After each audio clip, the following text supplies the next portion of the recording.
Yeah. Praise Kuma. Praise Kuma. Okay. Alright. Praise Kuma. Let go. Hit him with a paw. I don't feel pain no more. Take all the pain away. It's a new dawn. Praise Kuma. Amen. Throwing hands of liberation. Praise Kuma. Praise Kuma. Praise Kuma. Amen. Amen. And what about Jenny? She in the back, looking fine as hell, eating on some snacks. She has snacked herself, turn them all away, cause she hates to see the pastor in all that pain. Praise Kuma. Praise Kuma. Praise Kuma. Amen. Amen. Praise Kuma. Praise Kuma. Praise Kuma. Amen. Amen. Hit him with a paw. I don't feel pain no more. Take all the pain away. Yeah. It's a new dawn. Praise Kuma. Amen. Throwing hands of liberation. Praise Kuma. Yeah. Praise Kuma. Praise Kuma. Amen. Amen. Yeah. Praise Kuma. Okay. Praise Kuma. Praise Kuma. Amen. Amen. Yeah. Praise him. Free from his celestial master that sends you far away from disaster. The true king of sorbet. I want to worship with that man all day. The only hands I want to catch. Disciple of the sun god, return from the past. I hear the drums. Hello, and welcome to Reverie 13. Woo! Let's go! Yeah! It's good to be here. I'm fine. We've got That is a heck of a reverie for you today. I hope everybody's excited to talk about One Piece. We have amazing guests. You know the drill. We're going to start introducing some people. Say hello to the people we've got here already. Welcome, everybody. Welcome. We got the crew. Hello. Hello. What's up, guys? Good to be here. Thank you for having us. Of course. How is everybody feeling? Everybody ready? Everybody excited? I'm literally so desperate for you to start the. Oh yeah. start I'm the ready. piece. I'm ready. Let's go. Let's go. Oh, nice. I'm feeling hydrated, Josh. I'm feeling hydrated. Oh, Good. hey, I'm yes. trying to walk that line where I'm not trying to be too hydrated because then I'll have to go to the bathroom a lot. Everybody go get a drink. You should probably, this is, you should. Just have York drink for you. Yeah, I'll have York do it. Yeah. Well, There you welcome, go. guys. Sai, go get a drink, Sai. No, actually, I'm gonna get a drink too. Yeah. No, actually, I'm gonna go. There you go. I I mean, I need to go do that. Business moves. Get hydrated. Yeah. Heck yeah. We got Par in here too. Okay.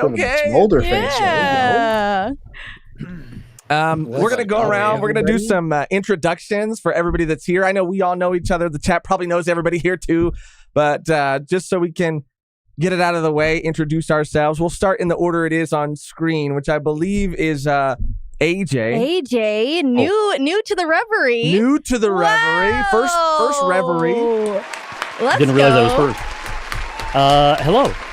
Thank you very much for having me. My screen name's Aleczander, but you can just call me AJ. I'm not going to spell it out. It's second last in the description. It's a hard one to spell. And I've been streaming every single chapter of the series since almost 3 years ago. So that's been a lot of fun. It's been a lot of fun to share this with my community. And then as I've caught up, to start talking with other content creators about the story. So that's just been lots of fun, and glad to talk about it today. Thank you so much for having me. Of course. Of course, thank you. I mean, you were greatly recommended. Highly. Love you came your content. highly Yeah. recommended. So we're happy you're here. Happy to talk to you today. Thank you very much. All right, Jay Garcia, Saturn. Who do we have next up? We have Commodore Laz. Laz. Let's go. Oh, what's going on, guys? Thank you for having me. And I've been excited for this for a while. When I heard you guys got the news of announcing it, to host the events of the Reverie. It's always a great time, just to have everybody together, talk about the greatest adventure story ever told. And I'm looking forward to the discussion today. So let's get it. Let's get it. Let's go. Laz the GOAT. Yeah. The GOAT. No need for introductions. Just talk about Peak. Next up, we got that man Hidden. Oh. Yo. Let's go. So, guys, I'm the Hidden Island. If you don't know me, I make One Piece theories, and I'm just very excited to talk about some Peak today. We got an insane arc that we just finished that we have to cover because, man, what isn't there to talk about? So, for real, yeah. We call it the double E Thank you for having stream. me. Double E stream. Yeah. Elbaf, Egghead and Elbaf E today. squared. E squared. Yeah, E squared. Yeah, Egghead and Elbaf. What a 1-2 punch. Yo, thank you for having me. By the way, this is exciting. Of course, man. Of course. Next up, Let's Saturn. We're see. popcorning. We're going back. I know. and I'm forth. sorry. Let's see here. Oh, I don't want to join that. One moment, and we got Kaio. Sorry about that, Kaio. Yo. Kaio, why don't you introduce yourself to the lovely people here? Hiya, my name's Kaio. Been on a couple of reveries. I'm not gonna lie, I have been a bit absent from YouTube. It's kind of like my time skip, I guess you could say. But basically, didn't have a laptop. I'm borrowing my partner's one, so she was lovely enough to let me use this one. Hence, I'm here. But Good to have you, I am man. coming back. I've got some ideas, got loads and loads, but they'll probably be shorts until I can actually get a proper laptop again. But if you want to fire me, just check in the chat. Kaio Knuckles will be in there. But yeah, I'm good to be here, and yeah, it's gonna be fun. Heck yeah, Kaio. Also, everybody's linked in the description below too. Yes. So if Kaio for sure, everybody here right now for sure. If anybody joins later, we'll update it and we'll make sure that everybody is linked. Yeah. Below. Kev is next. What's up, Kev? It's a pleasure, Josh. It's a pleasure, Megan. Great to be back on Volume 1 once again. Great to see so many fantastic people here in the chat, and going to be chatting with the amazing creators. And it's not just about amazing creators and amazing people. It's about amazing fiction. Dare I say peak fiction. I don't want to steal a phrase from a certain someone, but I feel like it applies. Yeah, no. It's pirates. Exactly. It's going to be a great time. Going to be a spicy time. So very excited. Spicy. Okay. Spicy time. Okay. Let's get it. I'm down to get spicy, dude. Oh, heck yeah. And then next we have also another newcomer, which I'm very excited. We have Mama Drawk from the Drawk Show. Hello. Yes. Hey, how's it going? Welcome. Let's go. Oh. Hello. How are you? I'm good. Very odd to be here, but I'm good. Very excited to talk with you today. If you're not familiar with the Drawk Show, the channel, I wanted to shout you guys out because it's your first time here. Drawk draws while they're engaging in conversations about Peak, about One Piece. And they have a conversation, and Drawk does the most amazing artwork while Mama Drawk just gives her knowledge. Spits facts, spits knowledge, facts. and Shares just wisdom. straight heat, honestly. Heat. So if you haven't checked them out, check them out. So happy to be here. So happy you're here, and we're so excited to talk with you today. Yeah, a bunch of people, made sure that we knew to have you in this reverie. Yeah. So welcome. We super appreciated it. We saw our fans were really pestery. No, not at all. Not at all. We were here for them. Yeah, we just got into it a year ago. Drawk has been on a lot longer than me, and he'd been trying to make me read One Piece. I'd only been streaming like 6 months or so before we did your read through, so it was pretty like most of the time I've been streaming has been with you. And it'd been over a decade that he'd been asking me to read One Piece, and I've been putting him off and being like, "No, I don't want to." And then eventually he convinced me that I needed to be here, and quite quickly I became a rabid fan and pusher. Heck yeah. That's how it happens. It consumes you. It consumes you. It does. Whether you want it to or not. There's no choice in the matter. There's no choice. But thank you guys. Thank you again for being here. Next up, we have Melontee, which is also a newcomer. First-timer. Hello. How are you today? Hi. My heart is beating out of its chest. I'm very nervous to be here, but I'm very happy to be here, and I don't know what to say. I'm just excited to talk about One Piece with everybody and Egghead, Kuma, all that stuff. You know, I'm very, very, very excited. Heck yeah. Welcome. We got Mugiwara no Goofy. Yes. Yo, what's going on, everybody? I talk about the funniest stuff in One Piece, and I'm excited to talk with everybody here. I know, dare I say, perhaps most people here, I've talked to a bunch of you guys. Some of you guys are really cool, really smart. Some of you are insane. Rob, I'm looking at you. Which Rob? Some of you are insane. No, but We'll get to it. We'll get to it. I'm excited, and I love everybody here, and let's get into it. Let's go. Heck yeah. Let's go. Hime, up next. How are what's you? up, guys? I'm very good. I'm very excited also. It's an honor to be here, and I know most people here, and for the new ones, it's a pleasure to meet you guys. So I cannot wait to talk with you guys, and I think it might get spicy too, so it's gonna be very fun. A lot of spicy. A lot of spicy. I see the vision. Hold on, where's my Par sound? That's more. What's up, Par? How are you, man? Long time no see. He's muted. Oh no! Jesus Christ! He leaves YouTube for a month and he forgets everything. Yeah, I forgot everything. Real quick, that's crazy. Thank you for mic checking me, but yeah, I wish I could. I can barely see you guys. I was like, wait, what are they? Someone said you said Saint J Garcia. I'm looking at the camera now on the thing. That's a awesome cosplay going on right now. Love to see it. I'm so glad you guys are doing this reverie, and I will say, so far for me, you know, I don't know if you guys remember the past reveries. This is so far the nicest reverie I've had, because every single time, you guys look at the last one, everyone was beefing with me for some reason, including you, Josh, including you, Megan and Josh. We haven't even started yet, though. I'm ready to beef with you. I already have beef with I feel you. like you're starting the beef this time. Yeah, but dude, last I didn't even get to do my introduction yet, and you guys all came at me for some reason. All right, thank you, Par. Thank you so much. I gotta extend an olive branch to the first person that we beefed. I don't even know why we beefed, but Evil Par is trying to get into the reverie. Oh, and okay, yeah. The chat is see, I see you, Morj. Even though you're streaming into he had a pre-reverie stream, but he was like 10 minutes into the reverie. He's like, why is the reverie started? And I'm like, bro, what do you mean it's at 2? But or whatever time it is. Yeah. Here, I'm gonna switch off real quick, and then we're gonna give Morj the permission he needs to enter the room. I sent him an invite. I don't know if it worked, but I did send him one.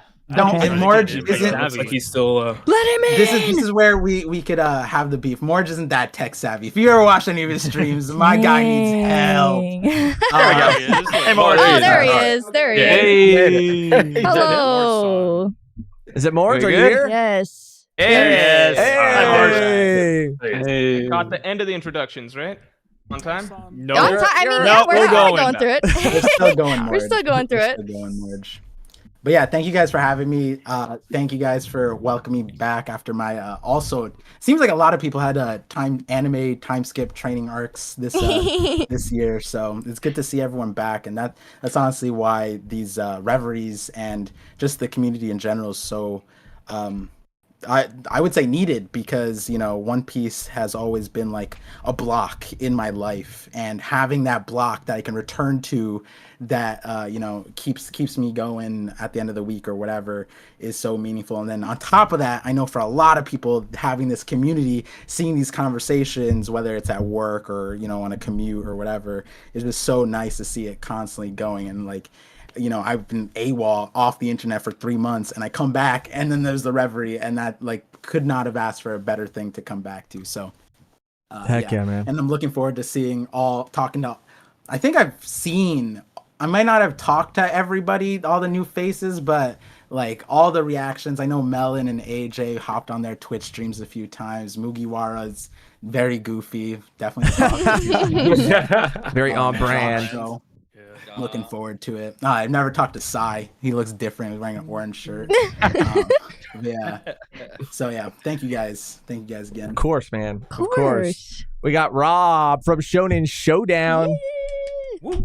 Man, thank you guys so much for inviting me. It's crazy. I used to watch all these reveries for years with my cousin. I actually sent him a text. I was like, yo, one day I actually want to get into the reverie. So the fact that I'm here is like mind-blowing. And I watch a lot of your guys' content. I'm subscribed to a lot of channels here, and obviously I see some new faces. So I'm excited to talk about One Piece. We're gonna push some agendas. Shout out to Jay. Goofy, you already know what time it is. Thank you guys so much for having me. I'm excited, man. This is awesome. And shout out to the chat too. Shout out to the chat. Yes. Yes. Shout out to chat, indeed. Thank you. And then next we got Seastone Sage. Sage rocking that. Sage rocking that Boa Hancock Seraphim cosplay. We love to see it. A snake. I just wanted, rather than me, who's like forever Void Century at this stage, we'll just ignore it. I seem to pop up sometimes. I think I want to say like a massive shout out to the femme presenting people that have showed up for this, because like we have been not doing that for many years, and seeing like the community grow in that way is like really lovely for someone that's been in it for a while like me. And like, thank you, my girls. It's good to see you. It's good to see you. Go. We love women. Woo! I'm dressed like Saturn and I'm saying this shit, but like, yeah! Yeah, but it counts. You don't find them now. You're smiling through the beard. Yeah, you can't see it. Yeah, you can't see it. And then we actually got we got the man Sai over here looking good, hair parted in the middle, looking real good. Oh shit! Hey, thank you. It's like a book, right? You're just opening a book halfway in, and that's my hair. Thank you guys for inviting me here. This is my second Reverie. I really appreciate it. You know, I finally made the Reverie thumbnail, so it feels really good too. Heck yeah, dude. And you know, shout outs to you guys, man. I'm glad you guys are hosting this year's Reverie, and I will admit, you know, whenever I think about naked One Piece characters, I do think of you guys, Volume 1. Honestly, that's a genuine compliment. Thank like, you, dude. Damn. Yeah, I don't think anybody's ever said something so nice. Sanji the same again, Big Mom the same. If you guys don't know, Volume 1 has like an entire list of like naked One Piece figures that they ran through with me. Okay. You need, okay. I mean, yeah, we don't just have it in our back pocket. They're figures that were made. They're figures that were made. They're not just like fan art. They're not just like smut that we're showing you. Like they're. Is there a backstory? Emphasis on ran through. Emphasis on ran. Yeah. So apparently on the I gotta side, say, Shueisha and Toei, they just love thinking about what characters would look like on, you know, on Damn, you name dropped them. Oh, we got the cat, dude. We got the cat coming for us, the Toei cat. Sai, can I ask you something, bro? When you play go for RPGs, do you like, which option do you pick on the dialogue wheel? Like usually when you're like talking to somebody, do you always go for like the most radical? Like, I go for the ones that just don't make sense. No, you know, getting back to it, man. Thank you guys again for having me. I really appreciate it. Of course, man. Of course. Glad dude. to be here. And check out that stream where we ranked not safe for work One Piece figures. We talked to Mama Drawk earlier, but now we have her other half. I don't want to say better half. I'll say other half. Yeah, I was like, I already feel like the other half is a wild way to introduce I know, that's insane. That's insane, Josh. You guys are like high key. You literally, as you were saying it, you're like, No, you guys are a team. Okay, It's duo. I like how it goes from naked characters to this is Mama Drawk's other half or son. Well, it sounded I'm in my sorry. head playing it back. I This see is how it just a sounds. little warm Hi up. there. Hi. I draw and talk. The name's a portmanteau. I started streaming a couple years ago. The stream took off because of a series I did with my mom, which I was expecting full on to be like, yeah, isn't it cool to see this like teacher, Gen X, older person, the most of the manga fan base read through One Piece. I thought it was going to be, you are, the face facts. I thought that was going to be all we got. And then I forgot that while I'm pretty good at media analysis, my mom is a fucking legend and ended up doing crazy shit like predicting that Luffy was the sun god in goddamn Jaya. It was I see the faces there from people who haven't seen our content. She's incredible. As so far, she's also kicking my ass with predictions we've been doing since she caught up. And you still question me every time. Of course I question you, because me questioning you is what makes your ideas better. So it's been incredible. I'm so grateful to be here. I'm really excited to meet a lot of my favorite creators. This is amazing.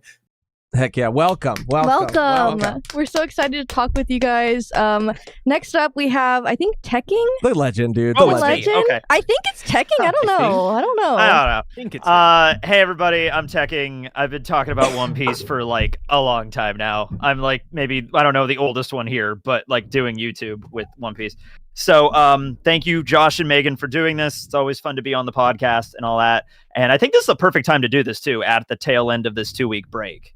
Just everybody's getting back into it, and we survived, and we're gonna just lead into the discussion. I'm really excited to see everybody. Some of you I know, some of you I don't, but nice to have a discussion with everyone. Heck yeah. Definitely.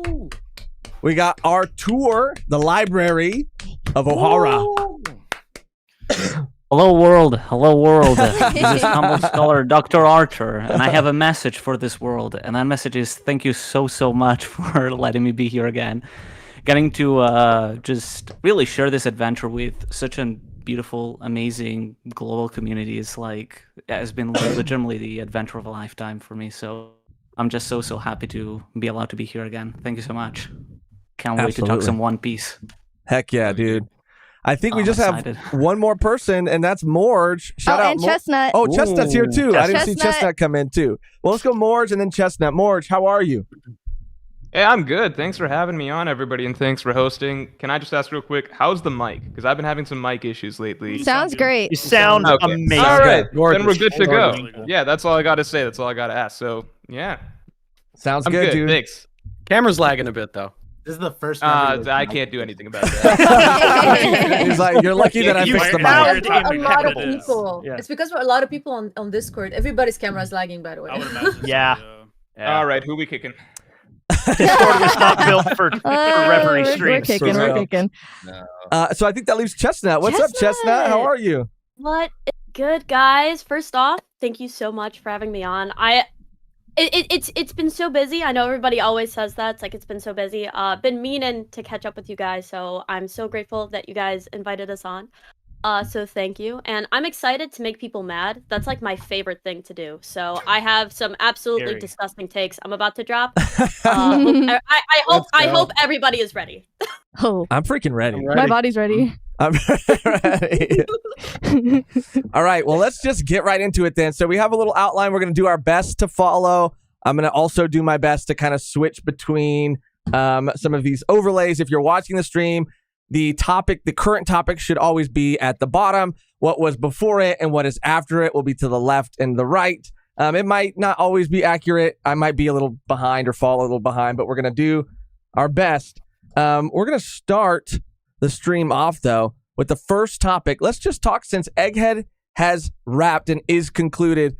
Let's talk about Egghead conclusions. And this is pretty general, just like how everybody's feeling about how the arc ended. It was an incredible arc from, really beginning to end. But I know that there were some things that people might have some, opinions about. I know Vegapunk's message was something that, some people liked more than other people, or didn't mind maybe other people. But yeah, general thoughts on Egghead. It'll kind of be, open. The floor is open for anyone who wants to go. I'll start. I'll just say that I think Egghead, on a note of positivity, was the best One Piece arc ever for side character writing. I think it was like by far the strongest. Took a huge backseat throughout that arc, but every single side character that was at Egghead, and then every single side character that we cut away to, be that, Kobe, the Vivi situation, Garp, all of that. We had so many great side character scenes that I just feel like that was the arc that gave me a lot of hope for the final saga, at least post Wano, because it made me feel as though Oda's got a lot planned for all of these major players that he's been setting up for so long. Like Aokiji, Kizaru seems to have something for him on the horizon. Kuma, obviously the payoff wasn't phenomenal, and I feel like wherever Bonnie's story is going based off of Egghead, that's also going to be really, really strong. So it just gave me a lot of faith heading into the final saga that Oda's got really solid long-term plans for every character that he's been keeping in the story for a long, long time. So that was my most important takeaway from Egghead for myself. Even if I didn't personally vibe with some of the ways that it wrapped up, I think overall my takeaway was very positive from the arc. Yeah, I agree with I like the side character thing that you were saying too, because I look at Egghead and Elbaf kind of like in flips, which is like Egghead, we had no idea that it was coming. After Wano, we had no idea where we were going. We didn't know the island's name. We didn't know Vegapunk was even coming. Whereas with Elbaf, which was also funny, I don't know if you guys remember this, there was a whole like stint in the community. Are we going to Elbaf? Is Elbaf happening? The last, I think, two reveries ago, that was literally a question. Guys, are we going to Elbaf? And there was a whole debate and what was going to happen. And I think at the time is Kid alive or whatever, which is hilarious, which is a whole separate thing. But when you look at these two arcs, even though we're not too far into Elbaf, it's like a huge flex in Oda's, like, I guess, like, palette in writing, because like Elbaf is like the more setup one, but we don't know the characters, whereas on Egghead we didn't know where we're going, we didn't know the setting, but we knew a lot of the characters. But then Oda put the pieces and the puzzles in like such a crazy way where we knew Bonnie and Kuma's relationship, but we didn't know how deep that went. And then the way Oda made the revs intertwined in how Kuma, with the islands that the Straw Hats went to, and why he went to all those places, why he's connected to Vegapunk in the first place, how that relates to the Gorosei. You would never really expect that at the beginning of Egghead. If you asked any one of us to come up with a theory about how Kuma relates to all this stuff, that would be there, but we could never make it as strong as or as in depth as what we got. And the emotions that Oda tacked on to each side character, it was insane. Like, I'm talking about Bonnie, Kuma, and all that stuff, but then Garp and Kuzan, and I remember whether the power scaling view is aside of some of these characters, when you dig into the emotions that like Kizaru had with his best friend and how that happened, and he literally told his brother to shut up, that was crazy. Telling Admiral Kuzan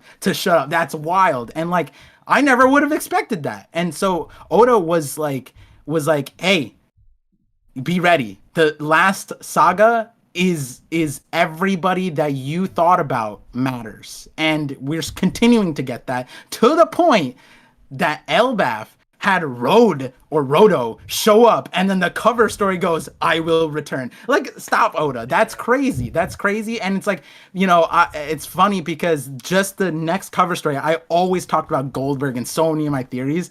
And then when Rodo showed up, I was like, who's this guy? And then people are like, Pard, that's a new giant pirate. I was like, damn it. I guess I just stuck. I don't. Shouts to big shout outs to Tekking, by the way, because Tekking. That was the guy.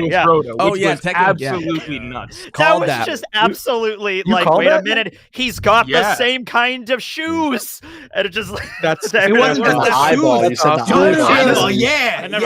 Tekking knows the heel.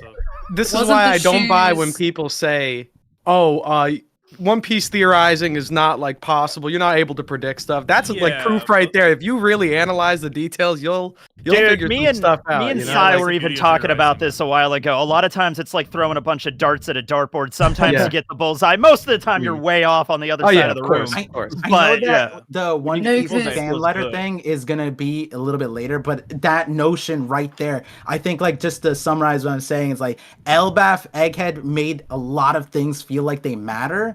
But at the same time, if you watch the One Piece fan letter, there was a thing that was a jab at all the theorists where it was like talking about the cycles of the plants and things like that. And she came up with a theory on Nami returning. That was 100% the writer making fun of all the theorists. And they're right. But the thing is, she was still right at the end of the day. And, at the end of the day, when we're having fun and thinking about One Piece, there's no like right or wrong answer, right? Oda's writing a story that ends up making us all smile at one part or the other. And Egghead made me smile, made me cry, made me laugh. I cannot forget all those moments. So Egghead, the way it ended, there's a few things here and there, but like it's a part of a larger story, and it's very clear that the things are leaking onto the next arc, as did Wano, as did Egghead, and probably Elbaf in the last saga. So as far as the first arc of the last saga, insane way to start off. Randy, hi. Randy's here. Randy, welcome. Hey, Randy.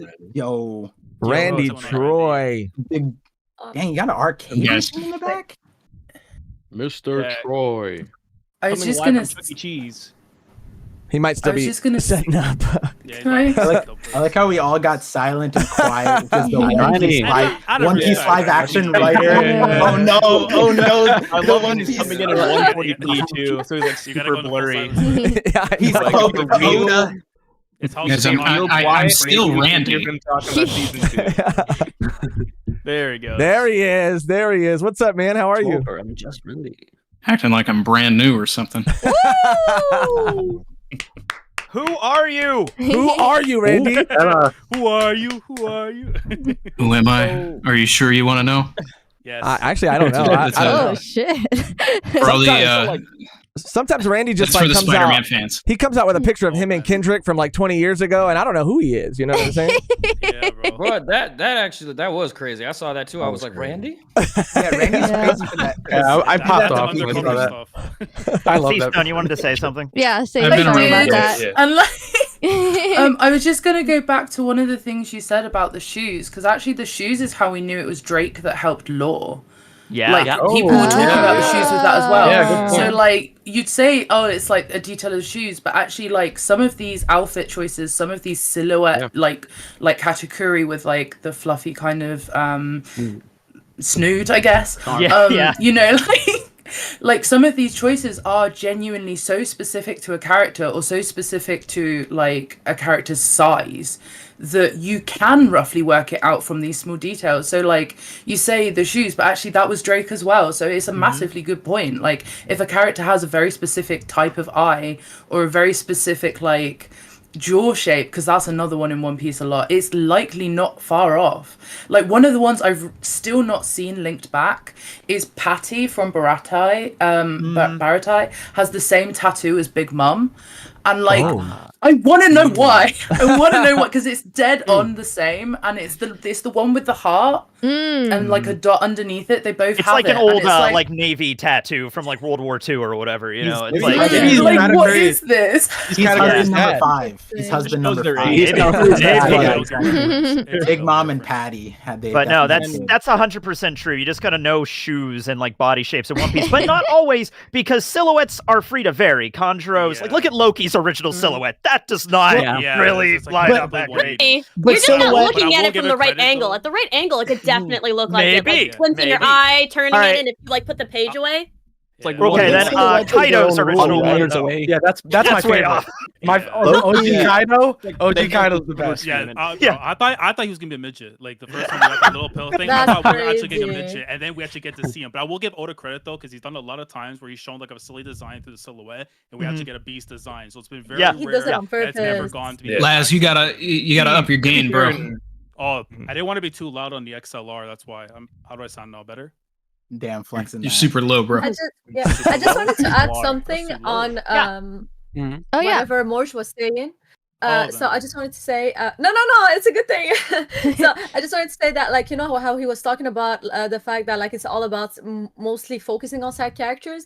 I want to add to that I feel like a lot of times, like the One Piece community focus too much on the ending of an arc and they forget the whole arc. So a lot of people are like, oh, they think only about Vegapunk and the message, and like they're focusing just too much on that. Or maybe the Goro say they're like disappointed for whatever reason. We can get to that after. But when you think about Egghead, you have to remember there was like the cross guild moment with Buggy. There was like Shanks versus Kid. There was Kuzan versus Garp. There was also Boa and Blackbeard as well. Yeah, there was Law and Blackbeard. There was so much that happened, and me personally, I enjoy when there's many like little side quests that happens here and there, and where like the focus is not just on one person.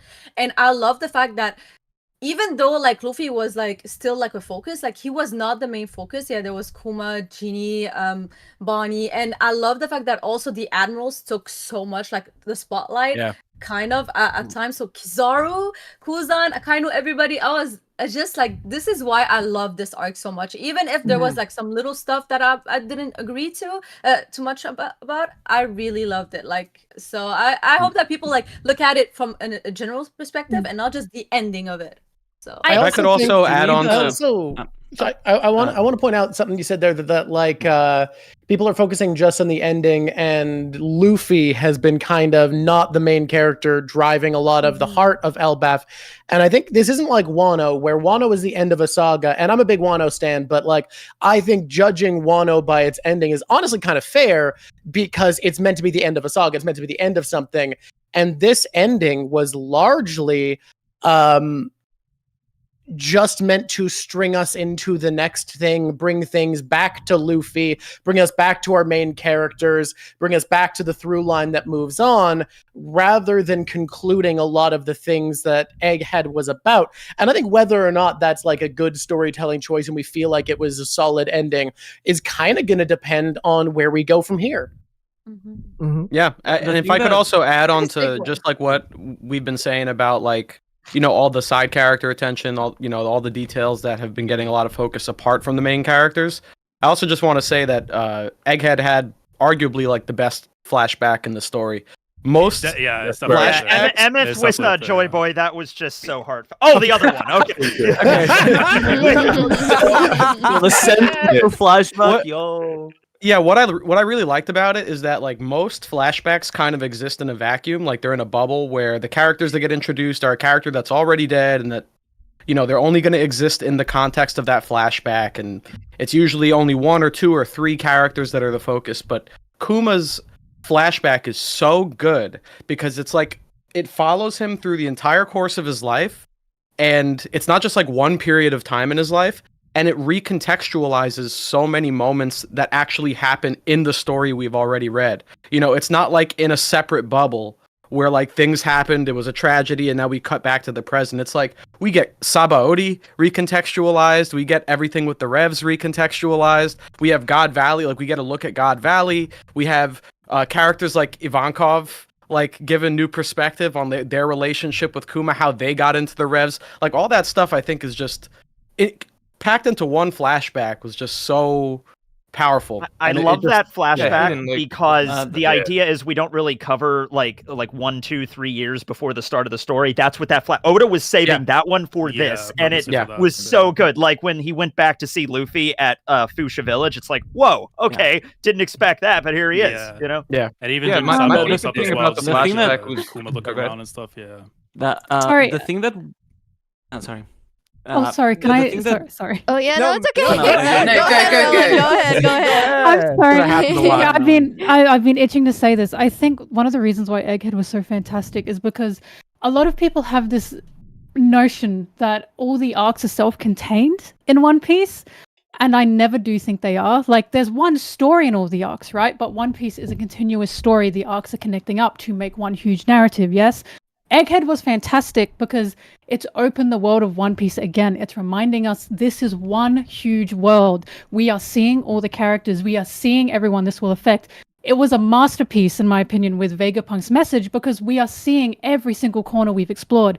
Like, these are not just random characters. These feel like, you know, people that we're worried about because through these many years, we've seen so many of these people. Kuma's backstory is similar to that because it wasn't just Kuma's backstory. It was the Revs, it was the places he visited, celestial dragons. We are bringing this whole world together within Egghead, and with Egghead being a new start, right? Oda's reminding us this is how big this world is. This is who we have to care about. So seeing Kuma's flashback not just be Kuma's, but remind us this is the world that we're in. I thought it was just so phenomenal, and I really encourage people to remember that these arcs just are not, you know, 1, 2, 3. Essentially, it's one huge narrative, and I think we always have to remember that.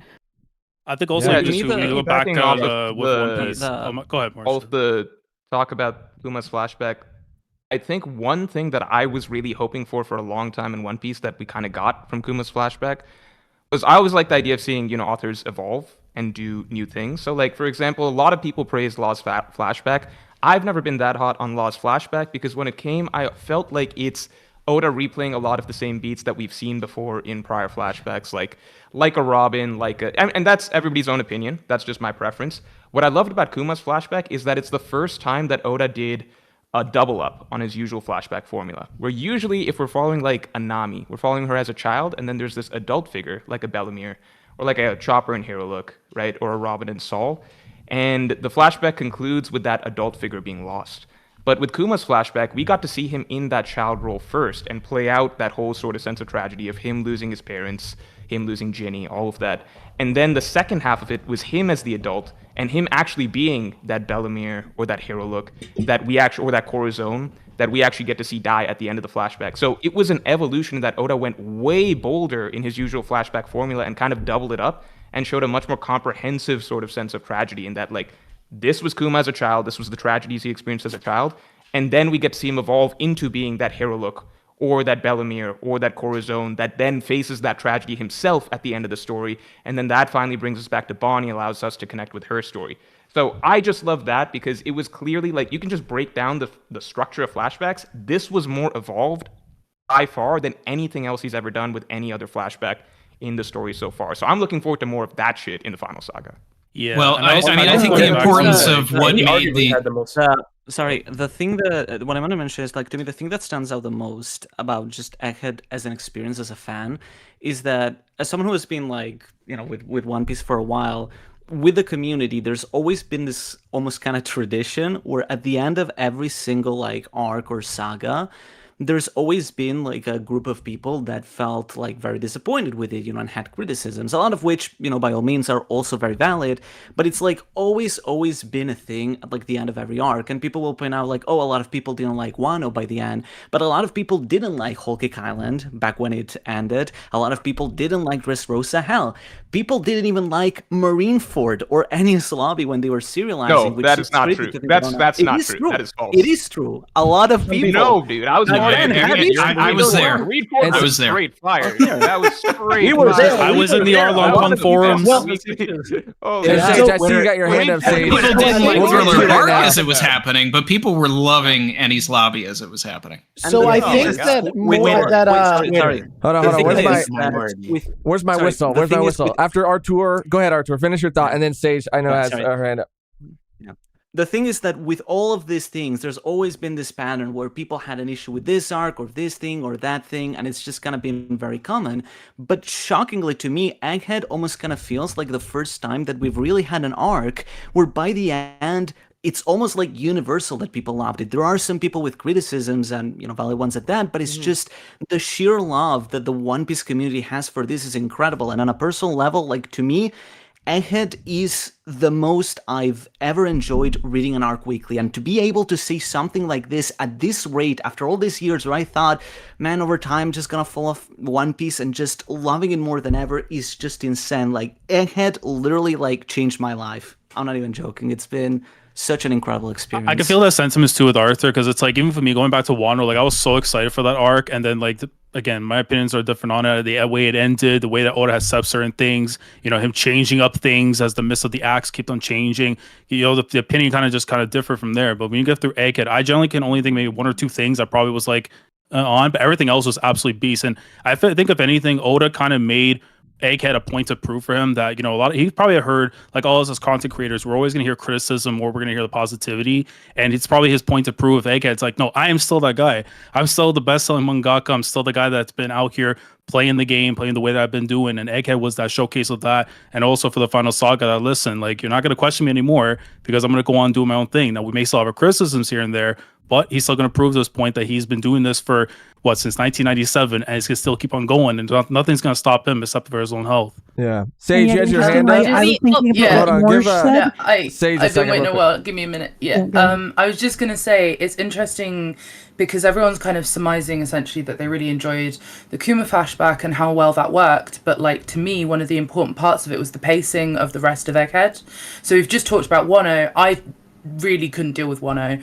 I love One Piece. I will always love One Piece, but Wano was dragging. And by the time we got to the flashback periods of Wano, I didn't care enough about these characters because I no longer cared about the motivations behind the arc. Like, Kaido had become an irrelevant part of One Piece for me, which is awful because, like, that's such a major antagonist. But in Egghead, there was such a refresher of the... There was such a refresher of the pacing, though, that meant that we had times where there were off-screen times that didn't matter, rather than off-screen times that were hype. Like when we went a night without seeing anything that happened, and we addressed it in the day. And that meant that the flashback had the space to breathe. and it gave us a slowdown from this like fast pacing with like bits that were kind of, you know, cut out that needed to be, and it allowed us to relax into what was happening with Kuma without it feeling like, oh, I just need this to be over, because we were back into that like run breathing that's like so necessary when you're doing these kind of like climactic arcs. And like, I don't know, I just thought that would be really important to bring up, because we're talking about these flashbacks, but they exist in a context. I asked Drawk about that when we first started, about if it was going to have times to breathe. So I really like that you pointed that out, because I said, I don't want to get into a story that's just trying to pump out fight after fight, so that I never get to take a moment to actually sit down and reflect on what we did as characters. And he was like, don't worry, Oda loves a party. I was thinking what Morj was saying, because you were talking about the idea of the grown-up being in there. Oda and I are the same age. We're a year apart. And I was thinking about the story of the old man on the boat, because it resonated with me in a very different way. And how he had Garp be the old man on the boat, how he had Saturn be the old man on the boat, he had Vegapunk be the old man on the boat, and he also had Kuma be the old man on the boat. But then the missing character is Oda himself, where he's telling you that he is coming towards an ending, and he is coming towards his own boat moment, and he is moving through as a manga author.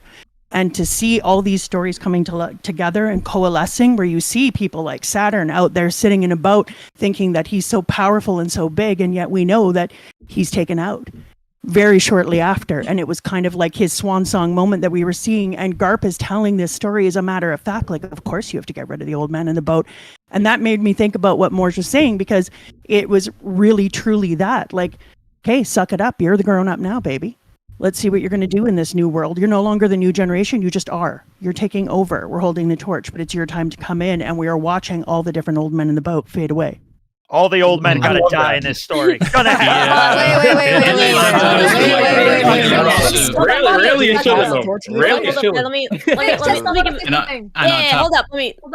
I'm so sorry. Let me say something real quick, because I just wanted to say something for a little bit, because there's a lot of positivity in here, and I think it's well warranted. I think Egghead is great. No, please. Hold on. I'm sorry. Because listen. I think that Egghead is probably one of Oda's best written arcs, but it's also the arc that shows old habits will die hard. The fact that at the ending of Egghead, we have everybody coming back and Kuma's not dead, and there's a lot of tension that I think, especially when I reread Egghead Island, where when I was going back and seeing the Vegapunk sacrifices, they didn't hit again, where it's like on a first read, when I didn't know that if they were alive, and I thought that they were dead, like especially like the Shaka scene, that hit me to my core, right? But on a reread, I'm like, oh well, it's not as impactful. And I think it's something that Oda definitely struggles with. Obviously, flashbacks are probably his bread and butter. He does so well with those. I think that the fight scenes were overhated when they were coming out. Super creative, super great. Luffy versus Kizaru, Luffy versus the Gorosei. We got to see Sanji and Zoro show out. Those things are fantastic. But I think that, especially with the fake out deaths, something that Oda has always struggled with, and in retrospect, does actually hurt my enjoyment of the overall story. I also think that some things in Egghead, I would have liked them to kind of say. Like the Kizaru thing was cool to have in an SBS, but would I have rather had a couple more hints in the story, because people were basically nobody really knew. And like, even though like, I mean, me and Hime, when we were reacting to the chapter, obviously we were like, it's absolutely Kizaru, right? And then people were calling us dumb and stupid online, but it's like those are yeah, at least like leave a receipt or something, you know, like, oh, signed by Kizaru. Yeah, like stuff like that, where I think that Oda, I think Egghead is definitely top 3 arcs of all time in One Piece. The only arcs that I would probably have over it are Marineford and Enies Lobby, which in my opinion, Enies Lobby is still at number 1. Yeah. And I think that a lot of the issues with pacing that we had, like probably one of the best paced arcs, had great character writing, but those little things that Oda has kind of always had, you know, in those chapters, those fake out deaths, the fights always ending like great for Luffy, and they're not really losing too much, where it's like we see Kid and Law lose a lot, but Luffy, it's like he kind of came out basically completely unscathed. They didn't even lose Kuma. All of the Vegapunks are okay. Stuff like that, where it's like, it doesn't hinder my enjoyment of the arc, but just as a little negative to put in there, since everything else is so great about it. Like the God Valley flashback, oh my gosh, Screaming, bro. Yeah. So If I could play devil's advocate, to We're that just we're point- teasing that for so long. Yeah. If I could play devil's advocate to the fake out death point, so I actually agree. I think Oda does it way too much. It really sucks the impact out of a lot of like dramatic moments in the story, especially on revisit. However, just to try and see it from Oda's perspective, right? I've always wondered this: why is Oda so ready to kill characters in flashbacks, but in the present he can't seem to let go? The way I'm kind of thinking about it is that Oda is trying to create a contrast between the world of the past and the world that Luffy is taking part in now, that he's changing, right? You know, characters in flashbacks exist outside of a context in the One Piece world where Luffy's present, saving the day. The sun god is here. He's gonna, you know, topple the villain and end all the problems in the arc and whatever. When you have the present, you have Luffy, you know, changing things for the better. He comes to an island and he leaves that island, you know, that island better off than when he found it, for the most part. Obviously, Egghead is, you know, it was destroyed on leaving. But I think that's maybe Oda's perspective, is that he's trying to kind of have positive things happen in the present and the negative things happen in the past. That's the only. And then he kind of picks and chooses too with the spots as well. So at the same time, like I agree with you, Hidden. At the same time, like we know that Oda, like characters that die in flashbacks, they don't come back, right? It's not like Saul's going to come back anytime soon or anything, right? But in general, the characters, like the fake out deaths that are happening in the modern day, I agree with what you're saying, like trying to create a contrast, but then he's still trying to use those fake deaths for tension. So you can't really have your cake and eat it too, right? I agree. I agree. It'd be nice to create a contrast, but then don't do the fake out deaths in the first place. So which that's character my are you thought. talking about, Morj? Which one? Which one right now? Kuma. You're saying like in terms of who died in a flashback but came back? I don't know, man. I don't want to speak on any upcoming chapters or anything like that. Wait, I you don't didn't know need if we're to. allowed You don't to, need to but- do that. Oh, you actually don't even need to, right? And now you did. All I can say is that, you know, I just think it's a tragedy what happened at O'Hara, and the fact that there were no survivors is just, you know, quite sad. What did you say? That was what. I haven't even read it. So You're such a rat. You're such a rat. I'm not depressed. I'm not depressed enough. If we want another negative, there's another negative that I think ties into it that I've had for a while that I haven't seen anyone talk about, which is like, I agree that the fake out deaths here suck. They always do. We always complain about them. I think they are, to me, slightly less impactful here because this is already an arc that from the ground up is built on the themes of body, mind, soul. What does death really mean? What is being remembered versus and all this stuff. Like those themes are present. All the people who die and come back are people whose bodies and souls are being talked about as bizarre. It's at least more set up than it normally is. It felt a little less cheap to me. But I think a big loss we have here. Someone pointed out that Egghead doesn't turn out well when most islands do, and I don't care because we never have a civilian perspective. We never see life from a civilian perspective in Egghead. Everywhere feels like a video game level. There's places for us to fight and move from point A to point B. We never feel the civilian perspective on Egghead. So the one thing we really did lose, we had the first Buster Call successful on a civilian island in the history of like non-flashback One Piece, and we don't feel it. Because we never see what life is like for a normal person on this island. And I think that would be a great opportunity to have a sense of loss in this arc that we were kind of robbed. And again, this might be my favorite arc of all time.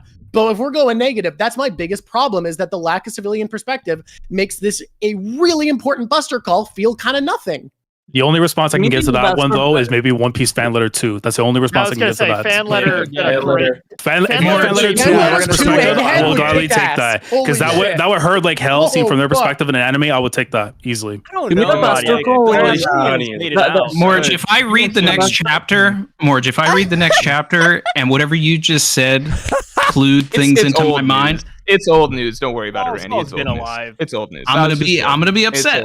I'm gonna be upset if you spoil me right now. You should be upset, Randy, but due to the events of the chapter, you should be upset. But due to the that's on Oda. That's not on me. Like he made. Yeah, no, I haven't read it. No, you can hold that.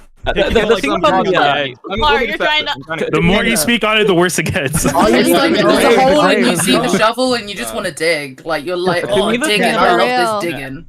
Hey, gang. Hey, Roger. How you guys doing? Hey, Roger and Cole. Hey. Roger and Cole are here. I don't know if you guys want to What's hop up? in. What's up, guys? What is What's up, Cole? How are you? How's your internet, dude? Yeah. I mean, I'm here somehow, but I mean, I had to deal with these ops that just lit a van on fire, like on the street. So my thing is cooked until like Monday. So I'm using the equipment. I don't know how I sound right now. If I sound okay, if I sound audible, I have no idea. Let me know. You okay? You Yeah, okay? you're coming in. You're fine, Cole. I mean, we have a different What accent. happens? This is what You're happens. doing okay, Christopher. Someone This is lit what happens your when you're van on staying fire. like listen, Yonko agenda, bro. Unfortunately. Parse You were confusion. streaming from a van? This whole time? Shenanigans, New York people just doing New York, dumbassery. It is what it is, right? Yeah, A van on they're picking fire, out Cole's like, really? neighborhood. Okay, bro. I thought you were in Yeah, Japan. Are you currently No, he just got underwater? back. No. Yeah, I got came back on Monday. Japan was phenomenal. It was really good. It I was heard you went on a trip surprisingly with really Sai. good, man. I heard you and Sai together. Wait, what? Listen, That was a man, crazy I coincidence. think in Japan.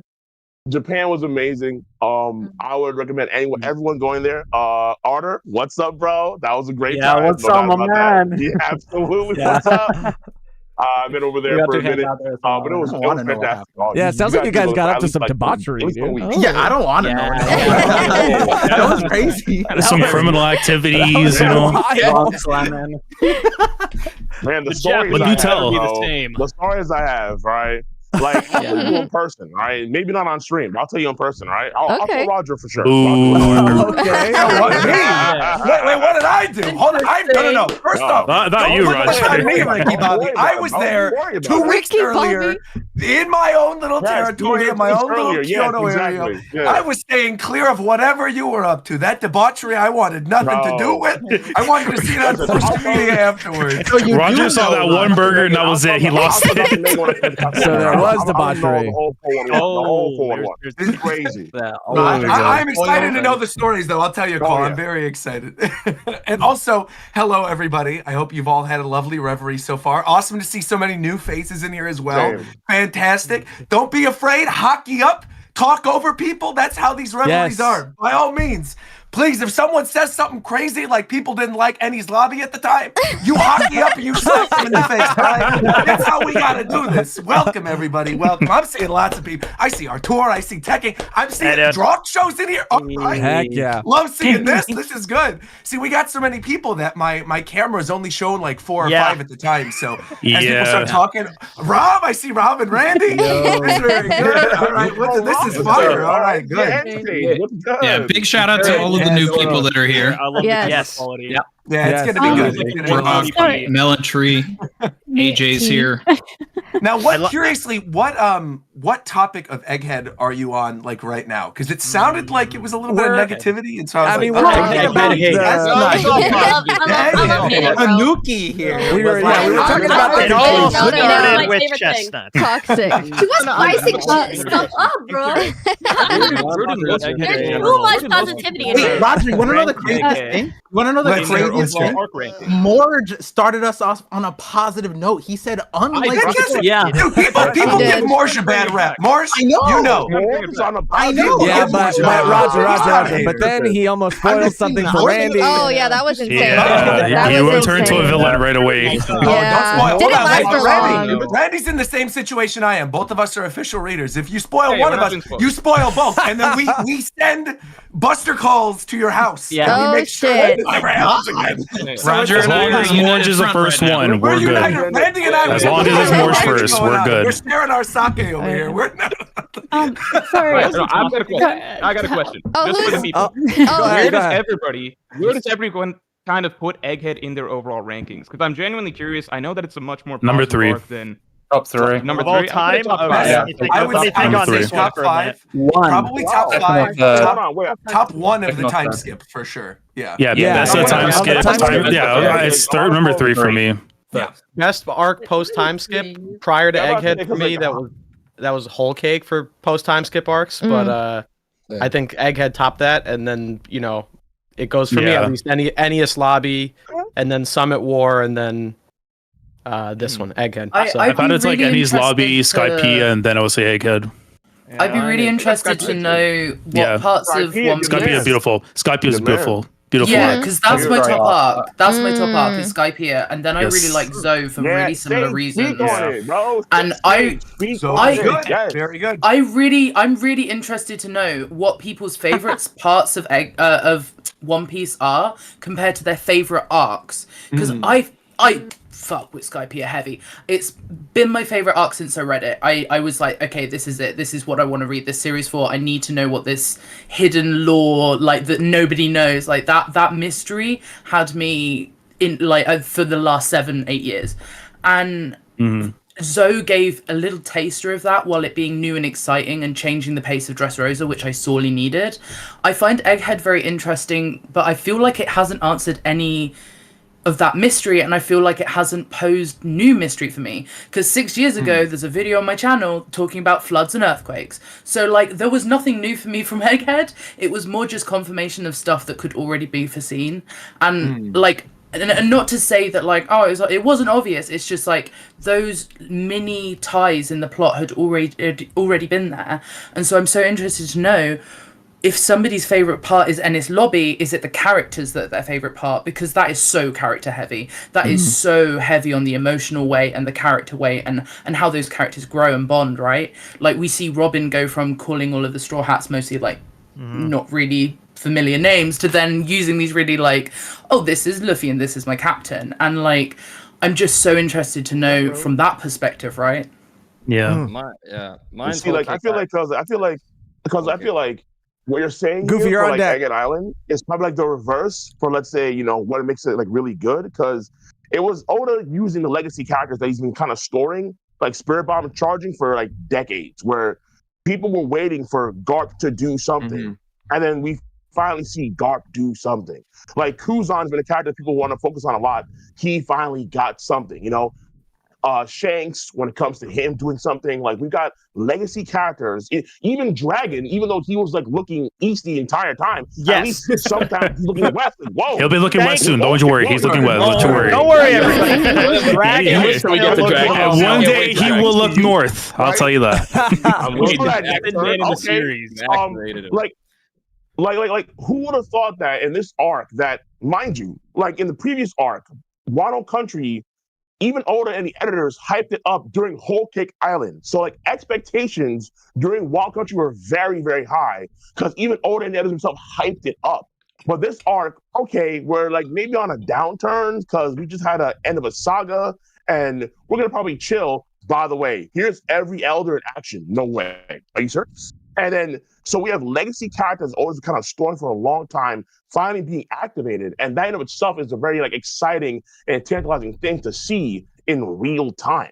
And then we leave the crew, we leave the Straw Hats in, like, the middle of a fight, and we focus on other characters. We focus on Sabo, we focus on, like, characters that we care about a lot, but it's also very interesting to kind of leave them for a long period of time, and then we give other characters that are important to a shine. So Oda, I think, did, like, amazing things that are different and unique, not less in a sense of, like, adventure, like where Skypiea was its own, like, ecosystem in of itself, which is why it makes it so interesting, where it was like, this is some of the most mythical things in the story, but with Egghead Island, it's like, we're seeing the guys we want to see for such a long time do some. Vegapunk, who's a legendary figure in the story, who's meant so much. I mean, ever since, what, I want to say Alabasta, where he made a dog, he made a candy, a dog food. It's like, wait, what? How? The first time he was mentioned was like 2006, and just that was surreal. Was just alluding seeing to it. You know, because of what happened on Egghead, it really makes you wonder what's going to happen on Elbaf, right? Because you talked about, like, oh, like, Oda's been charging the Spirit Bomb, but he hasn't fully ejaculated yet, right? No, he's still holding it in. He's Elbaf, are we gonna get Mihawk? Are we finally gonna get Dragon looking north? Like, you know, there's still a lot of characters that we have not seen move yet. Dragon looks so, I mean, on that topic, I wanted Dragon to go. You mentioned there's a lot of stuff that we haven't necessarily seen yet, and I think that kind of goes back to where this conversation started in the first place, like in terms of why we consider Egghead to be a good arc compared to some other stuff. I could just say from my own experience, like, not speaking as somebody who's binging for the first time or catching up quickly, as somebody who's been a week-to-week reader doing videos on this for like 10 years, I think the reason why Egghead felt different is because the pacing at which things were being revealed and things were being focused on was so different than what we got in Wano, in Dressrosa, and in Whole Cake, where Dressrosa, Whole Cake, and Wano were introducing these massive new groups of characters, right? You had all the heavy exposition lifting with the Grand Fleet that had to be done in Dressrosa, in addition to the Doflamingo family, in addition to the Underground. You had stuff from the Underground carrying over then into Whole Cake Island with all of the Charlotte family, a lot of them being given screen time and then ultimately not doing anything. Like, we still really haven't seen anything from Smoothie. Smoothie was hyped up as one of these three commanders. Smoothie did nothing. And then now we moved into Wano Country, and Wano Country, same situation. You only worse, in my opinion, because you've got the numbers, you've got the gifters, you've got the pleasures, you've got the Toby Ropo, you've got all the other characters that are folded into it, and there wasn't really enough time to flesh out any of them. Whereas I feel like with Egghead, there were still a lot of new groups that were being introduced, right? We had the Seraphim, we had the other punks, we had these other vice admirals, but I feel like the thing that Oda did this arc, and that I think his editing staff did for him this arc, that really was beneficial, was that he knew when to spend the time with the characters that were side kind of supporting characters and when not to. Because the punks, obviously, I think, who brought it up earlier? I was listening for a little bit. Somebody mentioned like that they were rereading it, and then the Vegapunk deaths didn't hit quite as well, right? That was Chestnut. And I think we actually talked about that at NYCC. So hello, Chestnut. I think we did. Yeah, what's I think we did. But I think on that topic, I feel like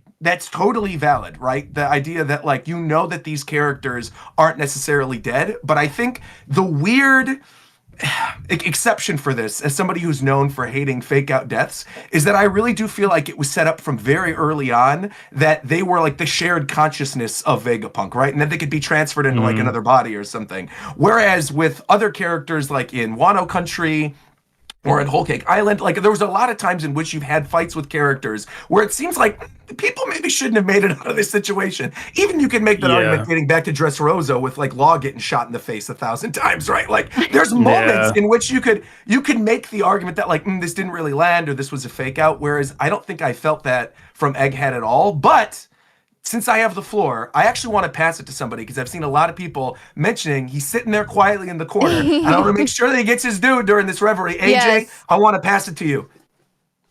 Sorry, I'm new to this. I have no idea how to talk. You're good. It's a lot. It's a lot. You just gotta fight. Okay. You just yell.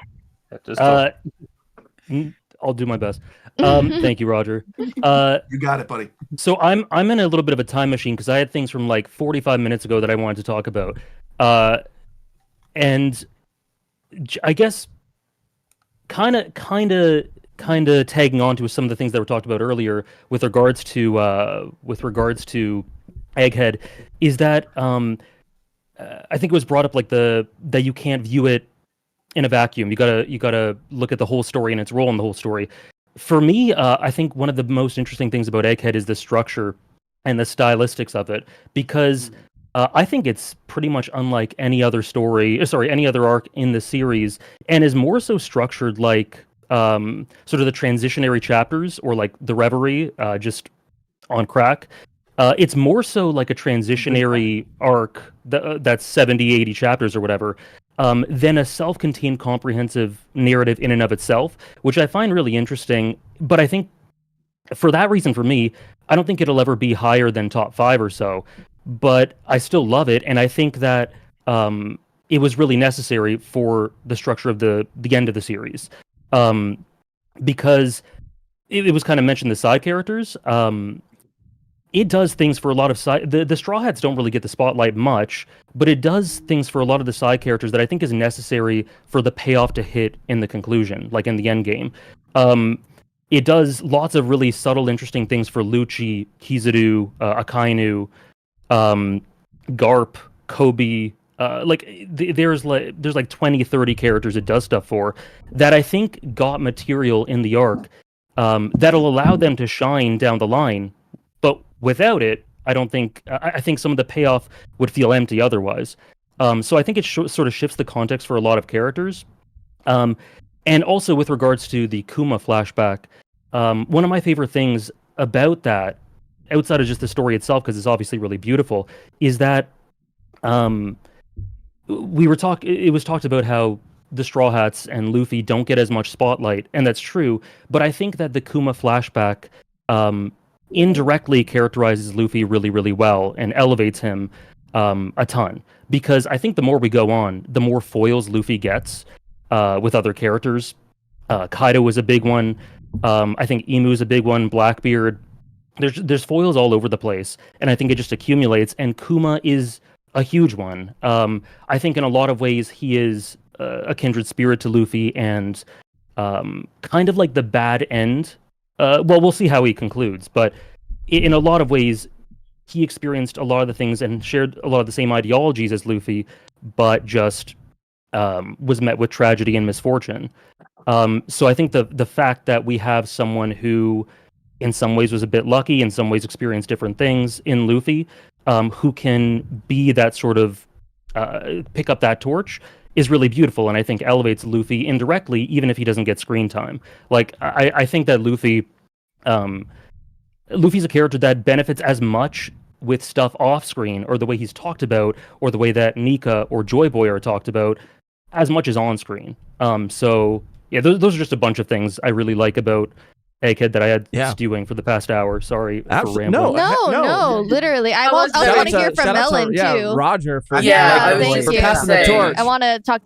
Yeah, Melontee. Anybody else who hasn't had a chance to talk about the conclusion yet? Pass it to Melon for a second. Yeah, Melon, and then I know Goofy. I know Goofy. You've been waiting too. So, but Melon's right. Yeah, Melon.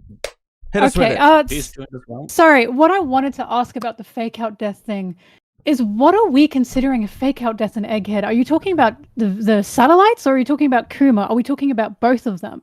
I'm not sure what the fake out death thing is about, because I didn't feel that at all. Saul. Because, I'm going to be honest with you, not even Saul, because even when Saul got frozen, I thought he's on a burning island. We've seen that they can unthaw. Yeah. To me, that was always. There was always a chance for that, possibly. Time capsule. The move was literally called time capsule. No, that's everything too. The time capsule. No, that is revisionist history. Very, very, very sharp revisionist history with Calder. If you go back to earlier discussions, past reveries, past other YouTubers' reactions to those episodes, general past Reddit forum discussions, Twitter forum discussions, etc., Saul's death was always consistently listed towards the top of best One Piece deaths consistently. Now, there was always a running theory that maybe Saul survived with Ice Time Capsule, etc. That was a theory, but that was considered a theory. It wasn't even like the Sabo situation where everybody was kind of in on it, like, we know Oda's hiding it, he showed someone getting the Dragon situation, like Dragon's Place or whatever, right? The difference is that it's not about the fake out deaths or if the author plants an out. Planting an out is very easy. Any author, you could fucking write Mufasa's death and write like, oh, there was a fucking kind of friendly looking wildebeest on the side or something, maybe he saved Mufasa later. It's not about that. The sin that Oda commits every time he does one of these fake out deaths is writing a dramatic death scene. Death is the single most powerful, permanent choice you can make in a story. Okay, but I think we should let Melon finish her point. Let's go, Melon.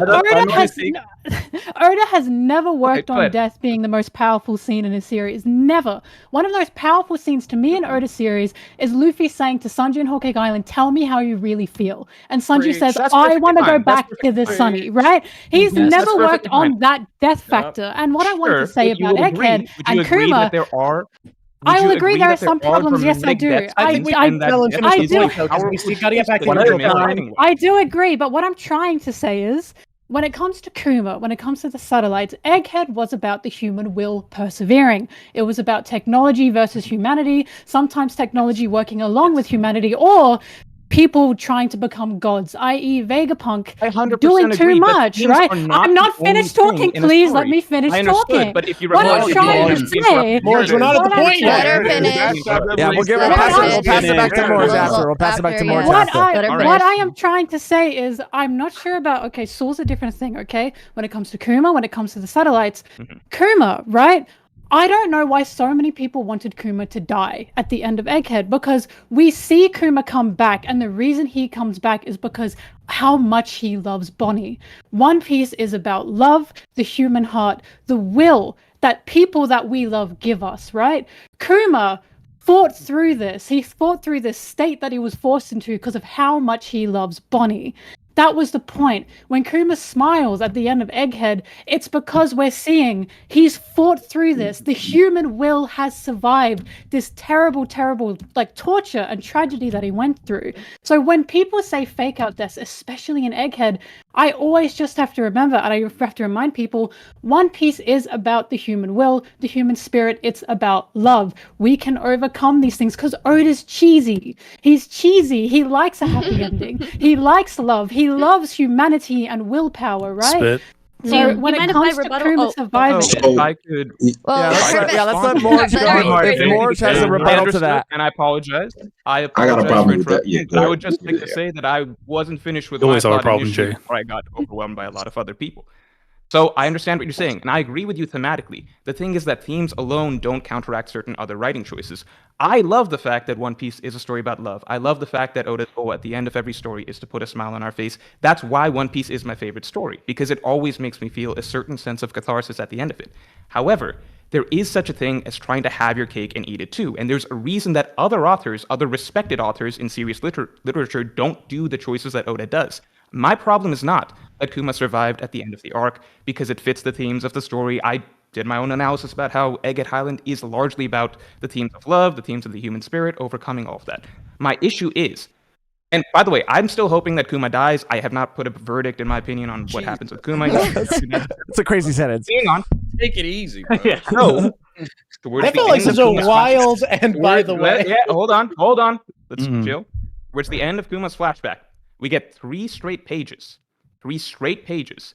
of Kuma's full life story playing out, literal light from the heavens pouring down as characters pray and look up into the sky. Everything is framed as though this is the end of the character as we know it.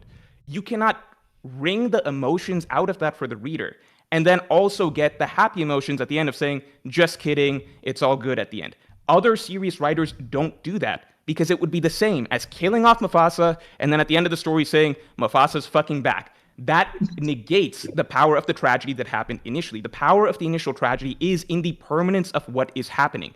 Just because readers smile and a lot of One Piece readers are happy to see Bonnie happy at the end, that does not change the fact that that is not something serious writers do, because that is toying with the idea of writing a dramatic death scene and the purpose of those scenes. You need to do one or the other. Either don't make the death scene that dramatic and don't drag it out for so long, and then you can have the happy ending, or just don't bring the character back. Kuma, what death scene?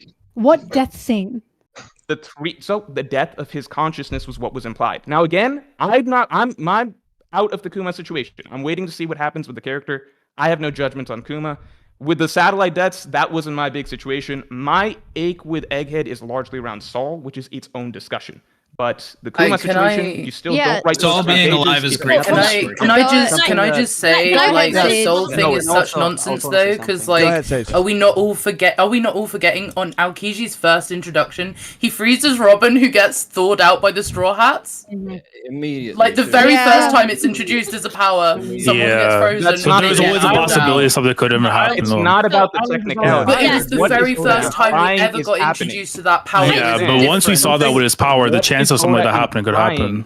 Yeah, but go ahead, Chestnut. Go ahead, Chestnut. Goofy. Mugiwara No Goofy. Yeah, Mugiwara's been waiting. Next Chestnut.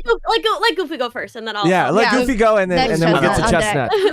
Yeah, don't worry. Also, the guy from heaven, he called from heaven. If you guys see Jay, I don't know what's going on with his background. Is he about death? Jay's like Kendra Perkins or something, bro. Like, I don't know what this guy is. I gave him his one day to come back to the Reverie. Album, goddamn. Look at like Kendra Perkins over here. What's up, bro? What's up, Jay? What's up, Jay? What you mean? It's a compliment. He's hooping right now. What you mean? No compliment. Settle down. Ain't no compliment. Okay. That's not a compliment. We're gonna give Jay a proper intro, but Mugiwara No Goofy's been waiting patiently, so hit us with it. Yeah. Well, I just want to say, first of all, you know, I'm not gonna lie that Akuma funeral, like I need that pain in my veins. However, he also deserves to be happy with money. Like I'm not gonna like that's the only thing I have to say about Egghead. What I really want to talk about, what I think we should all focus on. I remember we were talking about our favorite arcs. For me, as good as Egghead was, and Egghead was amazing, it's never gonna be higher than Whole Cake Island. I love that arc with everything inside it. Me and Mel talked about it for like 4 hours, like the other day. So I would even if she wants to expand on that after I'm done, because that's why I love that video so much, because we were talking about it for like 4 hours, and it was really like a librarian like talking with their dyslexic friend. I'm like laughing at coloring books. Like I did not have the reading comprehension to catch any of the things that she did, and she was just going beat for beat about why Whole Cake Island is the best arc ever. For me, it's simple. It reminds me of Shrek 2, and I love it. I love it. Shrek 2 is crazy. I love it. I love it. I love it. And that's what, like, I obviously loved One Piece before then, but like that would be my definitive like favorite arc ever. I think the Sanji or Luffy telling Sanji like say what you mean, and the more than anything when he was like, I can't become Pirate King without you. That is my favorite moment in the entire series. Yeah, chills every single time. And yeah, Whole Cake Island, Whole Cake Island, Whole Cake Island. Let's make this a Whole Cake Island reverie. Let's do that. Let's just like not talk about Egghead at all. Let's just talk about Whole Cake. Oh damn! Oh, Chestnut was up. Yep. Chestnut was up. Something, yeah. Yeah, because the original rebuttal that I gave is the fake out deaths, and I would say there are multiple fake out deaths in Egghead, especially with the satellites. And I think that Morj kind of did glance on that, where it's like you can't have like a really impactful like sacrifice scene and then everybody's just okay. It's one of the reasons why, you know, certain other mangas will get lambasted, like Jujutsu Kaisen, no spoilers, but people will lambast that one for having people come back when they shouldn't, or people come back when it was a very like big death scene, and it does hurt the your enjoyment of something. And I would also disagree that One Piece is about more like, especially Egghead, like I would say that the entire point of that arc was sacrifice. Kuma sacrificed for Bondi. Ohara sacrifices for basically the good of everybody. We saw that the sacrifice of Clover inspired everybody else, and so sacrifice has always been a huge thing in One Piece. Stella sacrificed, and Stella sacrificed as well, where it's like it's always been the old generation sacrificing for the new one. And the biggest way to sacrifice, the biggest sacrifice is your life, right? And we know that just because your life is gone doesn't mean that those ideas are gone, and that is the core of One Piece. I would also disagree that I would say that one of the most impactful scenes in all of One Piece is Ace's death.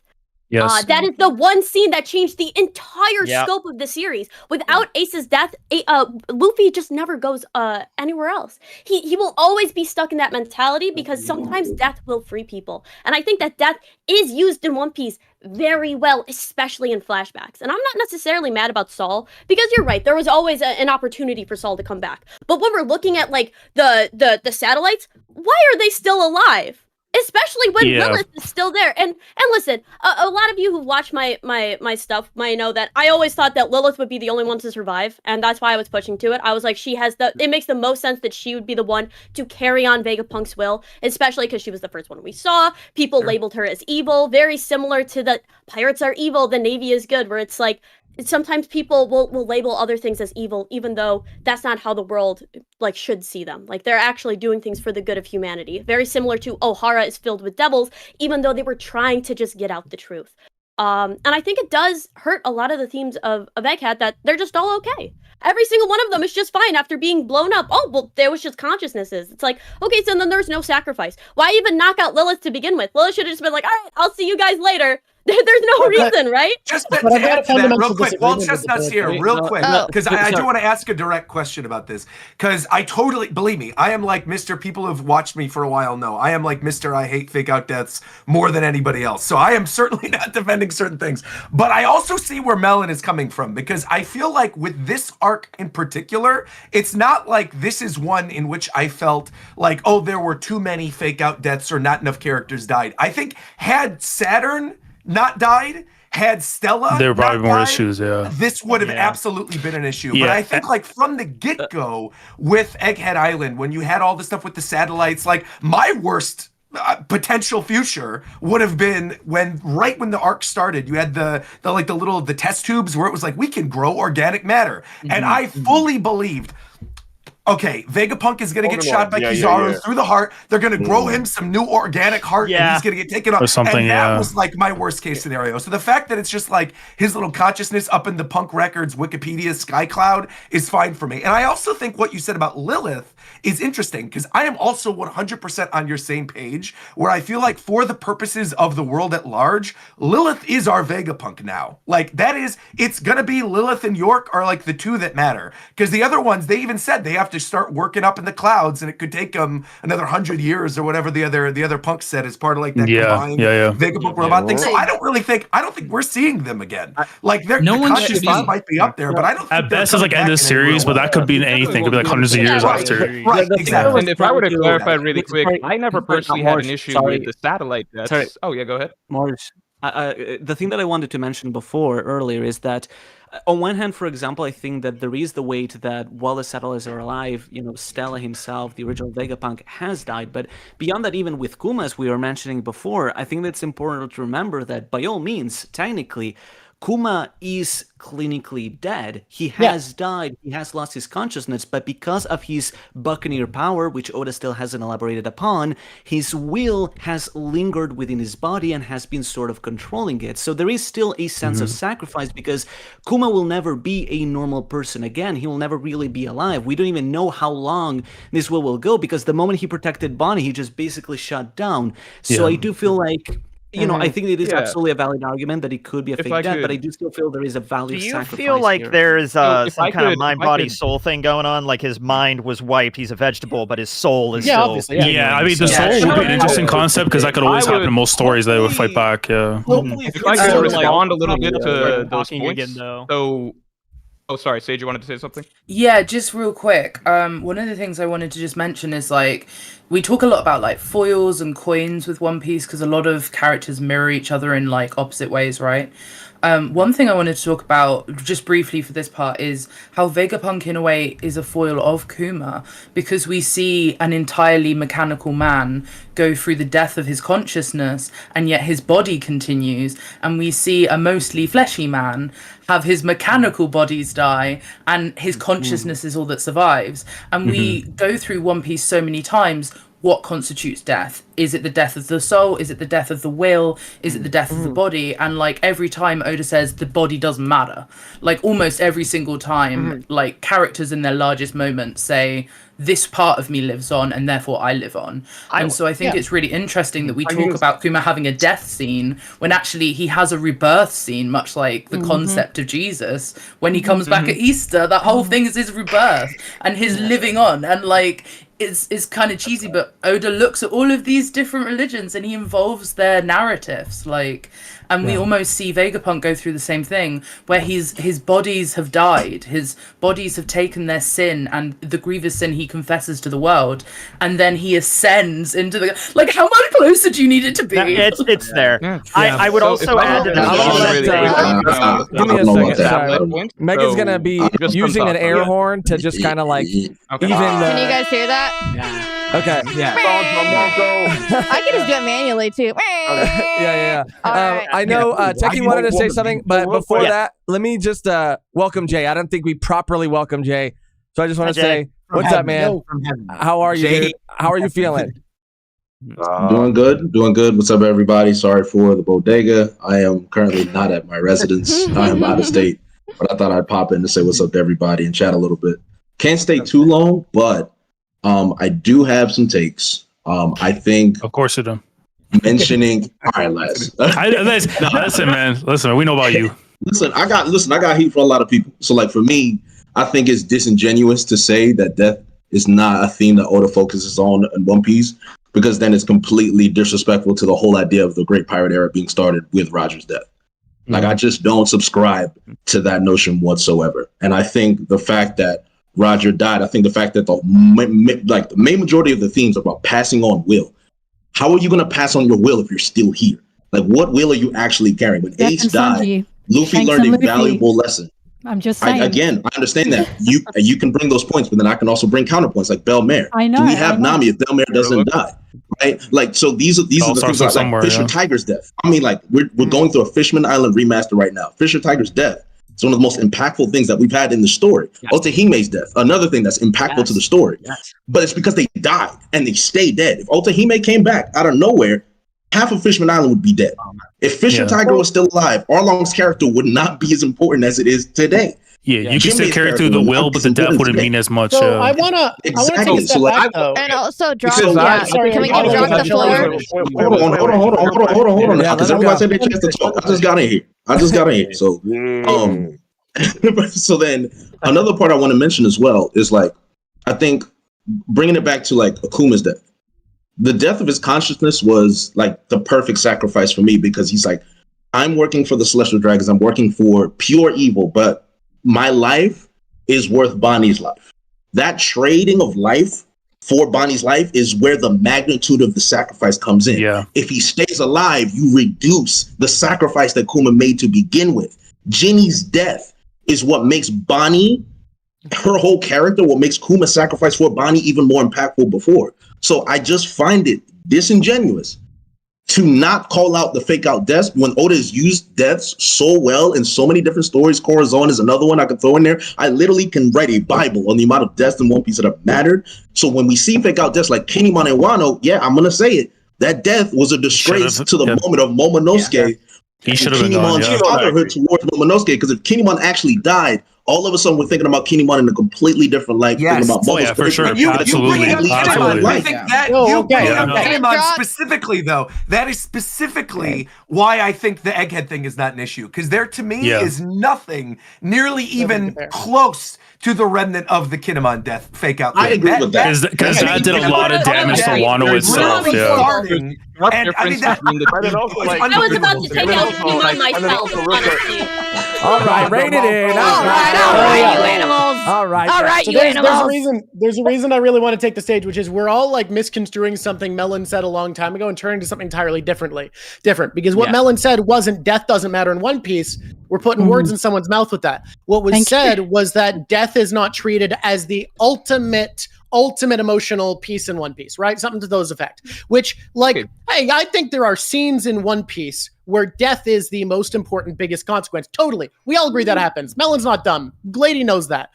But what was being said is that there is more you can give. Now, is sacrifice the theme of Egghead? Yes. You got to be fucking literally. Oh, am I allowed to curse? I didn't ask. Oh, yeah. You gotta be, go for it. You got to be media I started off with illiterate. some swearing before, so you're good. Yeah. You got to be media illiterate not to see that sacrifice the theme of Egghead. We all understand that. We all know how to read stuff. But sacrifice doesn't need to be death specifically. And I think we're all forgetting, how can you look at Egghead and not think about the fact that the big theme, the big theme, bigger than sacrifice, is the fight between body, mind, and soul and what that means. And I feel like we are so deeply seeing throughout this entire arc the idea that will is soul. We are conflating those two. The power of haki, the power of will, what you pass on to other people, the connection between people, the bonds we have is what soul is embodying in Egghead. And I think why we should be ready to have characters physically and mentally die and have their soul remain. And like how much clearer does he have to spell it out? Then we start the arc by there's big robot animals and he goes, but we've stripped them of their entire animal and their entire mind, yet they still have instinct.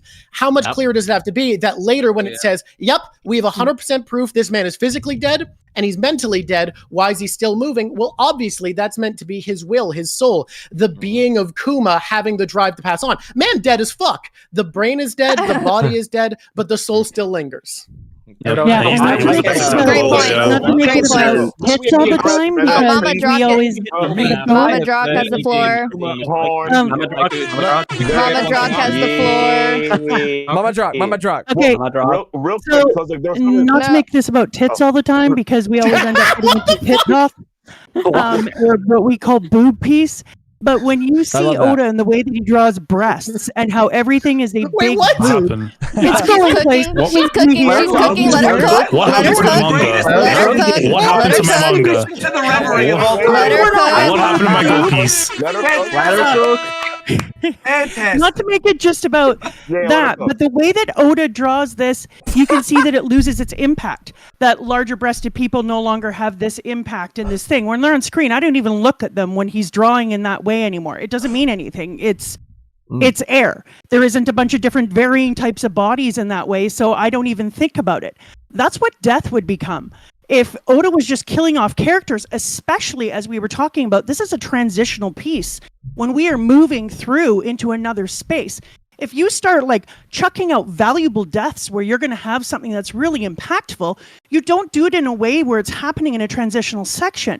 You allow everyone to have their big moments, their big impacts, their emotional pieces. You allow little pieces to be put in there because we are moving through a space into Elbaf. If he just started killing off people willy-nilly, it would have as little impact as large breasts have now for me in One Piece.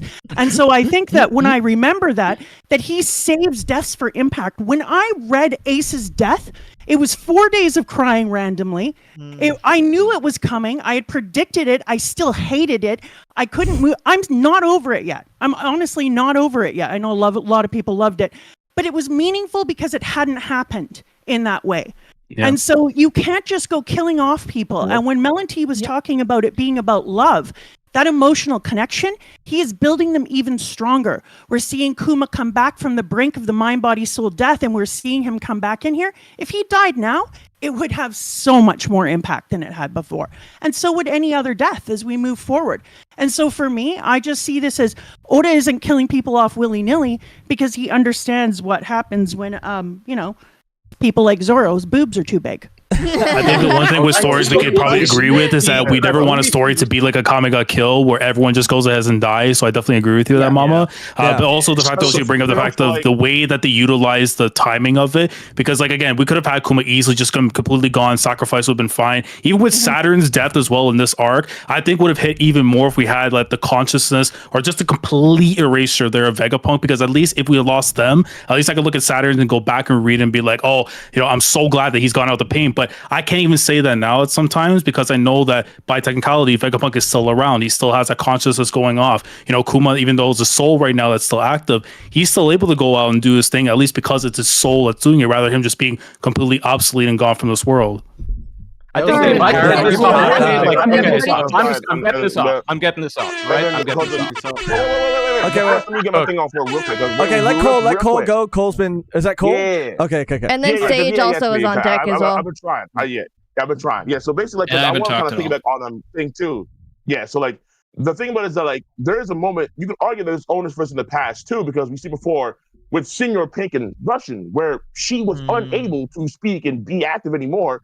But that's when you had the baby outfit. That's why he pulled up for consistently at the hospital. And even though she couldn't move, and even though she was checked out, that one little smile that she could make in her condition after seeing Senior Pink in that baby outfit, that you could argue is synonymous in some way with Kuma, where Kuma, he gives her that one little smile, and then he returns back to being like quote unquote deceased. So like you don't necessarily need people to die because ultimately speaking, like Oda has various ways of having great impactful moments in the story without the need of just killing off, decapitating some dude. That's all I want to say. That's it. Got it. Good point. We're gonna shift real quick. I think a lot of us. Morj, you have some closing thoughts, and then we're gonna shift to some super chats. I would love to get off some closing thoughts real quick. Okay. Go ahead. So initially, most of the fake out deaths that I was referring to were not actually Egghead fake out deaths. I've said that I'm checked out of the Kuma situation because I have no problem with the state that Kuma is in right now. My issue would be only if Kuma regained his consciousness. I would like to draw a distinction, right? Because themes are obviously very, very important. I do a shit ton of arc analyses breaking down the themes of an arc. However, themes are not an automatic excuse for any arbitrary writing decision. There are certain things that authors need to stick to in terms of how they're eliciting emotions from the readers. So a great example would actually be the satellite deaths. I have no problem with the satellite fake-out deaths because not a single satellite fake-out death was actually squeezed for emotion. They're all very quick, very arbitrary. It doesn't matter. Oda's not trying to make the reader feel a certain way when Shaka dies. It's more so done for shock value. Maybe adding a little bit of tension, but generally Oda's not actually trying to elicit emotion. However, when you compare to something like, let's say, a Kuma, the final 3 pages of Kuma's backstory, or something like Bellamir's death, or a Hero Look death, those scenes are all using the promise of death, the promise to the reader that something permanent is happening to elicit certain emotions, certain powerful emotions from the reader that we are experiencing tragedy. Those emotions are hinged, like if we are under the impression that when Hero Look's drinking that shit that, oh, he's going to be fine and he's going to be talking to Chopper later, we don't get those same emotions. When Pell's death is happening, most readers, when they reread Pell's death scene, they don't feel anything because we know that Pell is going to be back. It's purely about emotional storytelling here, not themes, right? Because you should be able to communicate your themes without breaking other writing rules. Two things can be true at the same time. If you're using death in a story to elicit certain emotions from readers, you are doing so because you're implying that something permanently terrible is happening to the character.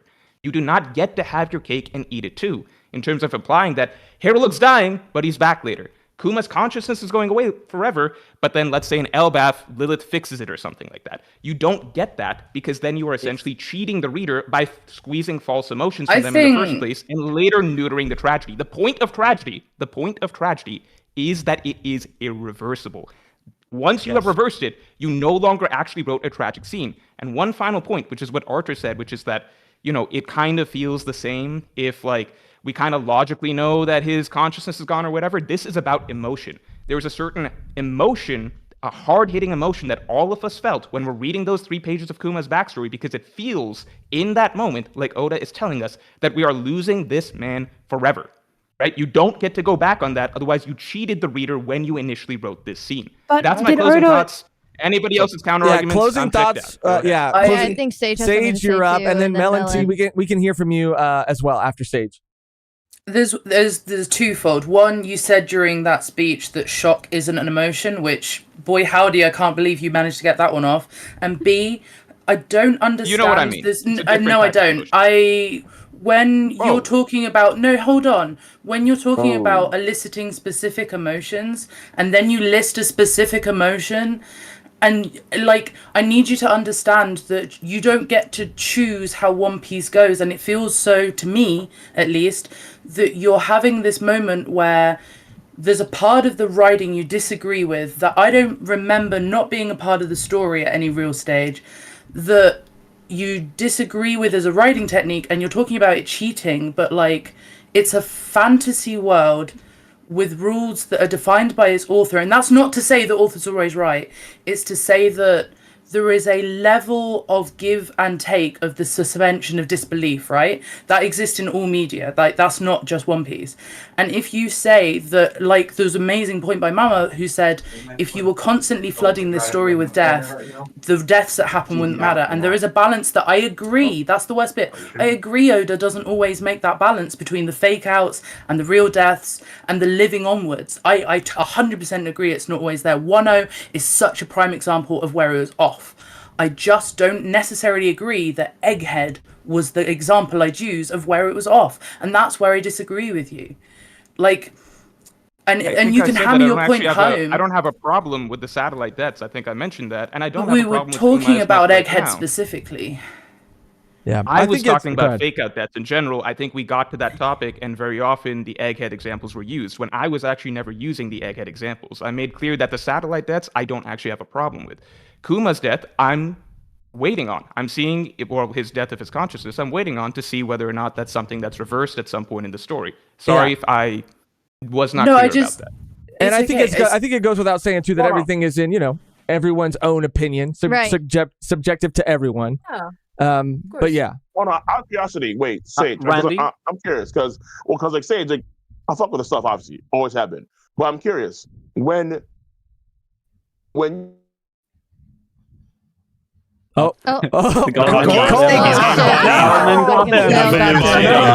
He's getting bodied. He's back. Skill issue. That's so funny. Cole, you Skill cut issue out. was crazy, bro. Cole. Oh, I caught out. He's good, bro. Okay, I think start you're over. back. Come back, Cole. Come back. Okay. What the hell are you doing? Okay. Am I here? Am I back? Am I audible? Yes, Hello? yes. You're back. You're Okay, back. cool. Okay, cool. All right. So what I was trying to say before I got turned up in the Shadow Realm. So I fuck with Sage's stuff for sure, but I was wondering at the end of Enies Lobby when Kuzan something to Robin back to back on that wall during the party, and then they're talking about how Saul's sacrifice is what got her there. Now that we know that Saul didn't really die, it's like, don't you think that mitigates that moment at the end of Enies Lobby when Kuzan was talking to Robin about what Saul had done and his emotions at that point in time? Because Morj's argument kind of bases on like, well, hey, in the past, we thought that he had died, but now we know he's alive. Every moment that is supposedly Revolt's death is now slightly worse, mitigated in some way because he is alive. Absolutely. I think what my point is that if you have to go back and find the areas of the story that it then devalues, I don't understand that concept and perspective unless it hinges on the death being like the significant aspect. And you talk about the sacrifice, but I think those characters, not us as readers, but those characters believe Saul was dead. Robin 100% believed Saul was dead. I believe to the same degree that Kizaru believed he'd killed Vegapunk. Aokiji believed that Saul was dead. So like, I don't really feel like that moment has any change because we, the readers, know something. It's dramatic irony. We know something they don't. Yeah. Hey, I gotta get in here, guys. Yeah, I gotta get in here. We get Randy. Let Randy. Randy's been quiet. Randy's been waiting. A little too quiet. I have been waiting. Track, Randy. Let's Let's hear it, Randy. Let's hear it. I got you guys. Don't worry. Let's All hear right. it. Look, first I'll talk about this Saul thing because I love that Saul's alive. And Morj and I had an argument about this on my channel a while ago. But see, the thing about Robin's backstory for me, which I think a lot of people forget when they talk about this conversation, is that unlike a Chopper flashback or something where you just have Hero look the entire time, and like that's your focal character that dies, Robin had Olvia, she had Clover. These characters, as far as we know, are dead. Mm-hmm. And then you have Saul. Now, Saul was a character that she just met like 3 days before that. I may be wrong on the actual amount of days, but it doesn't matter. Like the people that mattered to Robin are dead. Her mother and Clover, who realistically, in my mind, is the real tragic death of that to begin with, because that's the person she spent more time with, not necessarily her mother. So Saul being alive just sort of gives her this friend back, and Robin deserves a little bit of happiness. Now, as far as like Egghead is concerned, what I liked about Egghead was I'm a huge sci-fi guy. I think that there should have been more sci-fi elements to it, but it felt like we got back on track. Reading Egghead felt like you could go from the archipelago pre-time skip and go to Egghead, and it was like we're back on the main timeline. We're back on the main quest. Like we're following this Kuma stuff that started in Thriller Bark, going into the archipelago, and then now we're like continuing this thread, and everything else before that, Dressrosa, even Wano, this whole thing with all of the samurai, you kind of take it like a side quest, pull it out, and it's like, here we are. We're back in the main story. Oda's doing something completely different that he had never done, where we would end an arc, and then we would suddenly see chapters of this character pops here, pops there, and it's like, oh wow, this is great. Oda was doing something for the first time where we'd get half of a chapter of Egghead, and then half the chapter would be, Shanks bodying Kid, and and it's like, or going to Winter Island, and it was a very different structure, which should clue everybody in that we are in the end game. This really is the final saga.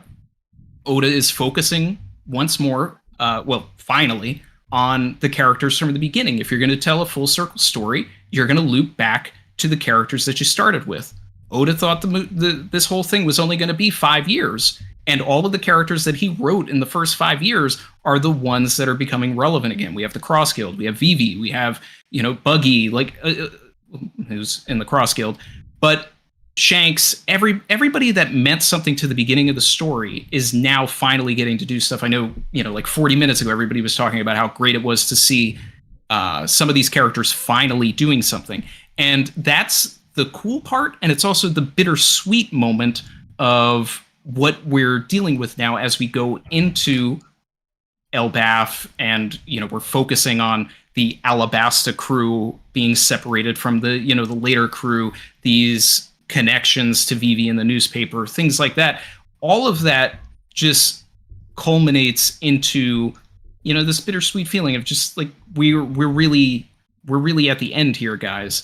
And as far as like fake out deaths, just because I haven't talked at all in a want to touch on a bunch of stuff. The satellites, those deaths don't matter. That is basically Oda giving us a scenario to do the fake out death that makes sense within the parameters of what he established. So you have these characters that literally are in the cloud. So if their physical body dies, it doesn't matter.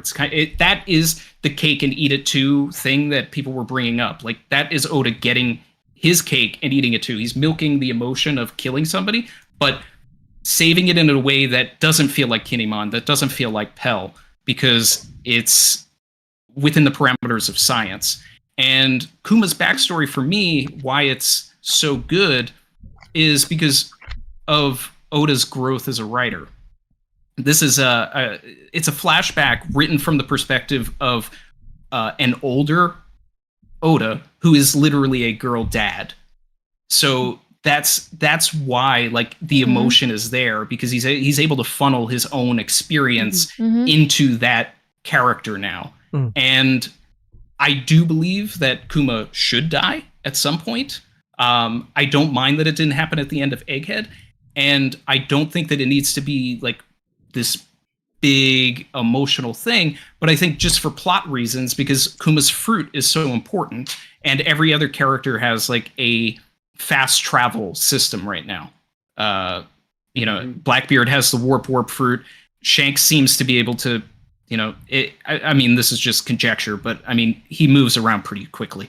And Luffy and the gang, they need that, whether they fix Kuma up and he is that for them to send them wherever, or he dies and his fruit goes to somebody else. But it should go to somebody who has been to Pangaea Castle, so that they can actually get there when they need to and be sent different places. And that's why, to this day, Vivi should get that fruit. That was the whole setup. I like it. It was building, but I like it. I like the idea. Like I see like the chat, like, about the comments about like what we're talking about, but I love that we're hearing everybody talk about this, because this is actually the debate that Oda presented to us. He asked us what constitutes death, and I think Egghead is the entire arc is about I think each person here has been talking about their morally gray line of what is death and what isn't death. Kuma, to a lot of people, is dead because he's not moving. And I think that's really important, because, Oda is a character who, a writer who also said that Luffy doesn't kill people because he doesn't think death is the proper punishment for them. He thinks seeing their dream fail and seeing them go down the bad timeline is more of a punishment. And now going into Elbaf, where we see a situation where, like, Loki, why didn't they kill him? But then we see with Scandinavian and Norse mythology, it's all about Valhalla and being slain, and that's the proper way to die.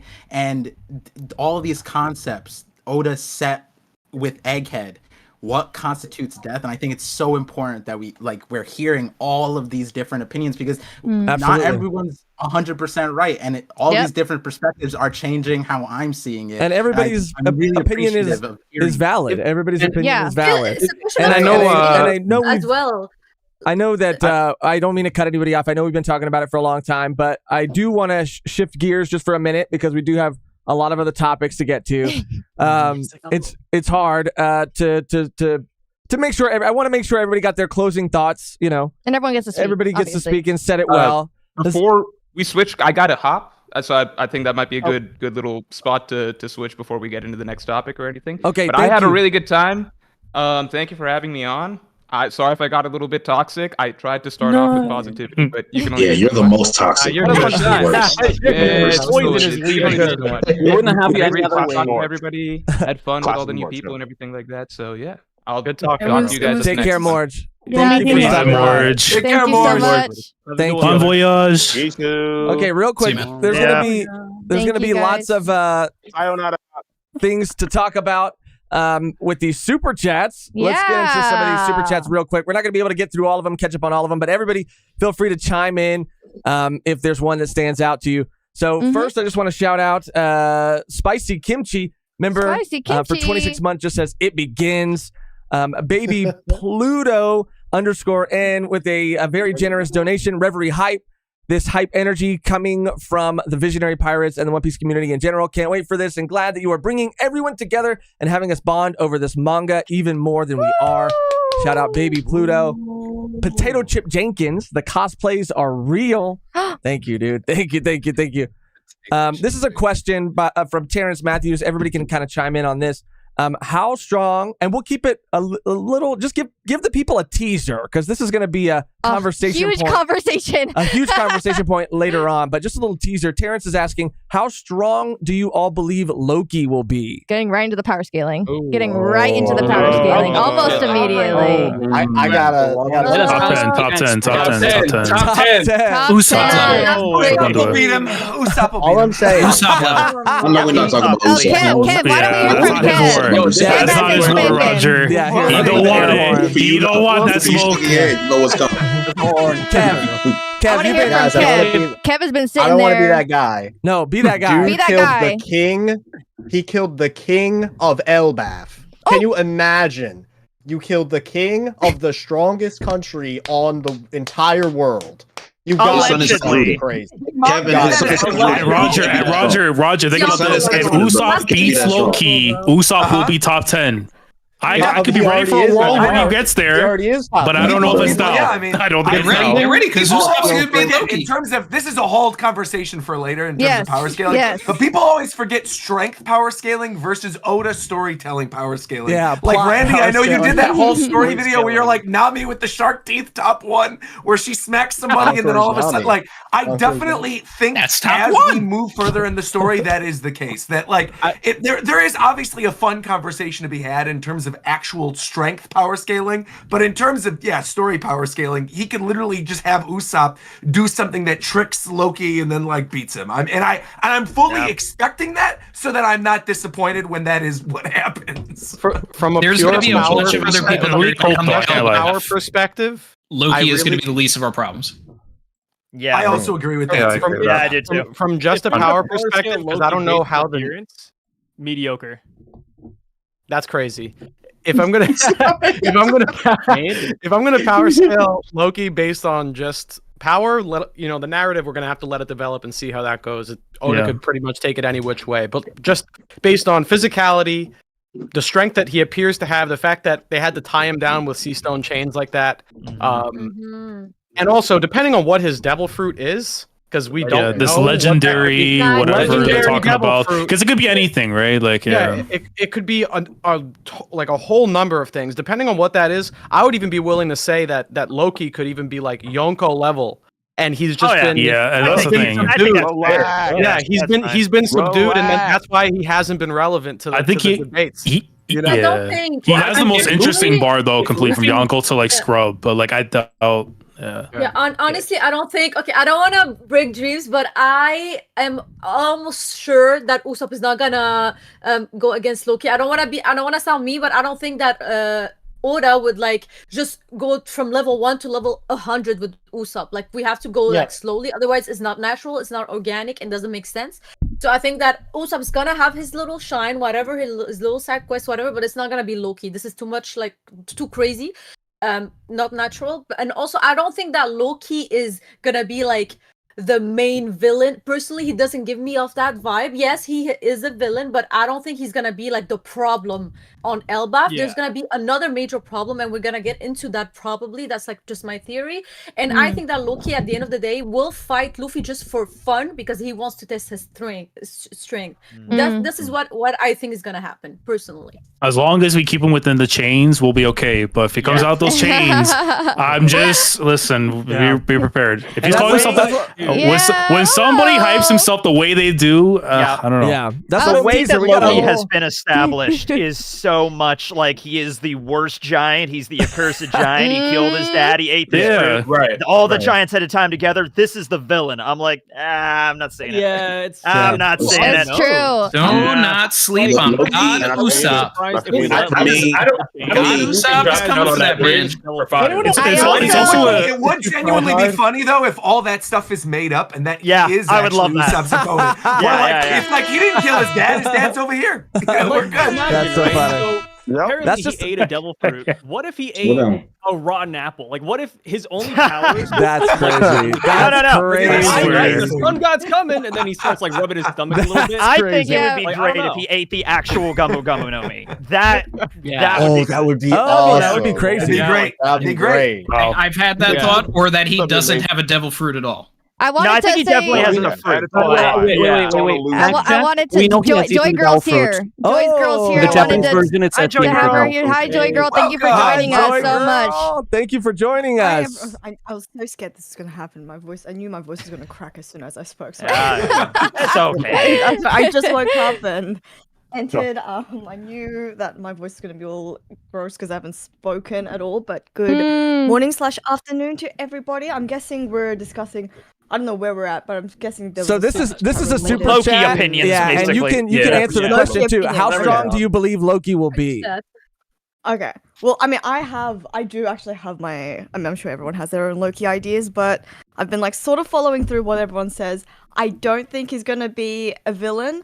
I think he is super strong, but I think there's some sort of misunderstanding, and I think he's eaten King Harold, and he has taken on his devil fruit, but as like some part of a honorable Elbaf fight, like an honorable Elbaf battle where they were in some sort of disagreement and they couldn't solve like who was going to be they couldn't resolve their conflict, and then they decide we're going to let the gods of Elbaf decide, and they entered this battle where obviously Loki won, and there's been some sort of misunderstanding, and the Elbafians don't realize that he actually killed his father as per the Elbaf code.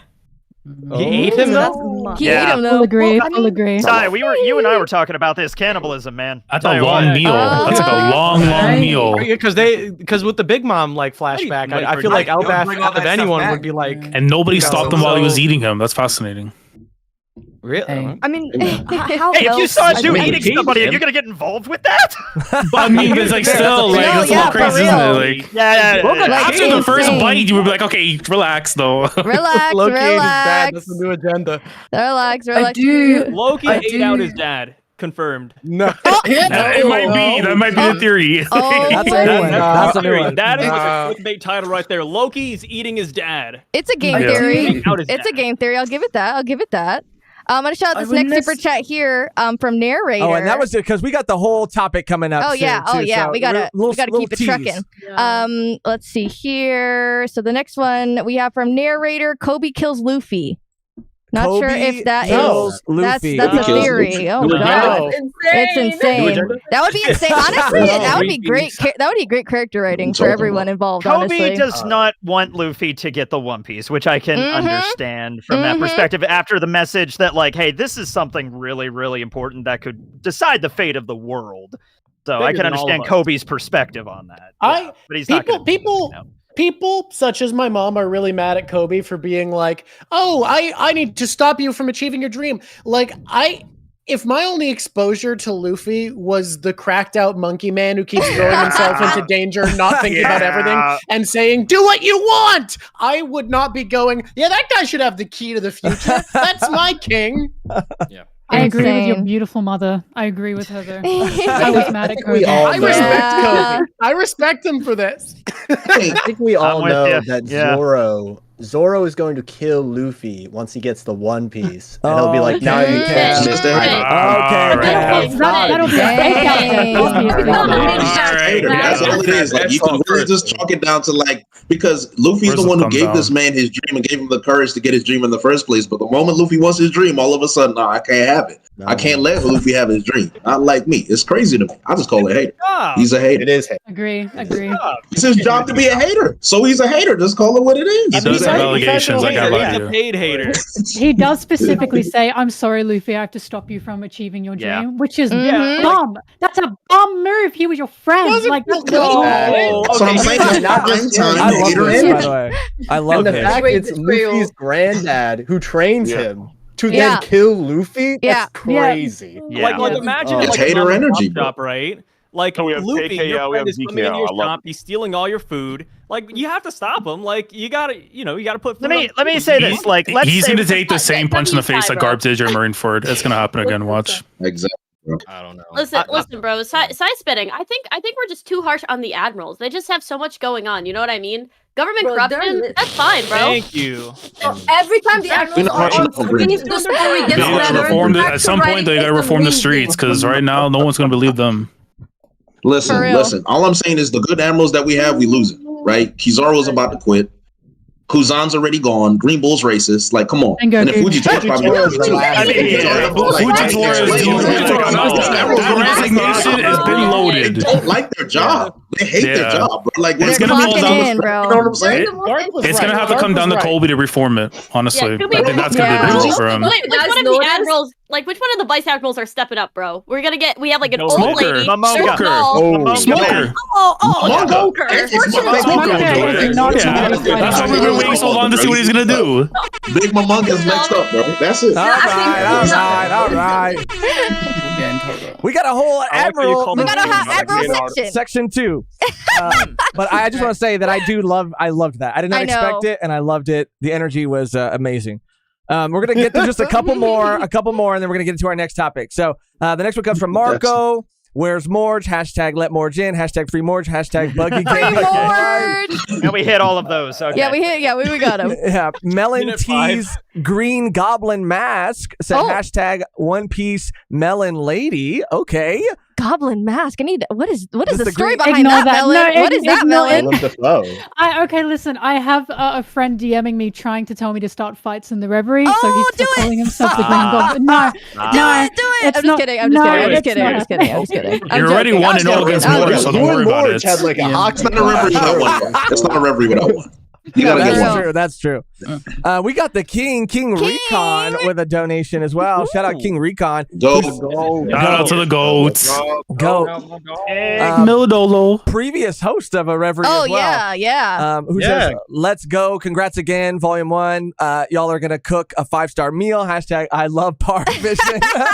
Let's go. Rats. Let's go. Thank you, King. Rabbit Stuff just with a donation. Super appreciate it. You guys are the best. Hashtag green. Tomato Reverie hype. Tornado. Tomato. Oh yeah, that's tornado. he can't read. Josh can't read. So Yeah, you'll segment. That'll become more and more clear as the stream goes on. It's Motions. Shout out. It's Motions. Shanks is the GOAT. Surely an undeniable statement that everyone in the Reverie can agree with. Oh. Amen. Amen. Shout out Yeah, I still think so. Yeah. Mihawk fans in here? There's no Mihawk fans. Crazy. The misunderstood king. That's what it is. People on Twitter are gonna go insane, bro. Who said Mihawk fan? Already I said there's no Mihawk fans in here. They're gonna slander Shanks. People on Twitter are gonna go insane, bro. Should I may listen if there's nobody, I may do the devil's advocate for Mihawk fans. Recognizes real. Oh. Wait, no, I'm a Mihawk fan. I misunderstood. Hold on. I'm a Mihawk fan. What do you need me to defend? Oh, listen, we're just gonna defend Mihawk has to be the overall GOAT. You know what I mean? Oh no, he doesn't. No, he doesn't. But all I will say is this. I think when we get to Laugh Tale and after the final war is over, I don't think Shanks is still going to be there and alive, but I think Mihawk sure will be. That's very plausible. At the end of the day, who's going to live at the end of the day? It's going to be Mihawk. However, there is still the idea that he may have to fight a certain somebody himself, Mihawk, before that happens. Get him past S. I mean, Mihawk, he's going to fight you or something? Come on. Get him past S. And listen, he'll get Snuck. Hey, Snuck, he's going to get anybody, man. It's Mihawk 2.0, fully evolved. Real quick, let me just throw a log on the fire here. Who's the vice captain of the Cross Guild right now? Who do you guys think is the vice captain of the Cross Guild? We know it's Crocodile, bro. Hidden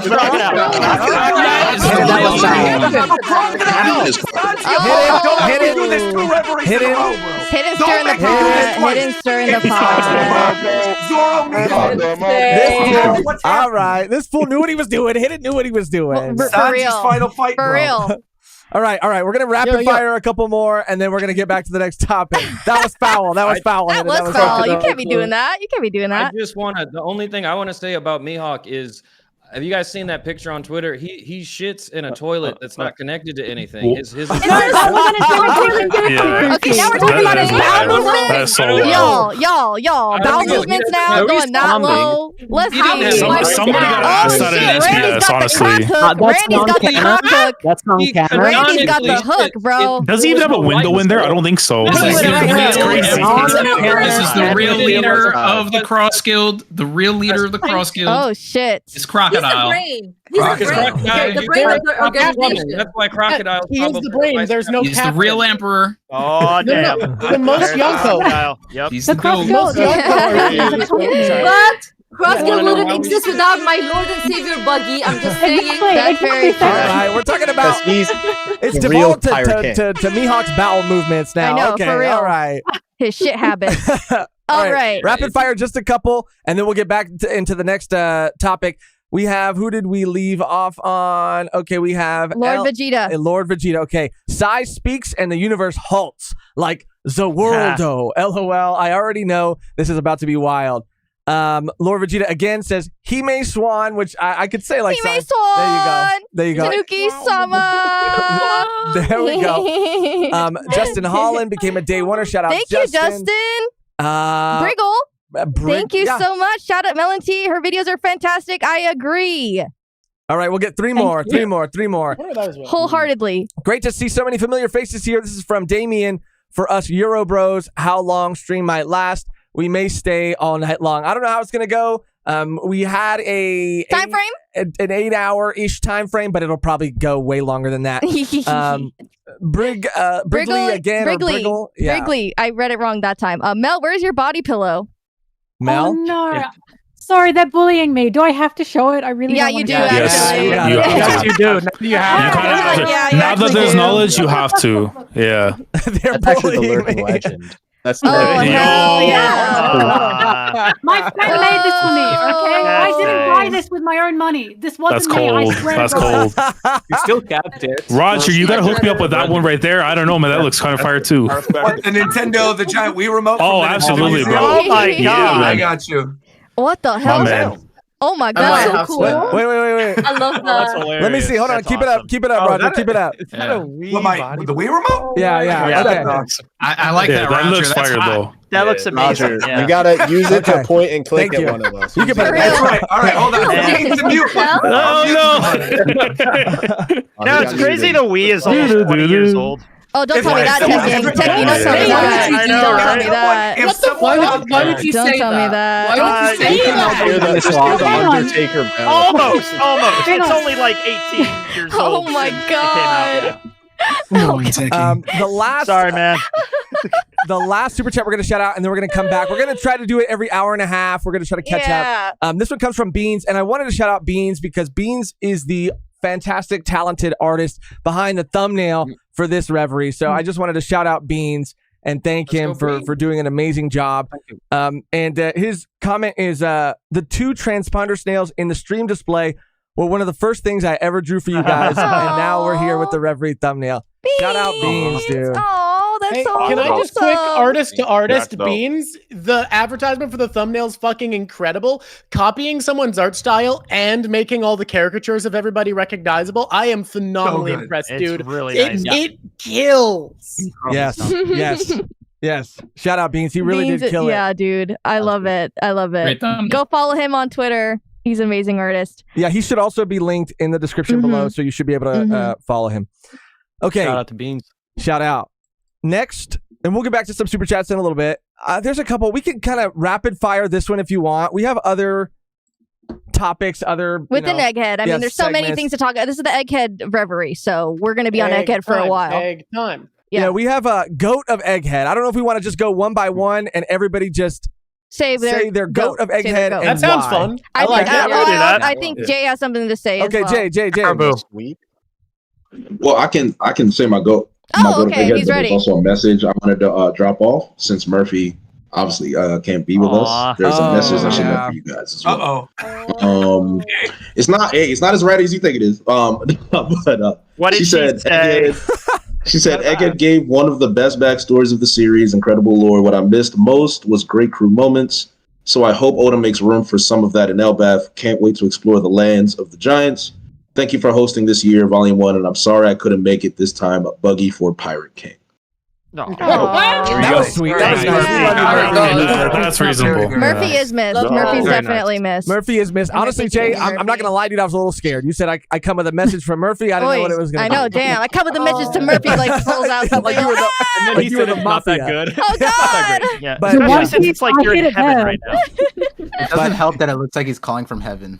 Yeah. She already got you. She already got you. All I'm saying is, look, St. J. Garcia got packed up. I may or may not be in his room that I rented. I moved in a little bit, so hey, this is what it is. Jay, I'm just curious though. How is the internet up there? Just like always been curious about that. It's not bad. We got nice little heavenly fiber, heavenly Google fiber. Heavenly fiber is funny. I like Fiber.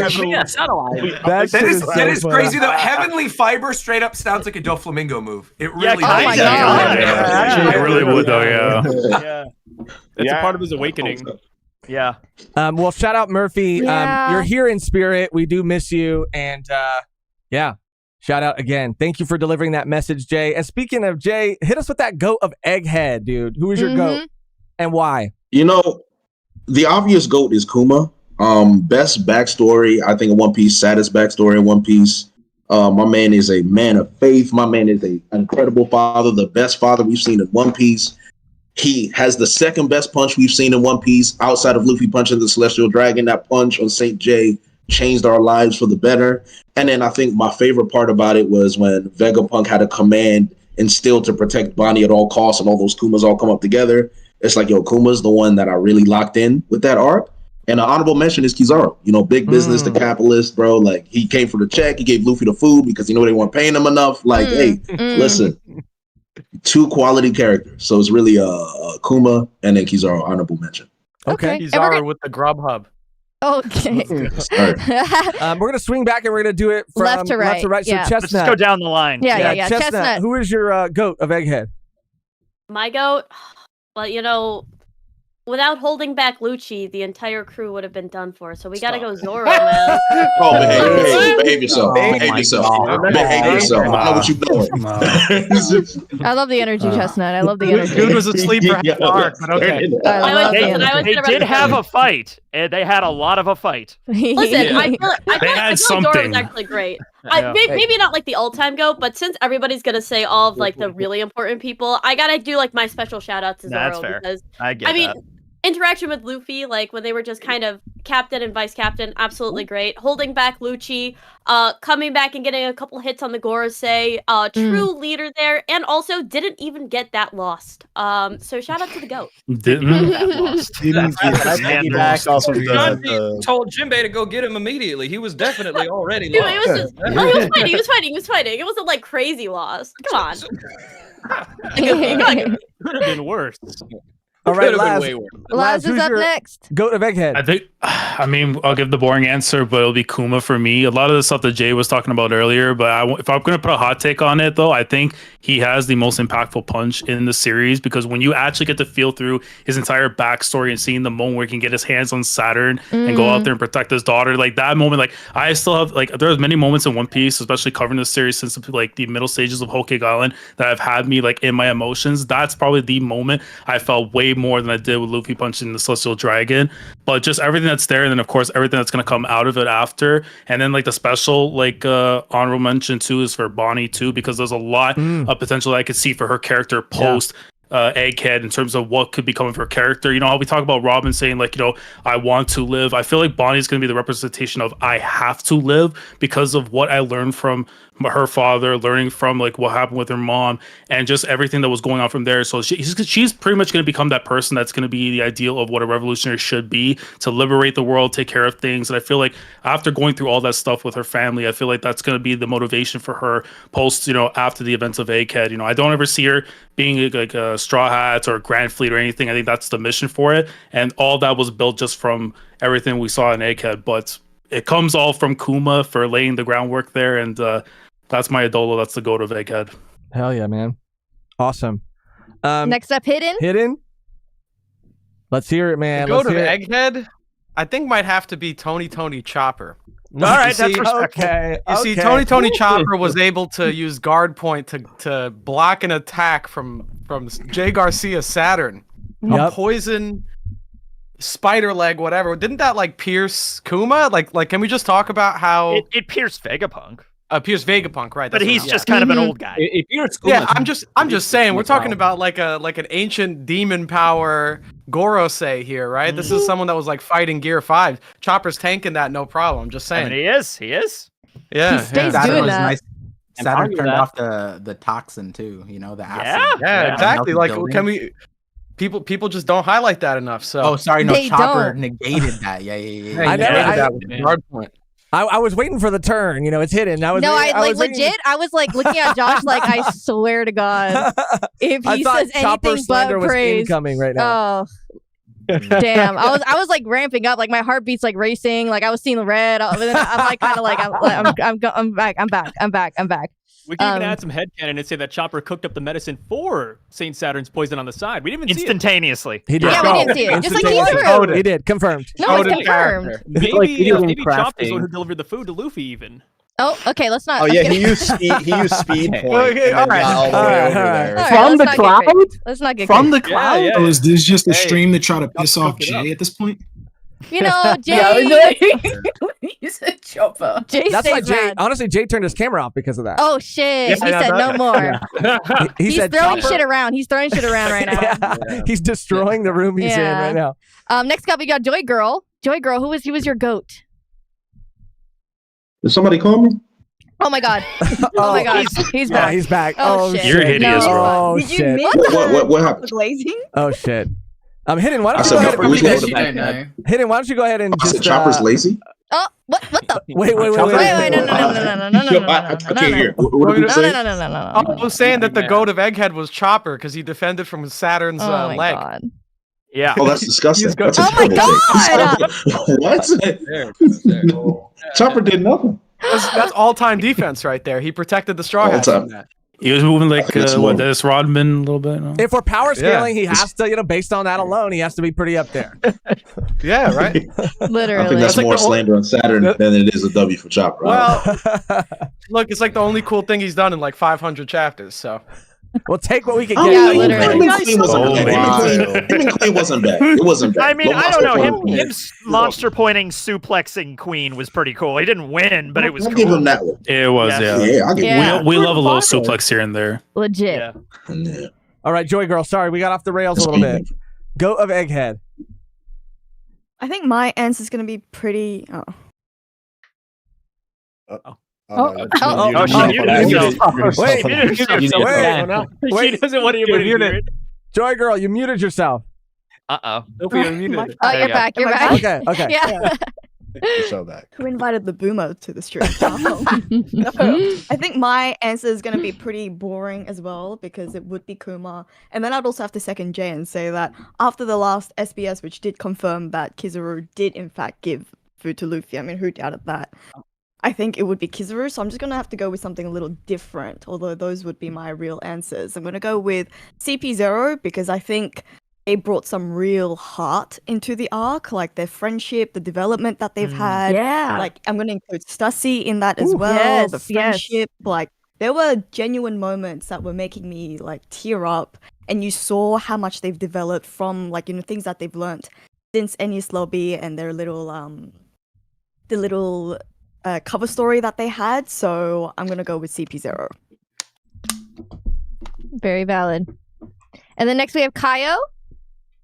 See, now I would say, Kuma, which he is the real answer, but if I could pick someone else, I probably would have to say Luffy, because he did kind of dunk on Kizaru, went up against like the five elders just standing there, which was, for me, a badass moment. Just the way he's just always like putting himself on the front line just as a main character is just phenomenal. But yeah, with Kuma, echo what everyone else is saying, brilliant character. I think I've read like backstory like quite a few times. He was just too good, way too good. But but if I had to say who the real true GOAT is, it's obviously Oda, because he's one who wrote it. Oh, actually, that feels like the Reverie equivalent of sucking up to teacher. He's listening to this right now. Yeah. Oda's watching. He watches every year. He watches every year. Hey Oda, big fan. I've read like most of One Piece. There you go. There you go. Multiple times. So funny. Kev's up next. Kev Dog. All right. Goat. So, Kuma before this arc was already in my top 10. This has only elevated him higher and higher. But there was a character who was my former number 3 who had a moment that elevated him to number 2.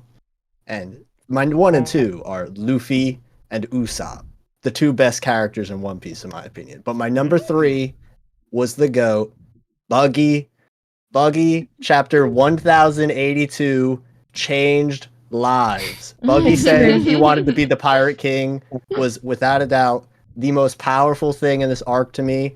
And I loved the Kuma flashback. I loved it. I ate that up like it was some junk food. This, I almost sobbed on camera.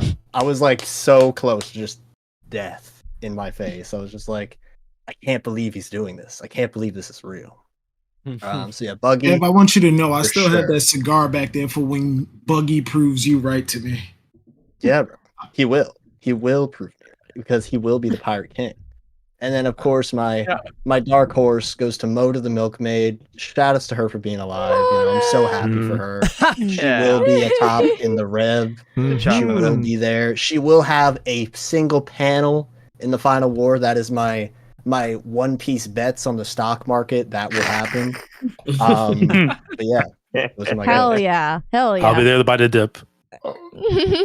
And I know we got Mama Drawk up next, but I did want to welcome Silvers. Shout out, man. How are you? Hey, Silver. Doing all right. How's everybody doing today? Good. Going on? We're doing good. Good. Just wanted to. Not much. Same shit, different toilet. We were talking about we shit were talking earlier. about Mihawk shits actually. Mihawk, Yeah. Specifically. You're Mihawk mode right now. Mihawk mode. Yeah, the Mihawk disrespect is kind of crazy. I'm not gonna lie. He needs a sink in there. That's That's all I was delicious. saying. Like there should at least be a sink in there and a light. Just switch. I don't think there's even toilet paper in there. No, there's not. He should. Yeah, when you're as great as he is, do you even need to wipe? Oh yeah, that's another level. It's hockey. He uses That's his another arm level, and he coats with the hockey. That's fucking crazy, Yeah, you would dude. get infected That's for crazy. sure. Yeah. You would probably perish. But we got Mama Drawk You on have deck. Mama We got Mama Drawk. Egghead goat. Egghead goat. Okay, I guess mine is a little different. My goat is Emmett. Thank you. And, 9 Days from Sunday. I think that first of all, Emmett answers that question we talked about in the beginning when we're talking about what is life and what is death and when are we alive and dead.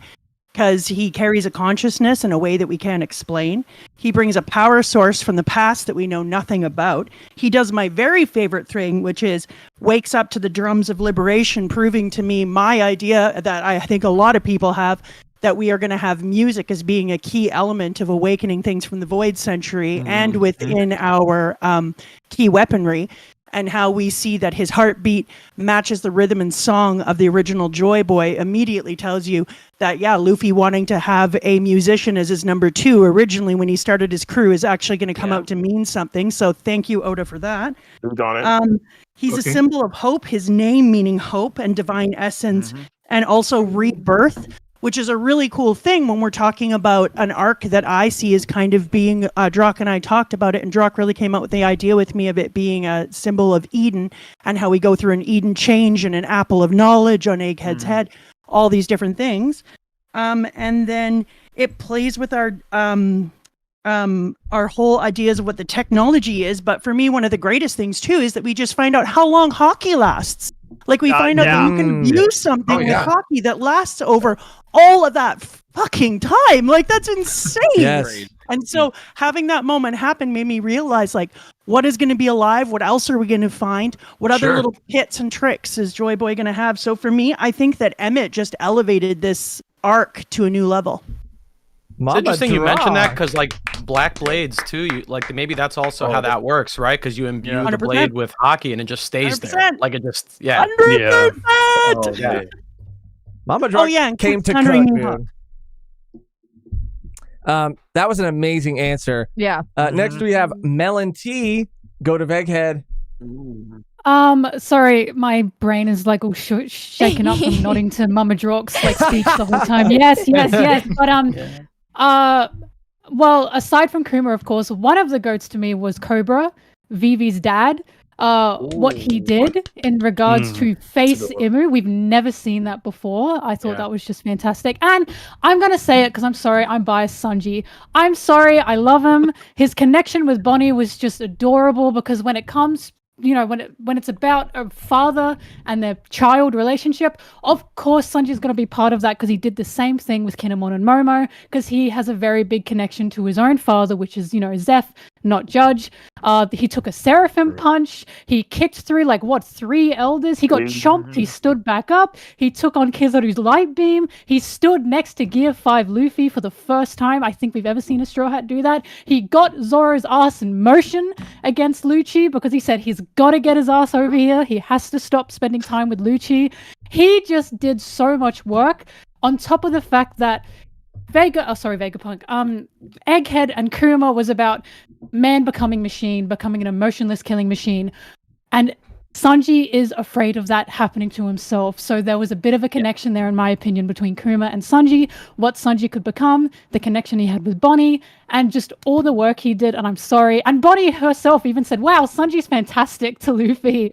And so Luffy it's got jealous. He was like, hey, and Luffy got jealous. Yeah, exactly. Right. So I'm sorry. I love him. I have to say right Sanji. now. Mel's getting the sub right now. Let's go. Sub right now, today. Let's go. Hell yeah. But yeah. And Buggy. Yes, I agree with Buggy. Okay, that's all. Yeah, they're buggies. Hey, Buggy. Another amazing answer. Yeah, for real. Can I big up Melontee's video on that chapter? One of my favorite videos of yours. Amazing. Thank you. Yeah, if you guys aren't subscribed to Melon, you're slipping. You're slipping. We're gonna find you. Thank you. Mugiwara no Goofy, goat of Egghead. I don't know if I need it. Mel took my answer. I was just gonna say Sanji. Honestly, I was gonna. I knew you would as well. I know. That's why I was like, I saw, but then you were ahead of me. I was like, oh, it's over. I don't even know if I need to go. Everything that she said, I would say. Obviously, Kuma and Bonnie, like the arc was about them pretty much, and the flashback was amazing. It's all sweet and amazing, but the way Sanji locks in when no one else knows what's going on, the second he put that Hawaiian shirt on, he was like, all right, these idiots are just gonna. I gotta look after everybody. Like he got suited up, right? Yeah, he did. The second he was in that Hawaiian shirt, he started. He made a joke at Jinbei, like what? He argued with Jinbei a little bit, and then he just locked in. He fought the Seraphim. He saved Bonnie, like I'm pretty sure a couple of times. Like he kicked Kizaru's lasers away. The best thing to me is still when he was like, where is Zoro? Jinbei, just go get him. And my favorite moment is Jinbei was already en route. Jinbei was like, I remember what happened at Wano. All right, he's stupid. I remember. I'm gonna go get him. But the way Sanji just locks in, like he's like a special teams like expert. He sees that everybody else is so like they have tunnel vision, but Sanji is looking at like everybody else, making sure that they're okay, so that we can all make it off of this island. And I know that maybe not everybody like. Oh, it's not that no one else would notice it, but it's like I appreciate that in every arc. He did it in Enies Lobby. He does it in as far back as Little Garden, maybe even before that. But Little Garden, when he was talking to Crocodile, he's just so consistent with all of it. Like Mr. Prince is the goat to me. That's all. Also, the fact that he bubbled Kaku and said, "No, we're not doing that today." Immediately. He didn't ask any questions. He was like, "All right, Lucci's acting up. Get in the bubble." Okay, everybody get in the bubble. We're not dealing with this again. We already did an arc here. Yeah, exactly. Love that. Hell yeah. Another great answer. Great answer. Great answer. Hime, you're up. Go to Egghead. So, beside the man, the myth, the legend, my Lord and Savior, Buggy D. Clam, the future pirate king, beside him, I'm the president of his church, by the way. I'm just saying. So, beside Buggy, it has to be Kizaru for me. It has to be Kizaru for me. I know that I might be biased because I'm a huge Emerald fan, but I think that Kizaru was written beautifully in Egghead, and I really loved all the challenges, the mental confliction, how we got to know a little bit more about him, his backstory, and how he was like, in the middle of the fight trying to like. He didn't want to do his job. Like everybody was able to see that, and he still like went through with it. I think there's like a big misconception. A lot of people hate on the admirals, and like they hated on Kizaru. They judged him for getting conflicted and starting to think differently just because one of his friend was involved, which was like, you know, Stella. They were like, oh, now he doesn't want to, like, he's getting conflicted. What about all of the people he killed? But that's the thing. This is a normal response. He's a human. He's not perfect. So most people only care when things affect them, and it started affecting him at that moment. So, and also I think that when he killed Stella, he didn't view him as an innocent man. He viewed him as a criminal. This is something very important. He doesn't see what like us watchers sees, and he doesn't know the truth about this world, about the Void Century. His whole life he was trained to eliminate criminals, so that threaten the peace and balance of this world, and he just did his job. And obviously, like that moment when he was like laying down and saying my wounds run deep, this is where his character development started, you know. I really enjoyed like his whole writing. I think that we really dive deep inside on his like justice, like his uncertain justice sense. So, and I think this is very like interesting because I think that Oda is gonna do this with all the other admirals. We're gonna understand why they have certain justice, and we're gonna dive deep inside of their backstories. So I'm very happy that like he got his shine, and regardless if he would have like helped Luffy or not, which we got confirmation now, I think that it still is, his character was written beautifully regardless. So yeah. Yeah, it has to be Kizaru, honestly. And I love the fact that he's not perfect. I know a lot of people are mad. I love that he's not perfect, and that's what makes him a beautiful character. The fact that he's not perfect and he has flaws. This is what I love about him. That's a great answer. I totally agree. Yeah. I totally agree. Building an army for Buggy. I still don't know why she's doing that. I can't get a straight answer out of her. So maybe watch her. But yeah, she. Why would you not be doing that? Buggy's going to become just the pirate. the army. He's gonna get the One Piece. Like, no. Can we get it right? God of the Pirates. He says it in Orange He Town. does know your friend. Oda's gonna actually make him tough.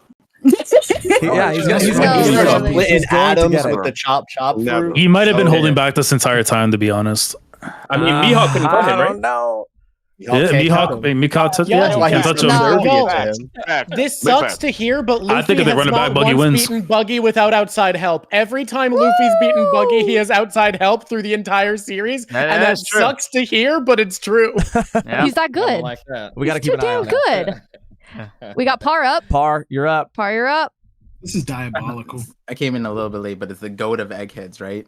Yes. So we have to a few honorable mentions. We have to talk about King Bakori. Without him, we wouldn't have had Great Terminal. And Great Terminal was a great arc flashback. He was the one who inspired that, so that's great. Separately, we have to mention Dragon for birthing Luffy. Great job, Dragon. And also giving us a chance all the way back down. Dragon also, huge cope. He gave us the best flashback by making Kuma struggle way harder than it needed to be. You're better than that. You're better. You are so much better. Dragon Slayer right before. I have a legitimate answer as well, and you're like, but and then another one that I this one's less of a meme, but inside that flashback, Ginny like had the whole situation with Bonnie and pushing through, and it just spoke volumes like inside the Kuma stuff. We talk about how great of a dad he is, but then Ginny was with Kuma through the entire stuff, and it's making me tear up even thinking about it now. But if I were to think about the go of Egghead, it's actually kind of basic. It would be you, Josh, actually.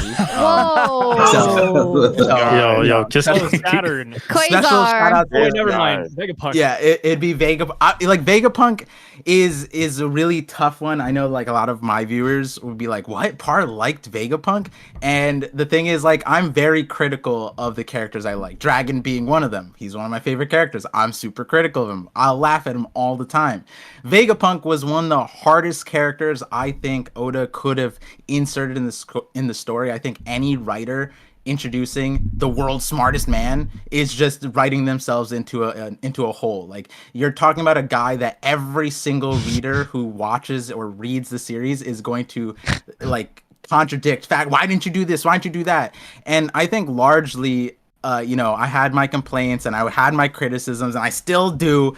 And I feel like Vegapunk's gonna show up at the end of the story, and then boom, they're still there with the satellites. All that stuff aside, Vegapunk did a lot of the things that I had wanted, and that speech, that message, like I made an entire video just reiterating that speech, because that speech was 25 years or whatever in the making, and it completely changed and contextualized so much for the story. And so like, even from I like the character, I like the design, it was a funny thing to do, the tongue, the apple, the placement, the Einstein, the quasar, there's so many things intricate to Vegapunk's design, character, placement, position, that you just know that Oda planned this from way beyond. Like, this is one of the craziest drops of all time. And on top of that, it was just hilarious that like, this is a character I've been waiting for, and to any other series fans or anything, yeah, this is the GOAT. This is who I'm watching for, the guy with a half apple head.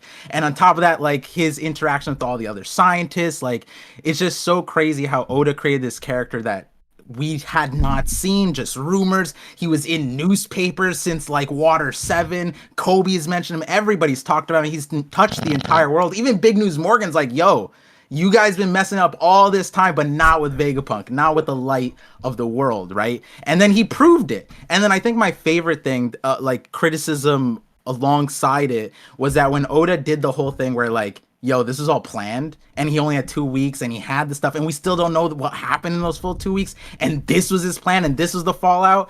It's just kind of crazy that, like, Vegapunk did live up to a lot of what he was supposed to be, the world's smartest man, in so many different facets, and it didn't feel annoying. That's another part of a character like him. It's like a super know-it-all character that just like plot convenience and device. Yeah, there were some, but like in Vegapunk's case, I liked it. I liked the way Oda did it, and I think in the future, with the satellites, it's gonna continue to be a positive. And I'm gonna be excited to see the man that Vegapunk was chasing, because that's the other part of this entire story, is that we talked about how like it's a mechanical man.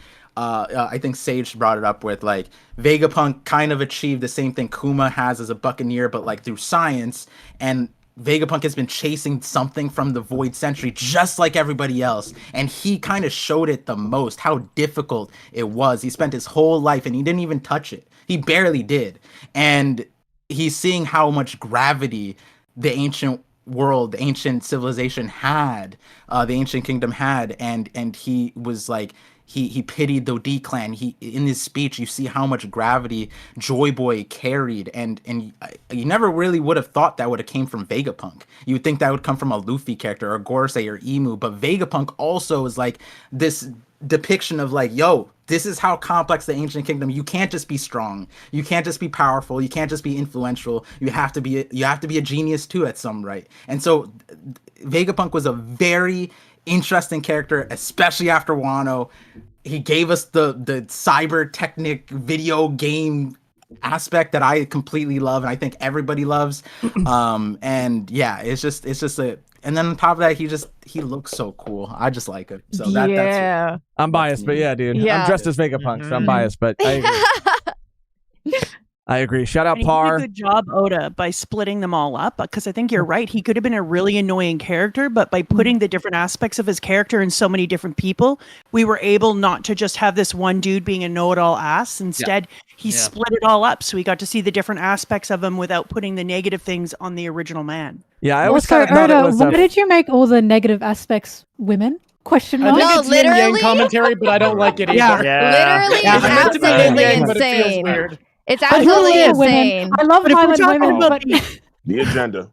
Insane. I didn't say that. I just want to say that. But hopefully though, because I do, that was obviously interesting. It's curious where Oda's going to go with it, but having greed and evil be kind of the drivers of the independent ones, I think Oda will kind of show, like, even Vegapunk himself was like, Lilith did it. that evil one. Why did I make that one? But I think it's gonna come to fruition that like evil is just a label that we created, and same thing with greed. It's like he couldn't erase greed. It's something he couldn't understand, and so hopefully down the line, you know, the female Vegapunk satellites don't have the complete negative connotation that they got. Interesting. Even people removed, like we showed my uncle photos of the Vegapunks, the satellites, and he was like, "Wait, let me get this straight.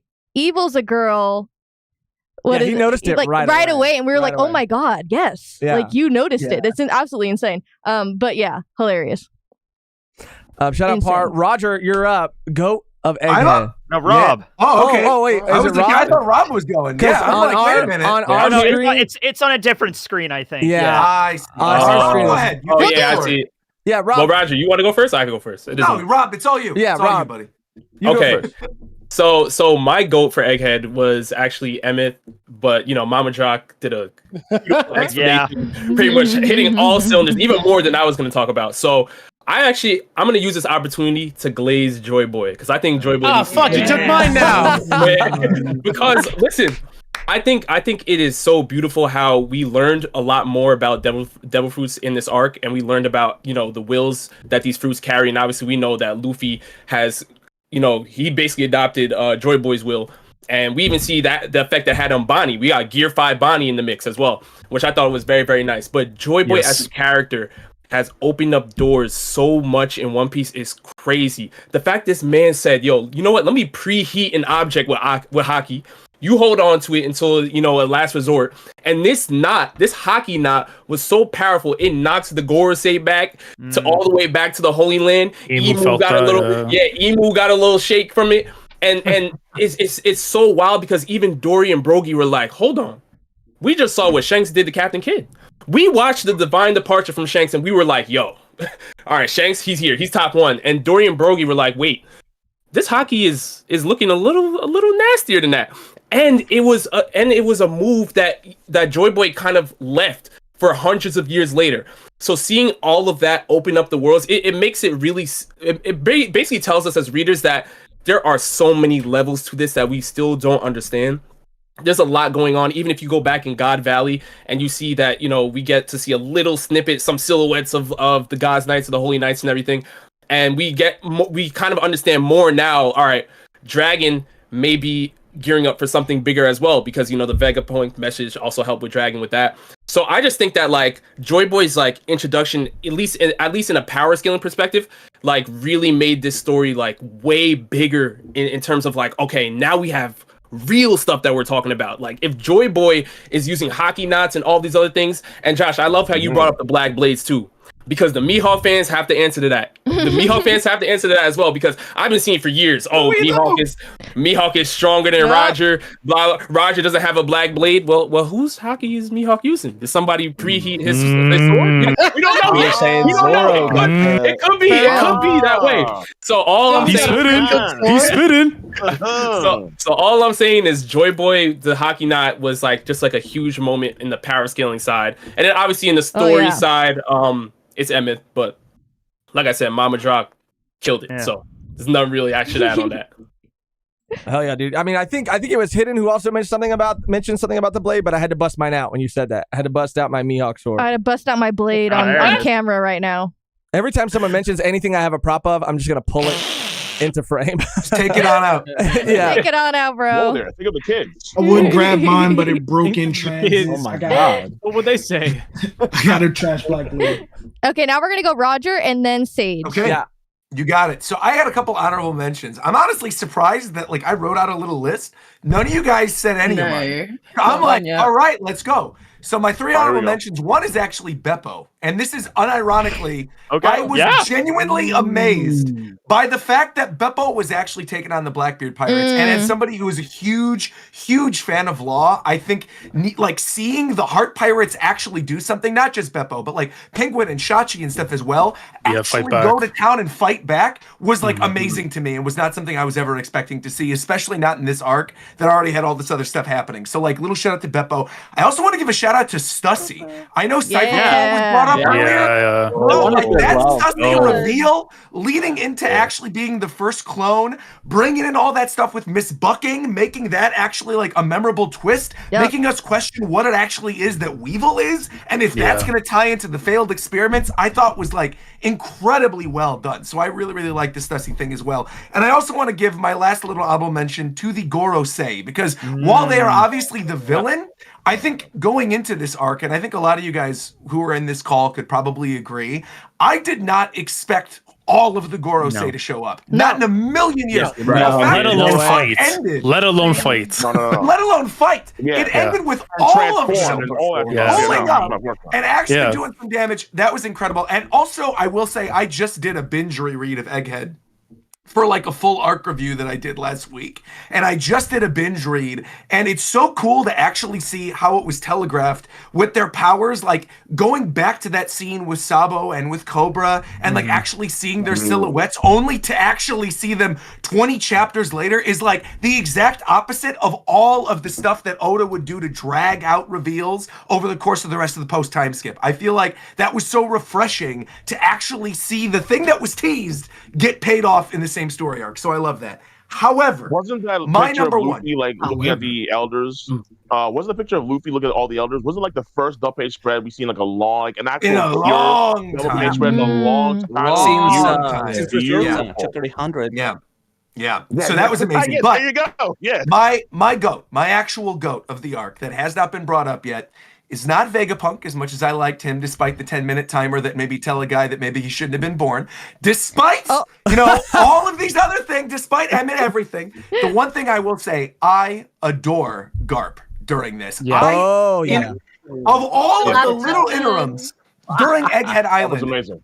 I truly, genuinely felt the most from the Garp interaction, and seeing that moment between him and Kuzan, and then in addition to having that bit, obviously his whole relationship with Kobe, right?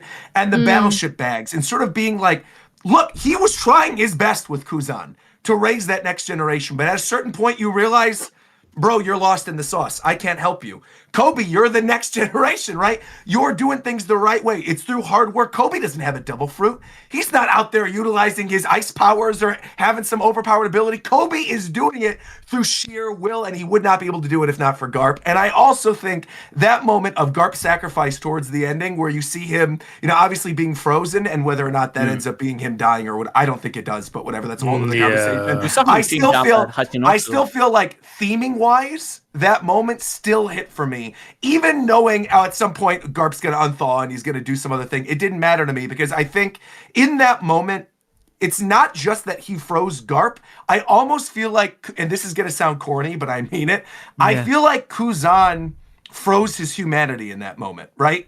I feel like the last person that remembered who he was before all of this, before being Admiral Kuzan, right? Before, siding with the Blackbeard pirates, he was the one dude that was left that truly knew that he could have done something great. He could have been on the right side of history.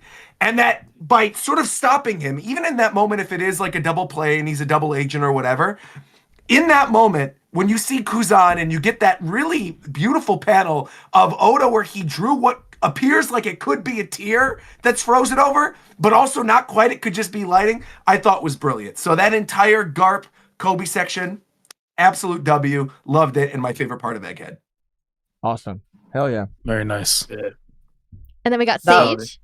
Yeah, I was just gonna say, you brought up the person I wanted to bring up who hadn't been brought out yet, which was Stussy. I'm sorry. Hey, look, it happens. You're right. She deserved the mention. Look, Succubusy needs the double talk. That's great. Actually, she's just a bad, but yeah.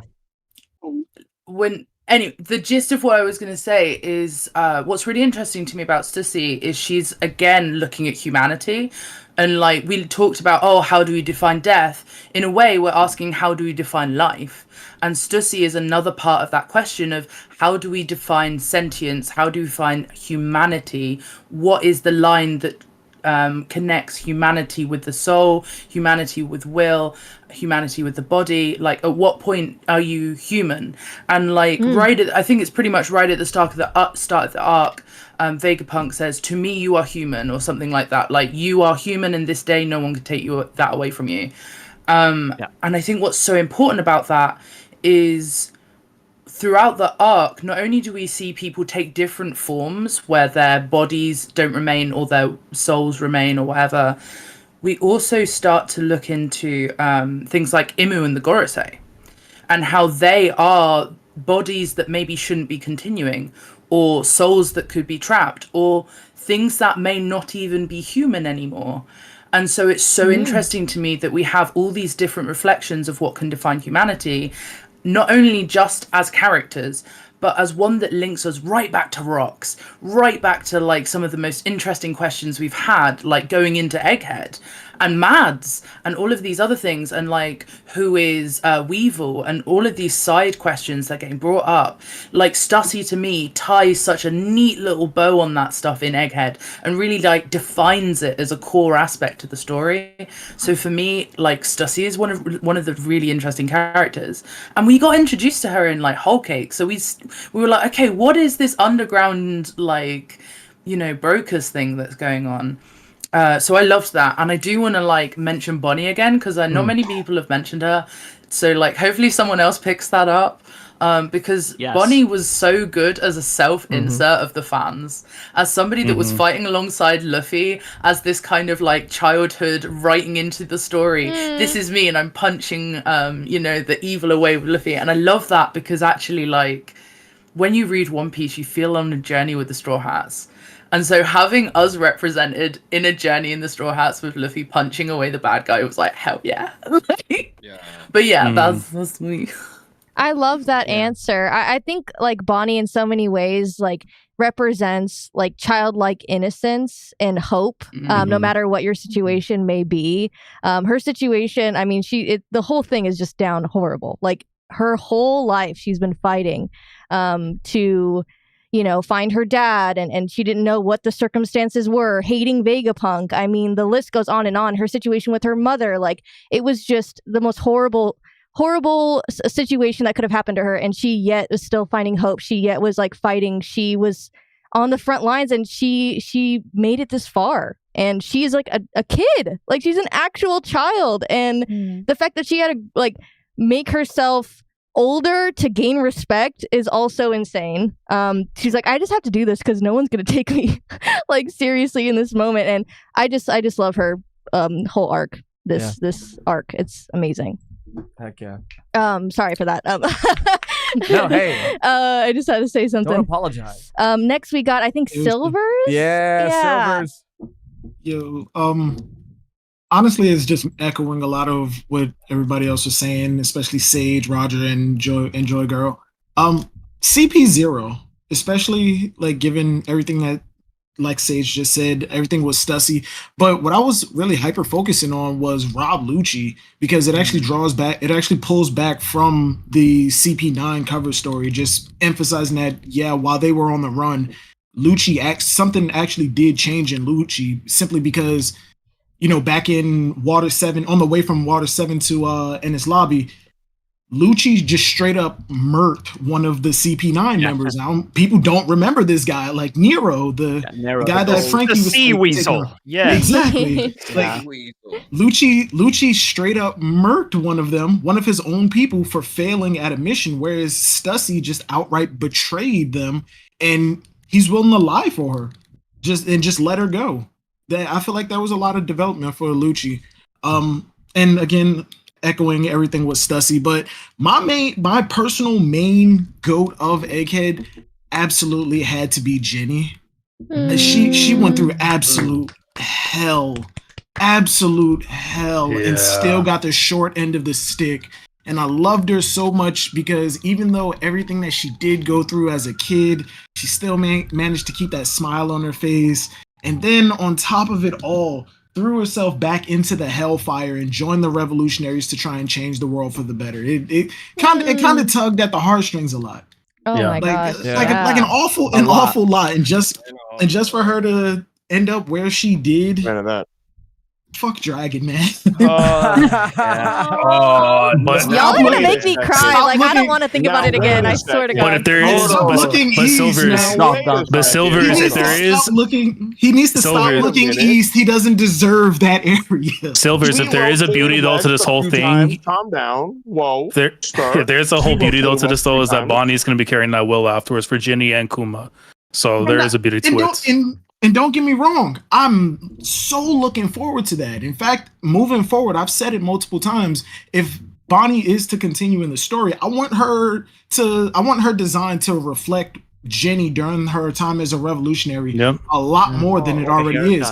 But as it stands, fuck Dragon, man. Oh my God. That's where I'm standing right now. If anything's been like preheating, it's going to be Dragon. The bigger picture. Oh my goodness, people. The bigger picture. All right. Just you wait until Bonnie ends up using the distorted future on all the revolutionaries and fellow Betty is cheering her on and they all go Gear 5. And you're going to have a Gear 5 Dragon. You're going to have Bonnie to thank for that. So that's what you're going to get at the end. And I'm going to thank Bonnie and still curse Dragon. Did you peep Oda's Q&A? No, not yet. Okay, all right. I'm actually behind on the last 2 chapters. I was planning on doing that today when I got home from work, but I forgot about the reverie. This man Rob is a politician for Dragon. That's crazy. I didn't say. I just Goofy. I asked him if he read this one. Rob, because some of these people might not know, Rob is a paid politician for Monkey D. Dragon. Oh my God! Let's talk about it. Is it time? Let's talk about it. Is it time to talk about it? But he didn't read it. Silver didn't read the Q&A. I don't want to. Q&A. Okay, we talk about the Q&A. The Q&A is critical. The Q&A is critical. All right. Dragon did nothing wrong. Come on, Mel. Yes, he did everything wrong. You should not defend Bob and then hate Dragon. Dragon cook. Did nothing wrong. Let Dragon keep cooking. Keep cooking, Dragon. Teasing on with the horn. All right, I think we got Randy. We got Randy up That's next. another can of worms. I know, it's another can. We got Randy up next. Randy, goat of Egghead. Goat of Egghead. Let's see. I would love to give it to Sanji for all of his feats, but that fit was just atrocious the entire arc. So it really basically just negates everything that the man did. As much as I love Sanji, you do not put a hood on a Hawaiian shirt. I'm sorry. You just don't do it. It's diabolical. It's diabolical. He's innovating. He's innovating. No, Jimmy Buffett would be disappointed in him. Jimmy Buffett would be proud. To be fair, he did not choose the outfit, but he did opt to keep the outfit after he got He rocked it. He could have walked back into the machine. He could have. That's another Damn. Oda had to nerf him. Oda had to You gotta keep in mind. But anyway, I guess I would have to. I think I got to give it to Bonnie. Bonnie had the biggest growth and change in development of a character, obviously by way of the flashback, of course, but also it kind of changed for me, and we'll see how far this idea goes throughout the story, but it kind of solidified the theme and the goal of what Oda's trying to set up with the story. Because it's like, it's not that Bonnie is the first little girl character in the series that has become important to the Straw Hats, but it's like in every single arc, he kind of continues to elevate this, and I really do think it's because Oda is a father of daughters. So I think when I look at Bonnie, I feel like this is a man that is like settling into his role as a dad, trying to give his daughters a view into his story, to kind of write them in, kind of like how the character Robin, for DC was basically created for Batman, to give the readers someone to kind of identify with, a young 8-year-old, 9-year-old, whatever, that was reading Batman in the 30s and 40s wouldn't have necessarily said okay, I want to be Batman, but then they see Robin and it's like, okay, I see myself in this character, I can be this character. And I think that with characters like Tama, with characters like Bonnie, that was Oda's intention, to sort of give younger members of his like female audience that are reading the story, like someone to kind of gravitate towards. But beyond that, you have Bonnie go from this character that doesn't completely believe in herself. You know, everything that she's saying is, give me a blank-ish future. Give me a blank-ish future. Give me this, give me that. And then at the very end of the arc, it's kind of like we get exactly what Oda wanted to say with everything when she just says, give me a Nika future. The ish is dropped. The like is dropped. It's very deliberate. Luffy has kind of removed whatever mental blocks this child would have had in her mind to say, no, you can't do this. You can't go here. You can't do anything. And I mean, I feel like that is the overall message of One Piece. It's like, you can do whatever you want to do. You can be whatever you want to be. Go after your dream, no matter how nebulous it is, how ridiculous it is. Don't listen to somebody when they say, oh, that can't happen. You can't do this. You can't do that. And it's something that, you know, has always resonated with me from the story. So seeing Bonnie kind of encapsulate that and then literally become Nika simply because she believed it goes back to chapter 218, 219, when we got the Willie Gallen quote, basically saying, if you think it, you can do it. The overall thesis of the series, I believe. I think we're going to get further into this idea as we get into Elbaf, which, you know, everybody wants it to be Usopp's arc. Everybody wants it, you know, the Robin focus with everything with Saul, like that'll be there. But I think that what we're getting into is going to be the most Luffy-centric arc that we've ever had, because this is where everything with the Sun God, everything with Nika should come to a head and kind of solidify. And what Bonnie did at the end of Egghead kind of gives me sort of this idea that she won't be the only person to do this. And that it may be a part of Luffy's power. You know, maybe I'm off base here or whatever, but it's like, I don't think that Bonnie's fruit is completely the reason why she was able to imitate and turn into Bonnie in the first place. And and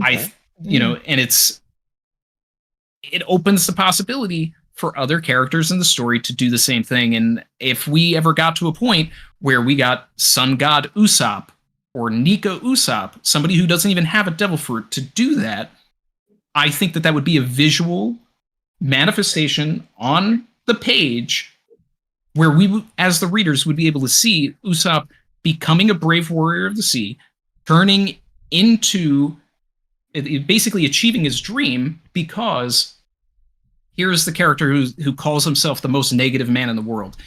Like, everything that what happened with Bonnie, I feel could really develop Usopp as a character, because he has all these mental blocks. If Luffy can slap that out of him and make him actually believe that he can be brave, that he can do whatever he wants to do, then there's no reason why he shouldn't also turn completely white. And it's not like we haven't seen other characters do this either. The Sulong form is Gear 5. The Tamate pills is Gear 5. Something is up with these white transformations with red eyes that Oda is trying to tell us, and I just think we're going to see more of it. And Bonnie being able to be the vehicle for that change, I think should not be undervalued or overlooked in Egghead. I love that you mentioned about it being because Oda has girls, because I think that he super grew as an author from leaning in and saying, I kept saying that this was manga written for boys and I have girls and I need to create this entry point for him. I also think that you hit on something really important, that we saw one of the greatest manifestations of will here, like one of the most fantastic manifestations of will. And then you hit on something really important, because now we've seen what is possible through will in a new way. Yeah, exactly. That was savage. I think that's the true meaning of Egghead. That was savage. That was like answer. I was seeing stars. I'm fucked up. I want to be. Damn. That was amazing. Who do we got on deck? Sai, are you still here? Yep, I'm here. My camera died because it doesn't last long. So because of that, I might have to dip out after this answer. But my goat of Egghead is 100% Rob Lucci. You know, as a huge Rob Lucci fan back in Ini's lobby, I really loved his performance here on Egghead. I mean, yeah, he didn't beat Luffy, but I think the main thing I took away from that fight is that he never gave up. You know, he lost that battle. He came back. He wanted to win. He trained. He awakened. And I think it's really respectable, right? He's a hard worker, and he has his own group. And I think somebody said it a minute ago too. I think it was Silvers, but they mentioned how like Rob Lucci, like he grew through his cover page story, and he learned to really like his teammates. You know, I think even in it was either the SBS or the 10 questions that Oda gave us, but he talked about how Rob Lucci really cares for his Nakama. You know, he was looking out for Kaku. He really cared for his people. And we don't even know how he feels about Stussy, right? Does he know that Stussy not betrayed him, but does he know that Stussy's actually dead? Or did he say that she was killed in action just to cover for her in her escape?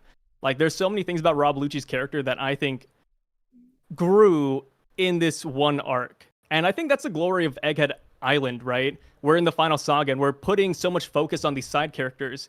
And, you know, by extension, I'm saying Rob Lucci's great, but CP9, they became CP0. We got Bluno, we got Fukuda, we got all these random nobodies that I don't even think we'll see them again, to be honest.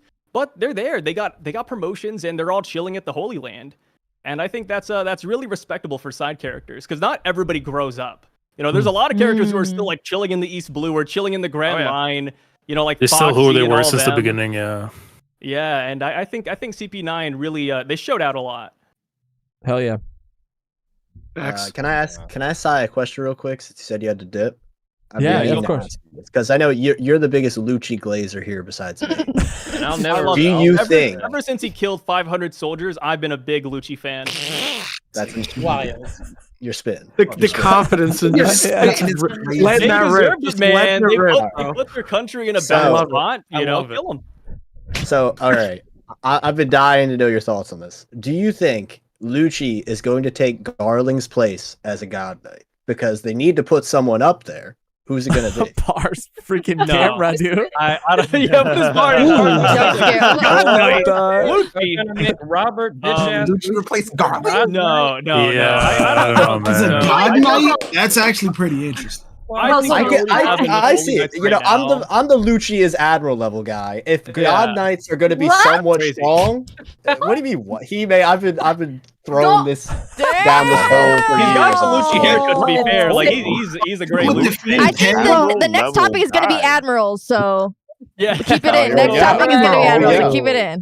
I don't think Lucci would want to be a God Knight. Yeah, I don't know. We have so many Holy Knights already. I don't think Lucci is going to become one. And I feel like, as far as Holy Knights go, I feel like they will be very classist about it. They're going to look at Lucci, say, "Hey, this is a human. We're gods. We're not going to let this guy in here." Like it's a boys' club, really. Yeah. Like that's what the Celestial Dragons is, and Lucci doesn't have a past despite him being their best agent. Yeah, Egghead seems to be a turning point for all the CP agents that were there. Yeah. I mean, Stussy, you know, like her interactions with Kaku were like definitely moving for him. And Lucci too. Like I personally believe that Stussy is not dead. I think Lucci spared her and helped her escape. And he's just you know, pretending so that he can make his boss happy. But let Stussy and Kaku get their farm. Yeah. I can't wait to get a side story where we see Stussy just constantly milking the hell out of Kaku. Because we saw that back in Hulk's Island. We had Stussy. It's a family-friendly crazy. What are we? What?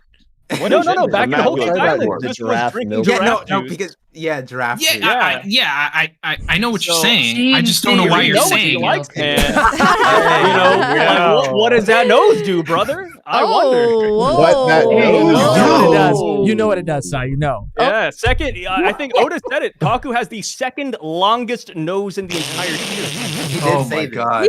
Is this really where we're going? Oh yeah. Is this really These are the important about things. These are the things that deserve videos. These deserve video essays. Domain expansion. This is Sai's domain expansion. Yeah, hell yeah. That's my next big 3-hour video. Just what does Kaku's nose actually do? Yeah. Convenient timing to say this with the camera off. I'm just saying. When When you make it, link me, bro. Link No, me. yeah, send me the link. Send me the link. I want to see that, dude. Actually, I'll can give I- you like the Yeah, Patreon 5-hour exclusive cut. Thanks, bro. Can There I you actually? go. Can I be in it though? Can I be in it? Like just like a little like a. Oh yeah, we. I feel like we can get everybody in it. You know, like everybody can have like a little like 5-minute segment. where they talk about- absolutely. Yeah. Let me know. Talk with Also, Stacey. I mean, a nasty. 5-hour video, you're gonna have something in there. Y'all nasty, bro. Y'all some nasty niggas. I'm sorry. I hate you. Y'all nasty. Oh, Oh my It's lord. diabolical. I love Ty, bro. You know, I was trying to be wholesome when I said that they should get a farm together. Oh, That should be the end goal right there and then. I That's want like a left turn real Kaku fast. to get his I have to job take it back a at step Galila. further. I really kind of want that ultimately for him. They Yeah, say, that's so right? funny. Kaku and Sissy, you know, they're animals. They're doing it like the Discovery Channel. Like that's how. Oh my God. Now we're quoting songs? Mate? We're bad again. And What is going on? Guys later. It's so funny how that Sai said he had to I'm leave. actually scared. I know. I'm Sai's actually like, I'm scared now. staying now. Sai's like, I'm staying now. Yeah, That's what that's we're like talking that's about. what Sai wanted to say before he left. He Yeah. needed to get that off his chest. He does it every time. Hey, while I think we're it's still on on the this topic chest. of Never like, mind. of like the wholesome stuff, I'm gonna head out. My friend is actually having a baby, and they just text me that they're going to the hospital. Let's go. Let's go. Thank you for coming. Yeah, thank you for stopping by. Hey, no problem. But Let's before go, Silvers. I go, just in defense of Kev, the fact that what was the guy in the Admiral draft? Brown Pig. The fact that he's in Chaton. Yeah, Chaton. If he can get picked in the Admiral, come on, can we honestly say Rob Lucci wasn't a candidate? If he wasn't on the run, he'd be a candidate. You're right. All right, everybody have a good night. Have a good. Take it easy. Take care, Silvers. Yeah, bro. I'm not the one having the kid. Everybody, I'm not the one having the kid. I'm seeing a bunch of congratulations in the chat. I'm not having the. You're gonna give them the thanks. That's what we're asking. Yeah. I don't know. The way everyone was saying congratulations, y'all made it seem like he was having the kid. I'm like, He's having the kid. I heard what he was saying, but like still. Y'all get I just wanted to make sure we tell the men to get the Panda's reverie experience, not mine. What y'all done, bro? Look at the chat. It was like, congrats, Silvers. It's like, it's not him, bro. It's not him. What's wrong with y'all, bro? Pork is the Silvers. Pork is the Silvers. You heard it here. I love that. There you go, baby daddy. You're not gonna be a dad. Not with that attitude. That's it. We cracked the code. All right, later, man. Bye. Bye. Take Okay. care. That's crazy that Silvers is having a baby. That's anyway, insane. He's gonna be a good dad. He's gonna be really good. I had a hunch. He's gonna name him Reverie Rob from now Lucci. on. Every reverie from now on. Going into labor and he still makes From it to the Silvers to reverie. gold. From silvers to gold. all right, who's up next? Is it Drawk? The window might be different for us. I don't know. I got to dip out, so I was wondering if I could go Absolutely, next. Tekking, absolutely. Okay. All right. So I know I like Drax's mom said it best with Emmeth, but I'm surprised that not a single person here brought up T-Bone. All right. Oh my Look at this guy. No, seriously though, his death was a huge deal because he was probably the best lawful good, like aligned Marine in existence. And the Rest in fact peace, that he T-Bone. died is kind of a symbol of like, hey, this is the final saga. Lawful good characters, like on that scale, they're not going to win out. What are you trying to say about not the way Kobe? it's gonna go. What are you trying to say about No, T-Bone was more lawful good than Kobe. Okay, fair. Yeah, definitely. I'm not trying to get. I'm gonna be honest. I'll say it here. When the T-Bone stuff, I didn't remember what chapter it was. When it was like 416 or whatever. It was Everyone definitely hated me. Egghead, yeah. But Everyone I don't remember hated the me, exact chapter. and now I know it was all Tekking's fans. They were just like, I held a funeral for this man. Oh, yeah. Sorry. But It was like 1082 when we found out. It was Yeah. 1082 or some such. Yeah, when he died. But yeah, that was a big deal. I was actually a little disappointed when we didn't, because I assumed that like he would have just like, he literally, when he went to that country and there was like an old man there and he's like, oh, I need the money from the Cross Guild to pay for my family. He would have just maybe like ended it himself so he could like, oh, I want you to live on. Like, 'cause that's the kind of guy he was. Yeah. But anyway, more seriously, it is Emmeth. And Rob and Drax Mom did it great. But one thing I did realize that I just wanted to bring up, and I love the way that Oda spins this stuff, is throughout One Piece, we have the themes of dreams and inherited will. I mean, this is all over the place. It's very clearly there. However, this is taken not a metaphor of like an inherited will, but this is quite literally Joy Boy's inherited hockey nuke that I'm going to store in this robot and I'm going to, erupt it at a certain point. So I love when that stuff is, spun around to make it like, oh, it's not just in the metaphorical sense. It is in the very physical sense that this can happen. Because hockey just literally means like ambition or willpower. So now we have this, and we could go all over the world, and we could try to find different hockey stored items, and this is definitely going to pop up again. Is Mihawk's Yoru one of them? Who knows? But the stuff's out there now, and so yeah, that best character I would say. Although Bonnie, Kuma, Ginny, and their plight is definitely up there as well. Yeah. Too many good character moments in Egghead. I feel like so many characters got like awesome moments. Absolutely. So good. I got to get going, but thank you all. This was a great reverie. Will continue to be a great reverie. And you all have a great night. Yeah. Bye, Tekking. He's like, it's later, not gonna everybody. be. Have a good one. Later, Tekking. Later, Roger. Later, man. Goofy. Later, everybody. Bye. Goodbye. He's like, this was such a good reverie. I'm leaving, so it's not going to be good anymore. Bye, guys. Love you. Much love. Do we have AJ next, or AJ? Are you still here? I am here. Yes. Awesome. Oh, it's me. Okay. I think it's you. Then it's Artur. I think I got skipped. What? Who? Yeah, exactly. Yeah, Our cameras are messed up. You Drawk did. keep leaving. Sorry, guys. You did get skipped. And whoever hasn't gone, please. Yeah. Sorry, Drawk, go ahead. My bad. That's no on me. worries. So Rob took mine, but he talked about the power scaling with Joy Boy, and I actually think Joy Boy as MVP for me goes way further than that. So this is a series where we've had the Void Century, something looming over our head since I believe Skypiea. This is something that has been the core of the mysteries, and to me, I felt a bit disconnected from this because I don't like the trope of the ambiguous better time in the fantasy world where things were cooler and stuff was happening. I always find that a little boring. But I think Oda found this incredible way of having there be an emotional connection, a through line to the Void Century now. Because hockey, as was said, is willpower. It's what you care about. It's what you want of the world. And we have this hand reaching 800 years in the future, sending one message, one desire, and it's just to protect his friends. And that one will to keep his friend who will survive so far beyond him safe is the biggest impact on the entire arc. It's the thing that sent the Gorosei away. It's the thing that lets them get away safely without more people dying. How many people might have died? How much more damage might have been done without that explosion of Conqueror's hockey? That is just one person's want to know that they can still protect their friend after they've died. I think that's beautiful. And to me, I think that's like this incredibly powerful hand reaching to the future, connecting us to the Void Century. And then also Blackbeard is great, and he's going to do great stuff, and he's awesome. That's my point. Oh, Can I see, by the way, when it's done, that picture that you've been drawing? Can we make it full Oh, screen? yeah, I can switch that to the full screen. quick. oh my God. That's That's awesome. nice. Yeah, you're Thank doing you. it painting. Wow. Oh, that's yeah. really good. Wow. Yeah, You did it'll look that. better when Wow. it's done. That's crazy. That was Very huge. nice. Yeah, you've been chipping It's away at that, very and I was like, I need to see more. How do you feel about amazing. drawing Blackbeard? Because I hear he's like notoriously difficult to, or like annoying or tedious to draw because he has so many little details.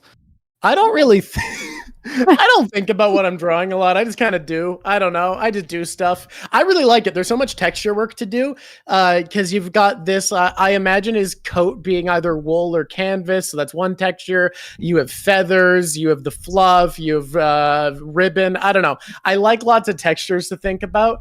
As far as One Piece characters go, pretty fun to draw. I like it. I like them. Right on. Heck yeah. Heck yeah. It looks good. Yeah, it looks amazing, dude. So That's you gotta keep updating us on this drawing and let us know when it's complete. I will do so, and then I'll switch to another thing, which who knows how long each of them will take. Who knows how long we'll be here. So I think, and correct me if I'm wrong, I think AJ is next. Yes. All right. Cool. I think it should be. I think yeah, Artur, you're after. Yeah. Go ahead, AJ. Yeah. just a couple of honorable mentions that haven't been mentioned a lot, but everyone I was thinking of has been mentioned. But a couple, one that I would say is actually I'm not sure if they were mentioned, but to me this arc did a ton for Emu. I wouldn't call them the goat of the arc or anything, but I think it was just continuing that sort of breadcrumby, piecemeal characterization and just offering more and more parallels with Luffy and just interesting subtext to the character to sort of add a bit more to the horror movie villain element they have to their character. So I've just really loved just learning even just little bits more about Emu and the dynamics all over the place. I also really love, he was mentioned, but Garp, I think he's fantastic in this arc. I think that I just love how I think One Piece in general is one big changing of the guard, one big sort of transition between eras. And there are personifications of that, like Shanks, Roger, Rayleigh, but I think he really personifies it from the Marine side of things while being sort of a kindred spirit as well. So both of them, I think, were great. But I want to, for the answer, I want to say what I think Par said, which is Vegapunk. I just think there are 3 or 4 major themes, I think, for Egghead. You guys mentioned death and the soul and life. And I think there are a couple more. And I think he is intimately tied to all of them. Another theme I think that is pretty prominent in Egghead is the idea of human contradiction. Sort of the multifaceted nature of humanity and the sort of nuances of it and what sort of defines a person's legacy. Is it their intent? Is it their actions? All that sort of thing. I think it's explored through Kizaru, Akainu, whether they act or are unable to act in their case. Lucci as well. And so I think Vegapunk's a big example of that. I think there's a big discrepancy at times between his ideals and his heart and sentiment and his actions or the naivete he displays. And so I think that it's going to be really cool to see the ultimate outcome of Lilith and York, because I think they're the two sort of spearheads of his legacy, the darkness and the hope, I think, in certain ways. So I think where they go is going to be very defining of his legacy. And I think that's just really interesting. And also just one of my favorite things about Oda is from arc to arc, you can tell it's a big creative stream of consciousness because every arc opposes the other in one way or another, stylistically, thematically, whatever, while being totally consistent. You go from a big epic like Skypia into Long Ring, Long Land, and you can tell he just wanted to switch it up, along with it contributing to the story. One of my favorite examples of that is Wano into Egghead, because Wano is this big, epic, self-contained story with huge scope that could be its own manga in and of itself. And it's about dreams and freedom and liberation. And stylistically, it's very poetic and it has immense payoff in a very abstract, spiritual way. Egghead is much less self-contained. Like I said earlier, it's very transitional. And I think the biggest contrast between the two is that Wano is about dreams. It's the celebration of dreams. But Egghead sort of shows the warning signs, or is a bit of a rebuttal in that dreams are awesome, but you have to keep your feet on the ground as well, because following them half-heartedly or following them without broader awareness of your place in the world, I think it could lead to being taken advantage of, maybe, is what you're trying to say, maybe? Sorry. Being taken advantage of? Like the dream being taken advantage of, because that's what I think happened to Vegapunk, yes? With his dream. The world government took advantage of his, what he wanted from the world, yeah. Right. That's one example. And also I think, I also attribute quite a bit of, not a ton, but a decent amount of agency to Vegapunk for that happening. I think he would probably admit that as a weakness of his own, to not put his foot down. So yeah, that's all a part of it. And so I think Vegapunk's a great example of why your dreams, if not carried out in the proper way, or not carried out, whether it's in your control or otherwise, can lead to a misrepresentative legacy. And then there's also just stuff like the indirect characterization through the satellites. Like the moment where he kind of looks at York in horror, at looking at what she did. I think partly because he's like, she came from me. This is something that my soul is capable of. I find that really compelling. Just generally, I think he fires on all cylinders, and I think Egghead ticks the way it does, in large part due to him. Yeah. Sorry, I didn't mean to interrupt you. No worries, no worries. I just really agreed with what you were saying, so. No worries at all. No, I totally agree with that. On what you said, I think it's very nice, and I just wanted to add that I like the fact that even though Vegapunk like Dream was like kind of like tainted because of the world government, he still added that mechanism inside of Kuma. Like he still gave Bonnie, you know, like that power, which like, you know, like that really at least he kind of like I don't have the words for it, but like his character was kind of like salvaged because of that, in my opinion. So so his dream wasn't like completely tainted because he still like did that. So I just wanted to add that. Yeah, no, I totally. And also, sorry, go ahead. No, just wanted to really quickly add. I think the point you bring about arcs contrasting back to back to back, I think is very interesting, and Oda does that. He really does do that a lot, even with settings, right? Because if you look at the progression of Whole Cake to Wano to Egghead, right? You have Whole Cake, which is a country with an abundance of food. There's food everywhere. The buildings are made of food. And then the next arc, everyone's starving. There's no food anywhere. No one can eat. And no one's able to get anything to eat that isn't poisoned or tainted. And Wano is this very ancient, isolated country that's stuck, you know, basically almost 800 years in the past, effectively, in the way it is internally. And then you go to Egghead, which is like actually representative of like an 800 year in the past thing, but like in the Void Centuries sense, where it's like futuristic. So you have like this very classical era country followed by a very, very futuristic, you know, island back to back. So like Oda loves to do that, and I think it's a good point that you brought up. Like, the contrast between settings and themes and pacing and style, like arc to arc, it's been there from the beginning. So I think Wano into Egghead is a great example of that. And about Vegapunk's dream specifically, I totally agree that there is a huge amount of good there. I didn't mean to say that he's a horrible person or that his dream's tainted, just that due to very understandable human flaws and maybe a bit of naivete, it has become something beyond his control, and it sort of spiraled out. And he's very idealistic in the beginning about what his sentiment is, but it's become something that is bigger than him and out of his control, which leads into, I think, the legacy through York and Lilith. So I think that's a sort of warning sign and rebuttal to what Wano sort of conveys to the reader, while also giving him a chance to be, I don't know if redeemed is the right word, but for his lasting legacy to be one that is positive, which I think it will end up being. But at the moment, it's in flux because of those two. You also pointed out in that, Ben, that because of it, he's this great big brain. He's this person who is the greatest thinker of all time there, and yet he couldn't see inside himself to know what he was capable of. Yeah. And I think that's a really good point out you made, because it shows like you think you can know everything, and yet you don't know yourself.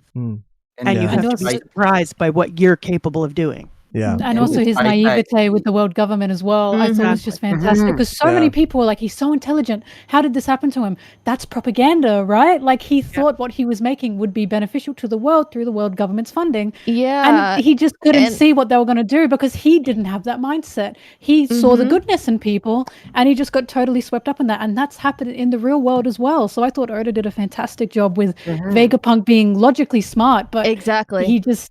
Yeah, he got swept up and logically smart and taking out emotions like logically thinking. That was what makes him a great character. He had flaws, and he tried to like amend to them at the end. So beautifully written. Yeah, and I just want to shout out real quick too. I just want to shout out Recon. Recon just joined. We just want to shout him out. Shout out. Let's go. That's good. We're doing Goats of Egghead. Artur's up, but then I think it's maybe Cole and then you. But I just wanted to say hi, man. How are you? Yo, I'm doing good. Once again, congratulations, V1, dude. Like it's so crazy. Looking back, I remember the first stream that I saw of y'all was the Gear 5 one, the big catch up, the final catch up, and to see how far it's come, it's just I'm so happy for y'all. So glad to be here, and it's nice to meet everybody who I haven't had the opportunity to meet yet. Love to y'all, and I'll love to the boys. You already know. I already love. Of course. Shout out Recon. Thank you, my man. boy. Thank you, Bless, dude. baby, bless. All right, Artur, are you ready? Goat of Egghead. Sorry, before you continue, I just need to step out after this. Oh, so, okay. Okay. Just wanted to say thanks for having me on. Absolutely. Sorry, Recon, for leaving right when you. Dude, AJ, it feels so good to have you in a reverie, bro. You have no idea, man. I've never seen them in the same room before. That's true. And one of their cameras is off, so they still could be doing some sort of, Yeah, I mean, you still technically have them. We're talking about Vegapunk, you know what I'm saying? Like whenever the body's pushing around the brain and stuff. So. But yeah, thank you very much for having me. I hope everyone has a great rest of the night. Absolutely, you too. Thank you for stopping by. AJ. I'm also gonna hop off, but I might be back like later. Okay. The LBAF section. I don't know how long the reverie's gonna go, but thank you guys for listening to the Yap session that I brought. But and thank you Josh and Mehgan or Vegapunk and Saint Saturn for hosting this. And love seeing and hearing all the new people. Hopefully we get to have collab streams in the future. Yeah, it sounds good. Good luck. Have fun. Love you, man. Thank you for stopping by. Thank you so much. Later, Morj. Farewell. That was crazy. Damn, as he was going out too, he couldn't even say anything. Yeah. Holy That was a crap. drive-by. Diabolical. All right, Artur, you ready?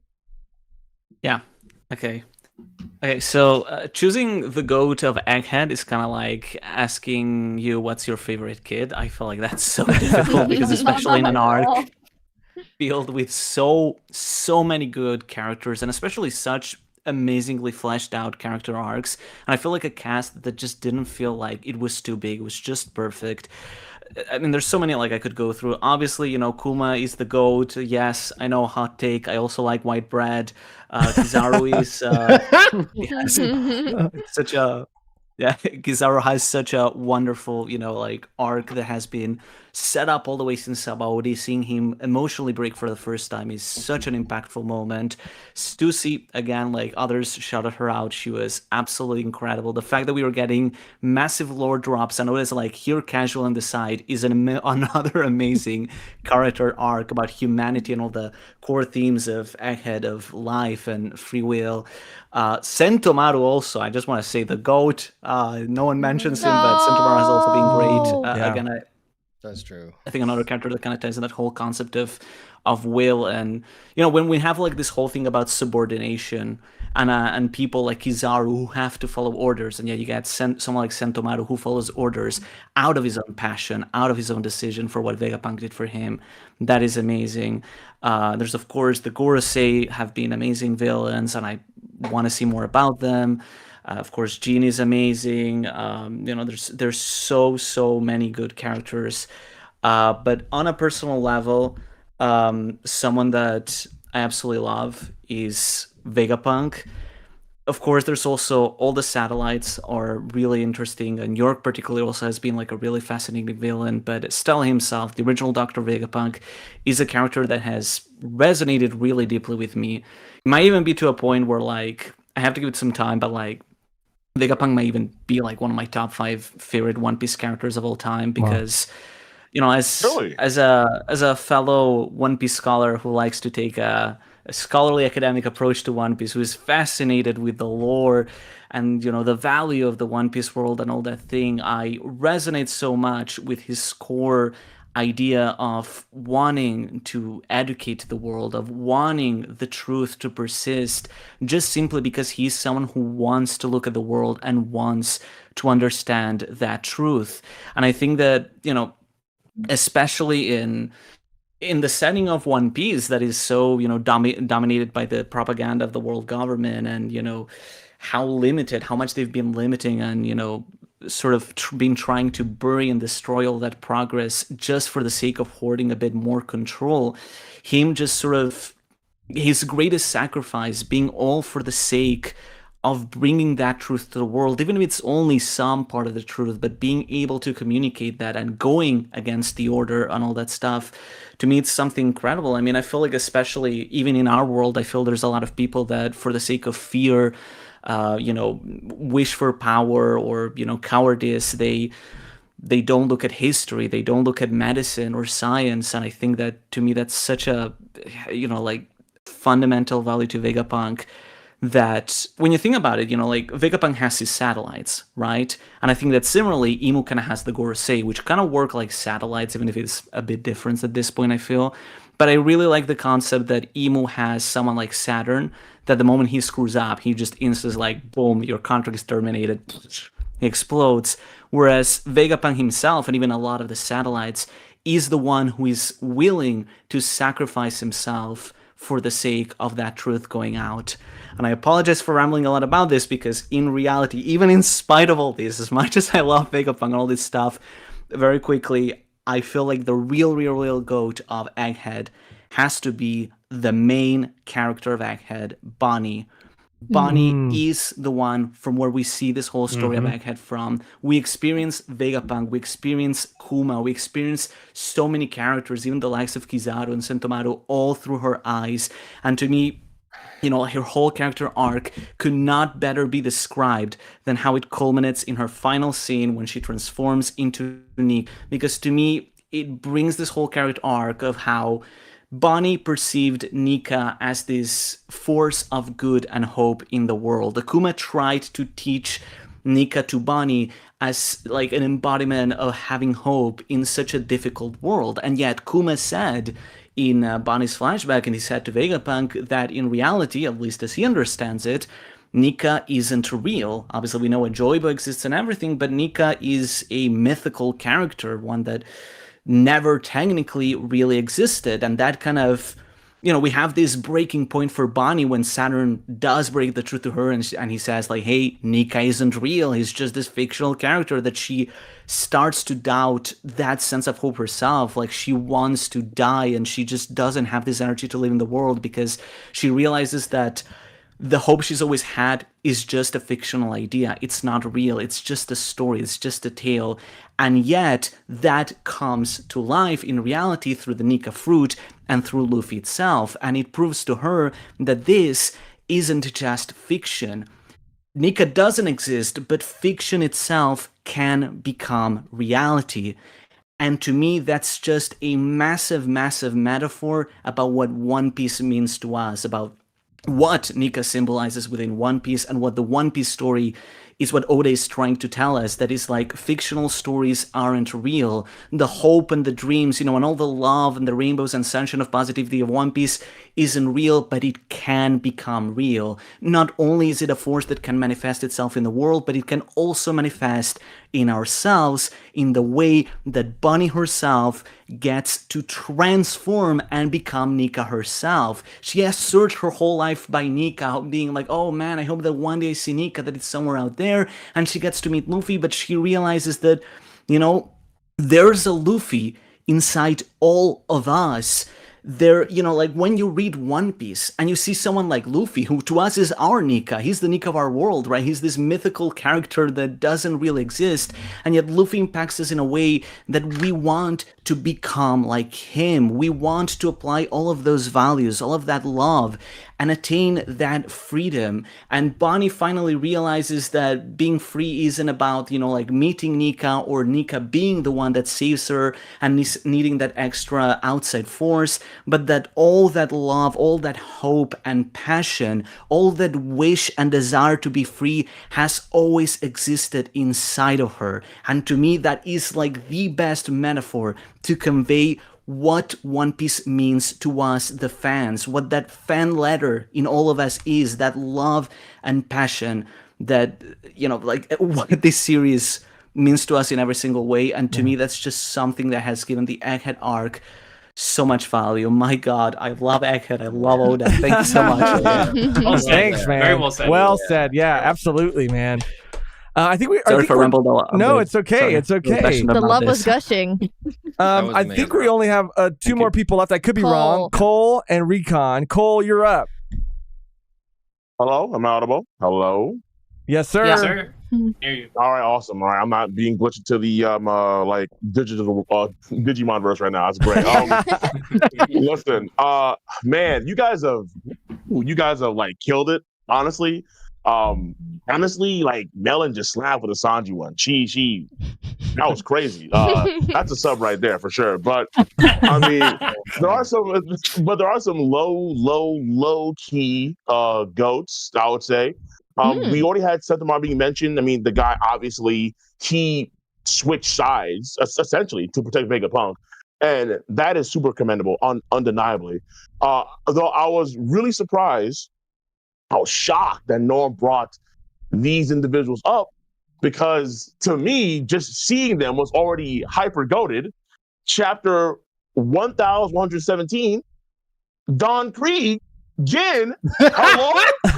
Like, yeah, that was crazy, bro. I thought you were gonna say Dorian Broggy, and I was about to go, yes. So true. I have to blame Oda for that, because when they drew him in the panels, I sort of I missed them completely. And I'm like, oh, they were in the chapter. I'm like, oh wow, they just have to squint as hard as possibly could, and then you can see them after. I literally did the same thing, Les. Les, you are not alone. I literally did my reaction to that chapter, and everybody was like, but you missed Don Krieg. Yeah, and I'm like, where the fuck is he in this chapter? What are you talking about? It's so stupid, yeah. I did not the same thing to me, bro. Yeah. They made it seem like you were blind when you didn't see it, bro. And I'm like, bro, I literally had to get a microscope just to see Don Krieg. And the worst thing is like you never want to just assume all of a sudden, because then you'll be like, oh, what the fuck are you talking about? It's not them. And then when you don't assume, all of a sudden it is them. So like, fucking pick your mind, Oda. No, let's be real. Jay, I gotta say, by the way, Jay and I holding it down to the chat. Jay, I see you. I got it right here. I see you, my friend. That is incredible, bro. Right. Bro, no, I got that. No, the 10-minute timer, you know already. Yeah, that's right. All right, cool. Go ahead. Let's hear it. Yeah, so I'm just saying, like, you just have the return of these lurking legends. People have been wanting to get for a long. Like, remember when we first saw the Toby Ropo, the Flying Six, and we saw that show? I was like, Gin is wrong, but not Gin. Well, here Gin is finally. So he survived. Don Krieg's there too. Loki shots the Pearl. So that was great seeing them. I know that Dragon gets dunked on a lot by people, but I feel like when you have Dragon finally starting to make his move, and his move is obviously saving the entire planet from the reign of the celestial dragons, like this, even though he's not, like, he's like slowly taking the right moves to be one of the peak goats of all time in the story, obviously. So yeah, right. Ginny, Kuma, Bonnie, you want to hate him a lot, you do. But he's a slow broil, okay? He's a slow pressure cook. You have to let him stew. It may take decades, but when he's done, oh my God, it's one of the best meals in the entire history of the story. Undeniably. I agree with him. Is what's crazy. He's right. And then, of course, it may be a meal, but it's a cold meal. Jay.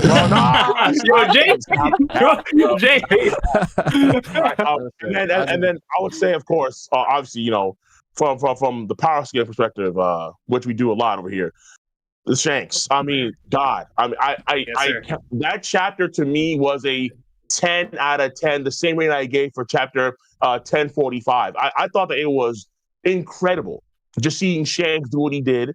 And we talked before, obviously, in nausea about how the Joy Boy and the hockey being stored there for like centuries upon centuries. Mm-hmm. And then, but who didn't Dorian Broglie compare it to?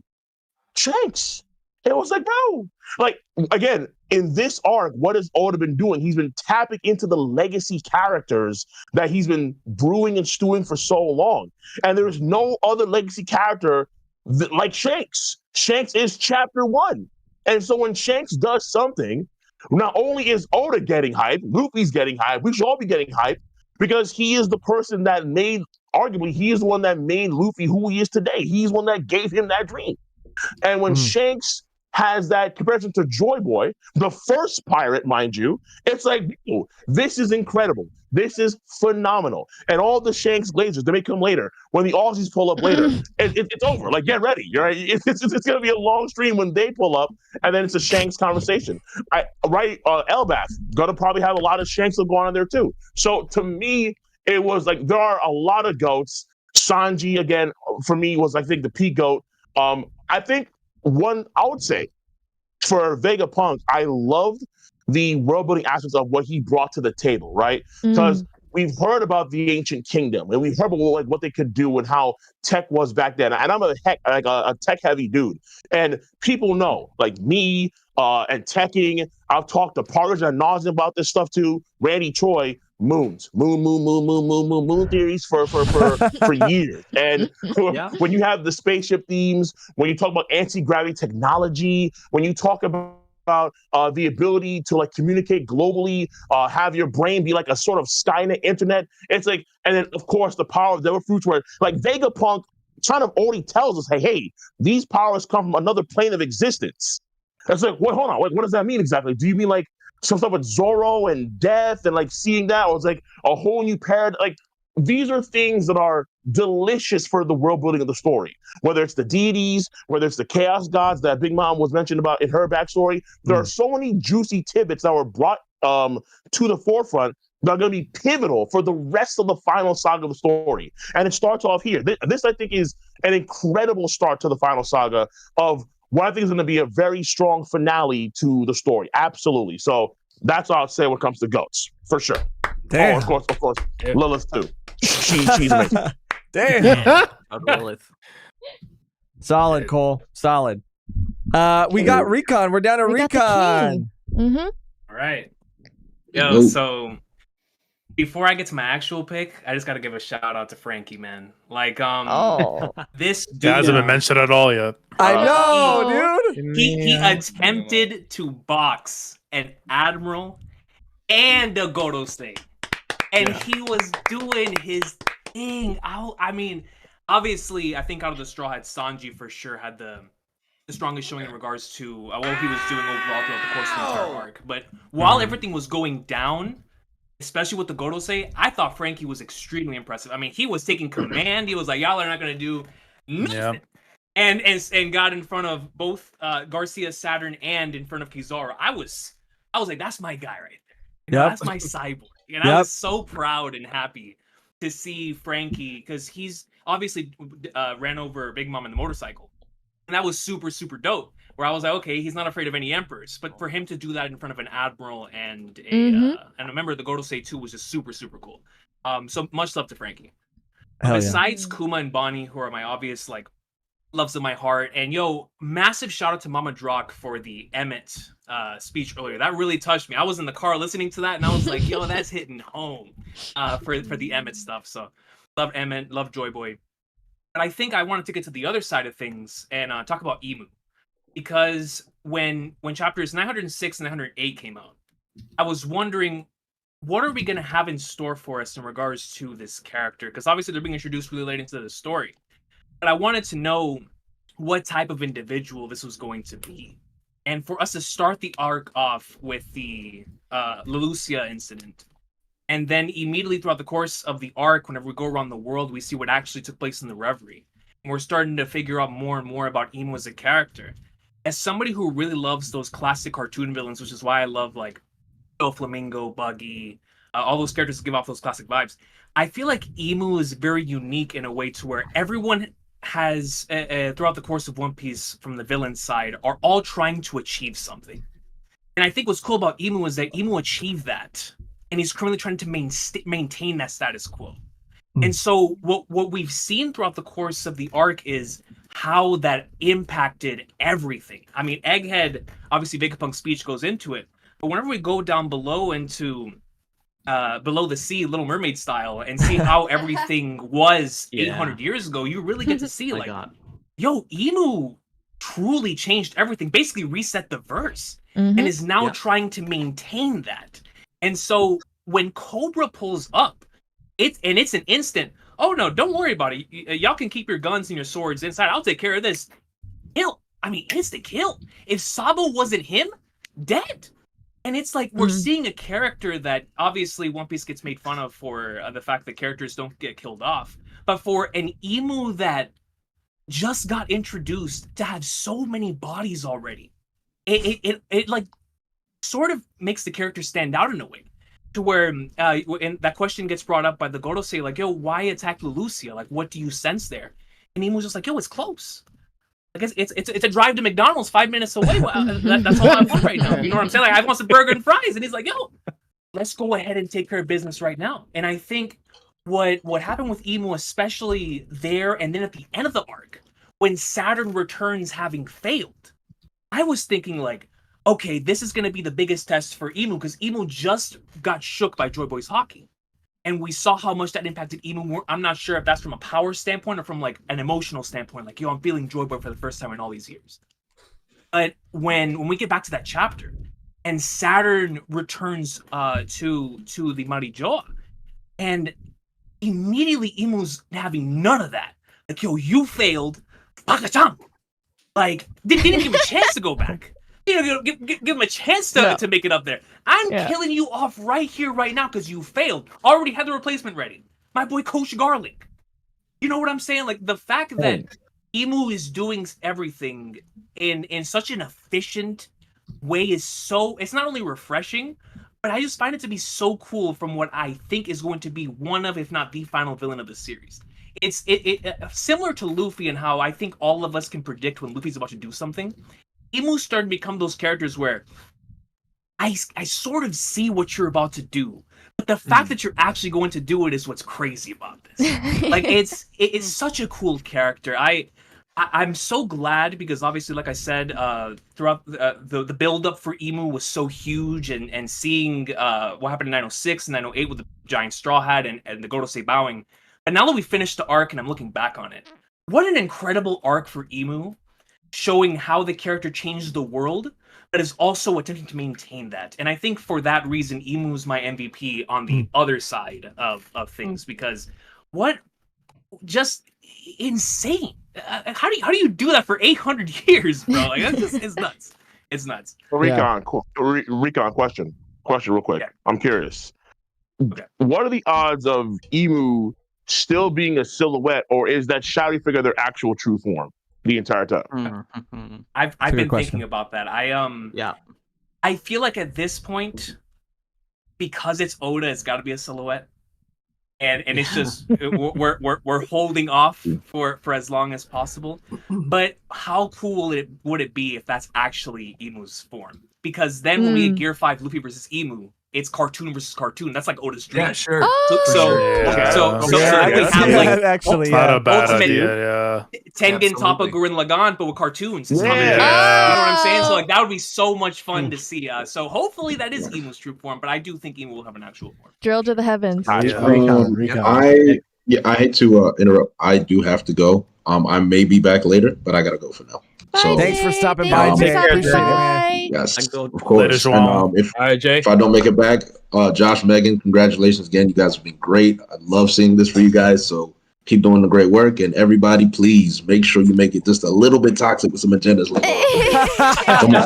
Gotta see it. I gotta see it. I will say this has been probably the least toxic of reveries so far. I feel like there's been very little agenda. It's been a lot of people. I feel like that's the award this one is getting, is the most calm reverie. I think it's the cosplays. I think it's like me being Saturn. Like, don't be toxic in here. Yeah. Apart from I also have to leave, so I will not be bringing any toxicity with Durag Roger today. Unfortunately, it's been a lovely 4 hours. It's been great seeing all the new people as well. Like I said, keep your hockey up. It's great seeing you guys. It's always good seeing new blood in here. And I will catch you guys on the other side later. But take care, everyone. Bye, have guys. a great reverie. Roger. Bye, Roger. Bye, everybody. Take care, guys. Before I really hate to jump on like the I gotta go. No, it's okay. Sorry. It's okay. I was really hoping that no one else would be doing that like right now. But I also have to get going. I figure we're at the end of this topic. Before I do go, would it be all right if I just drop like a quick little theory on Egghead that I have. I actually made a video about it. I dropped like yesterday. Go off. And I go wanted off. to share it while we're on the Egghead subject. Go off, yeah. Thank you.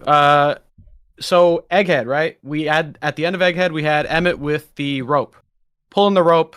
Hockey blast comes out. Joy Boy imbued his hockey into a rope.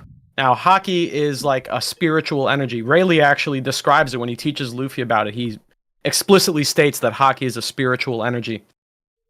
And I believe the rope knot concept that Oda had came from a concept in Buddhism, which is related. It's called a spiritual protection cord, where a Buddhist lama or a monk would tie specific knots, in a string or a series of strings. They would tie a bunch of knots. Each knot would have a different purpose, some type of protection, whether it's longevity, whether it's, warding off evil spirits, things like that.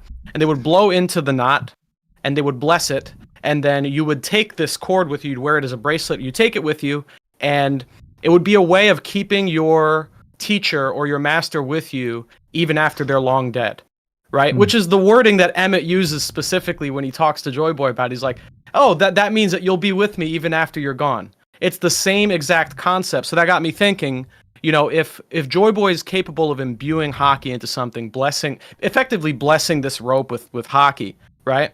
Who's to say that there aren't different types of hockey that you could bless or imbue a rope with, right? Because there's different knots in the spiritual protection cords that have different purposes. So Joy Boy talked about this so casually, as if this was something that he's used to doing. Yeah, I put hockey inside this rope, pull on it, right? That's like the thing that he just does, apparently.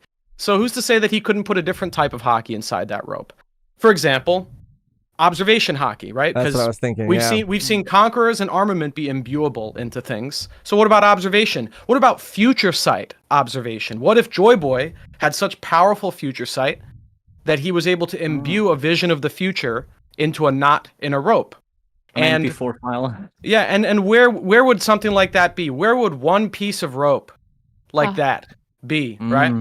So let's just play with the idea that maybe there's a rope with a knot in it that Joy Boy left at Laugh Tale. Okay? Well, let's look at the logo for One Piece. What's on the logo for One Piece? Underlining the term One Piece. It's a big rope. It's a rope. Underlining the word One Piece. Not wrong?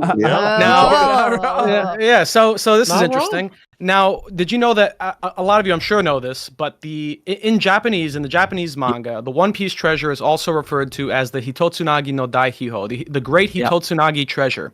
The problem with this title is that the word Hitotsunagi is written in hiragana, meaning that the meaning of the word Hitotsunagi is not totally clear. We have to kind of fill in the blanks there. It's a word, but Oda hasn't revealed to us what that word means. And Hitotsunagi has 3 translations that would make sense. The 3 translations are in one piece, right, which is straightforward. One sea at peace is the second translation. And the third translation is the rope that links all men. That is one of the possible translations for the Hitotsunagi treasure, the referential name in Japanese for the One Piece itself. So there's a non-zero. Yeah, the word tsunagu. Yes, it was just to support it that the word tsunagu means something being tied together. So it can refer to people being like tied together, like the red string of fate. Right. So it's like a string of fate, a rope that links all things, links all men. So there's a non-zero chance that on Laugh Tale, there's going to be a rope just like the one we saw at the end of Egghead. Whether that's the One Piece or not, I'm not entirely sure. I think it would be weird for Oda to show us that rope and then be like, oh, that's also like the One Piece. The One Piece is just like that. I don't think that might be the case. However, I do think there's a possibility because we saw the rope in Nami's time skip that could store wind inside of it, right? So there's a chance so there's a chance that the One Piece is stored inside one of these ropes, that the rope is a chest is the treasure chest that the One Piece is in. So I just want to put that out there. That's some food for thought. That's crazy, bro. Sorry, real quick. I wasn't laughing at your theory. I was just like the One Piece is stored in the knot. I thought that was very funny, like the wording for that. But what I did want to ask before you go, and you don't have to have an answer to this, then why do you think Roger laughed with what he saw? If that could be the why do you laugh? So the reason I think he laughed is the best example I can give you is thinking. You watched SpongeBob before, I'm assuming. Yes. You know that one episode. You know that one episode with the How secret he box. pulls the rope. Oh, okay. You know that one episode with the Embarrassing secret photo box of in the the SpongeBob Christmas episode where party. he's looking for this box that Patrick has. He has a secret inside and he wants to find that secret. He finally gets to look inside the box and it's just a piece of string. Yeah. Now, obviously, when you pull on the string, there's an actual secret inside. But to SpongeBob, when he looked at the string, he's like, "Oh, it's just a piece of string," and he laughed. And he's like, "Oh, I was worried for nothing. I thought it was something embarrassing or something crazy." So, I think it was kind of a similar thing there. If Roger might have found the One Piece and it was something as like innocuous and inconsequential as like a rope tied in a knot, I think I could understand that reaction. Oh, and it's stupid to pull the string. and maybe not necessarily that he didn't know to pull the string. Well, It's maybe he possible didn't want to, yeah. maybe he didn't want to, and I think that maybe there's if we had to guess, there's Or he probably a couldn't. poneglyph. Yeah, or he couldn't. There could be a lock on that knot. Like only someone with strong enough hockey or someone with Joy Boy's devil fruit power specifically would be able to undo the complicated knot that's tied there. So it would kind of be like gatekeeping anyone from walking up and yanking it and opening it, right? So there's a chance that's the case. There's a chance there's a poneglyph there that speaks about the One Piece and why this rope is here, and then when the promised person comes, they're the one that's going to pull it and open it, and then whatever happens, right? It kind of Just reminds me a jumping little bit ahead. of like, oh my bad, go. Just jumping ahead from that, I'm not saying this is possible, but like, do you think that means other people could put any kind of like story through their hockey in that rope? So like, could have Roger added on to that as well, possibly? Possibly, and Crazy. it's even possible memories could be stored in a rope like that. And what I think is really cool about this idea is that there's a chance that we get the Void Century flashback by them pulling the rope.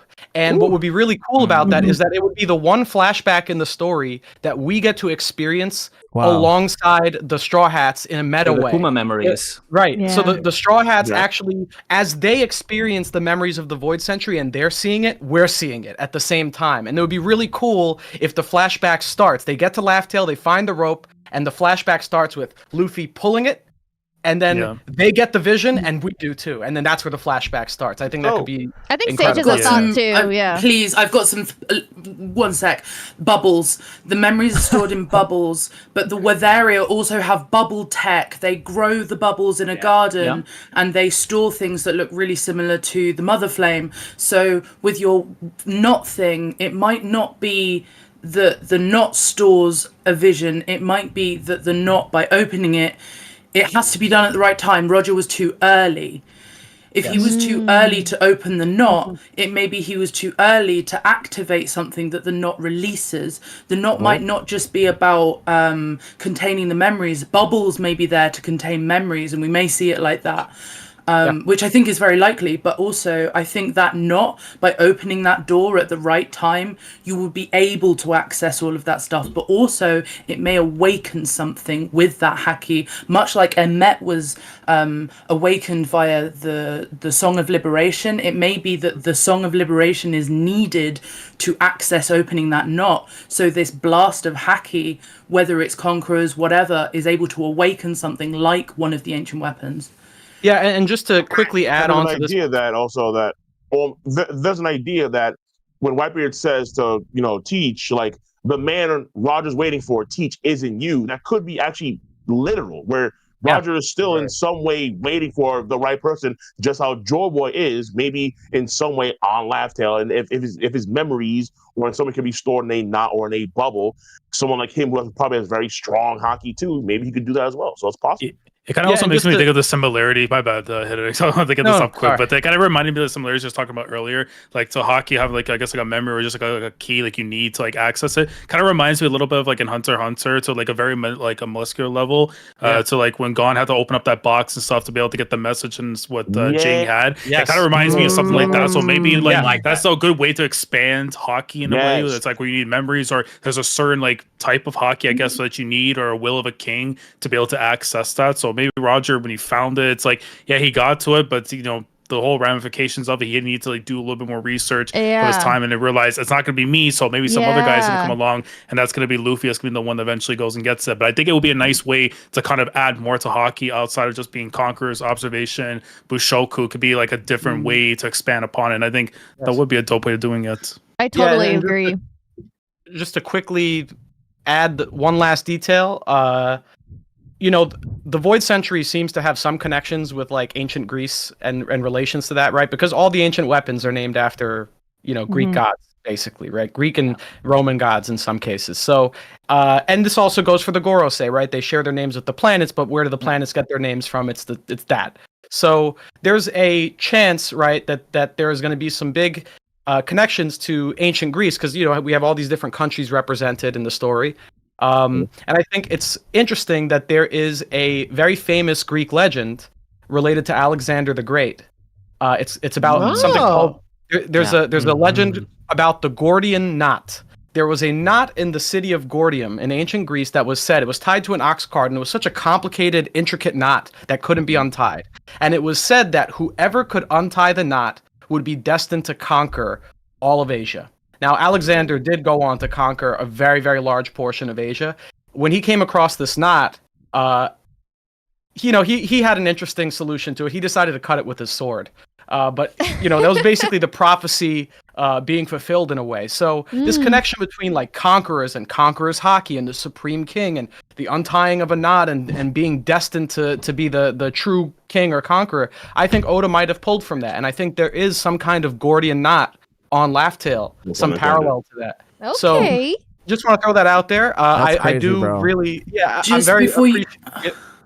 is it possible I could give you like a sentence? Sure. Go on. Because there's something that's been on my mind recently, that Oda has been writing poneglyphs to the readers, and that every single arc is a poneglyph to us about what the Void Century is, and he may not reveal all of it because he's been writing these poneglyphs already. And I want you to consider the idea that sugar is an analogy of Imu.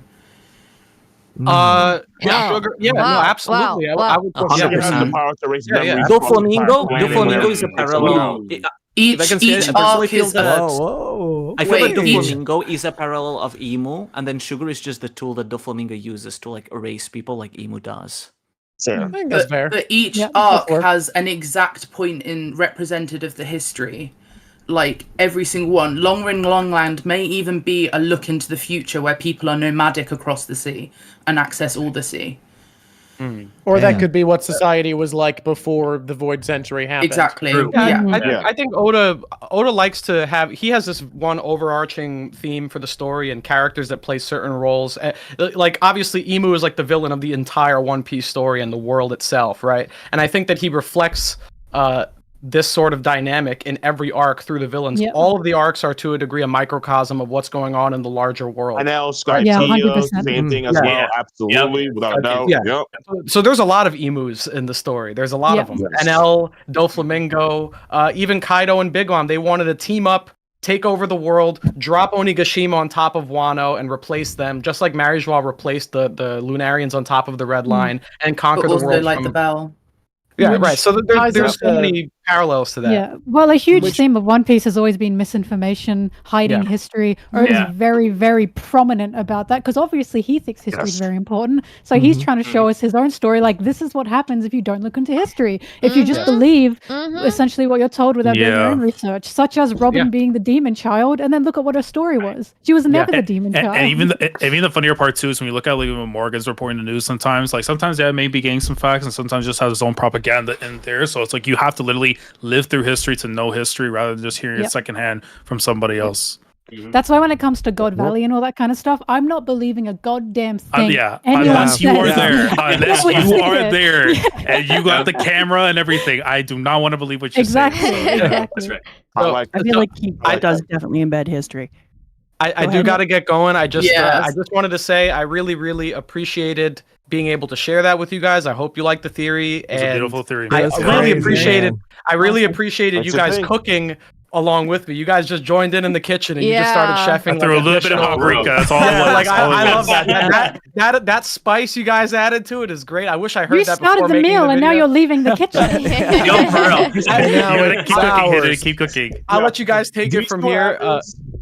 Do you see what happens when the Morj's not around? We're so positive. It's That's crazy. That's but yeah, I just want to say I appreciate you guys, and if anyone out there watching, or if you guys here in the call with me are interested in that and want more like expanded details on that, I did make a video. It's up on my channel right now, and to just everyone in the stream, I just want to thank you. I loved sharing this space with you and talking with you guys about One Piece. I wish I could have stayed longer. I got to get going to a friend's birthday party in like an hour.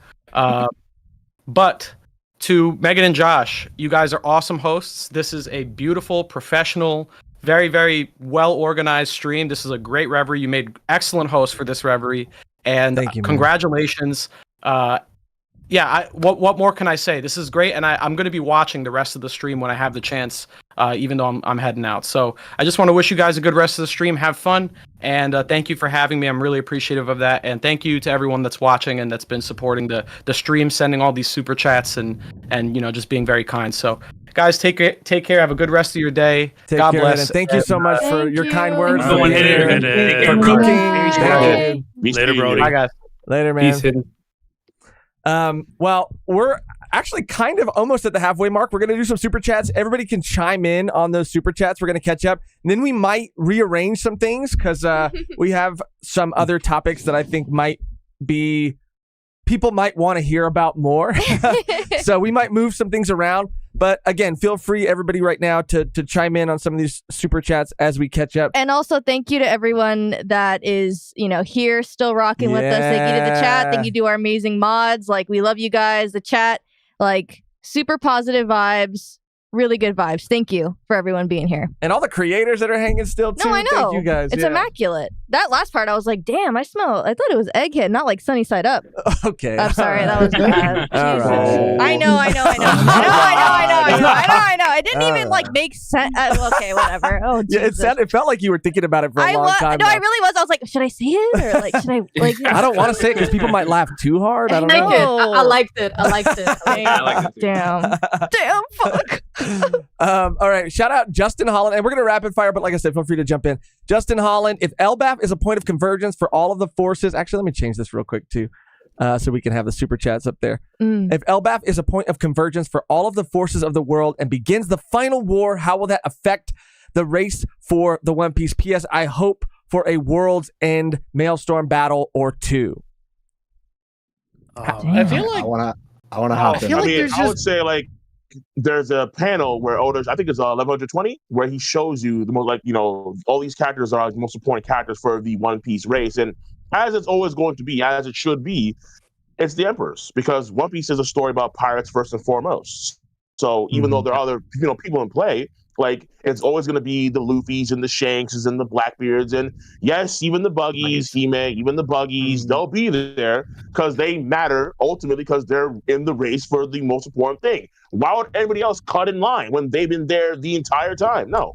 Well, I imagine there is person you're going to have to cut in line to get to, because they do hold possession, apparently, of the last low poneglyph, and that's Hinokizu, if they are to believe to be in that final double spread in 1120 in theory, with the sword and stuff. If it is them, then it's I think that's going to be the major catalyst that leads to the war. That once everyone has, I guess if Luffy has all the poneglyph rubbings or something, if somebody were to find out that he has all of them and just take it off of him, everyone's going to either be on the chase for him or someone's going to take it, and then you're going to have to run after that person, and all of a sudden that's going to lead to the chaos after going towards the One Piece. I think the world is going to find out about the location. It's not going to just be kept self-contained within one core group. I think it's going to be one of those, everyone just finds out, and that's when all hell breaks loose. I was going to say, is the war going to be... Sorry, is the war going to be getting to the One Piece itself, or is the war going to be after the One Piece is found out? Okay. Fact check. Mm. I can confirm that Oda has very explicitly stated in an interview that discovering what the One Piece is going to be the final part of the story. It's going to be the concluding thing, and after that point it ends. And then in another interview, he confirmed it a second time and said, "Yes, it's true. I'm going to commit to that."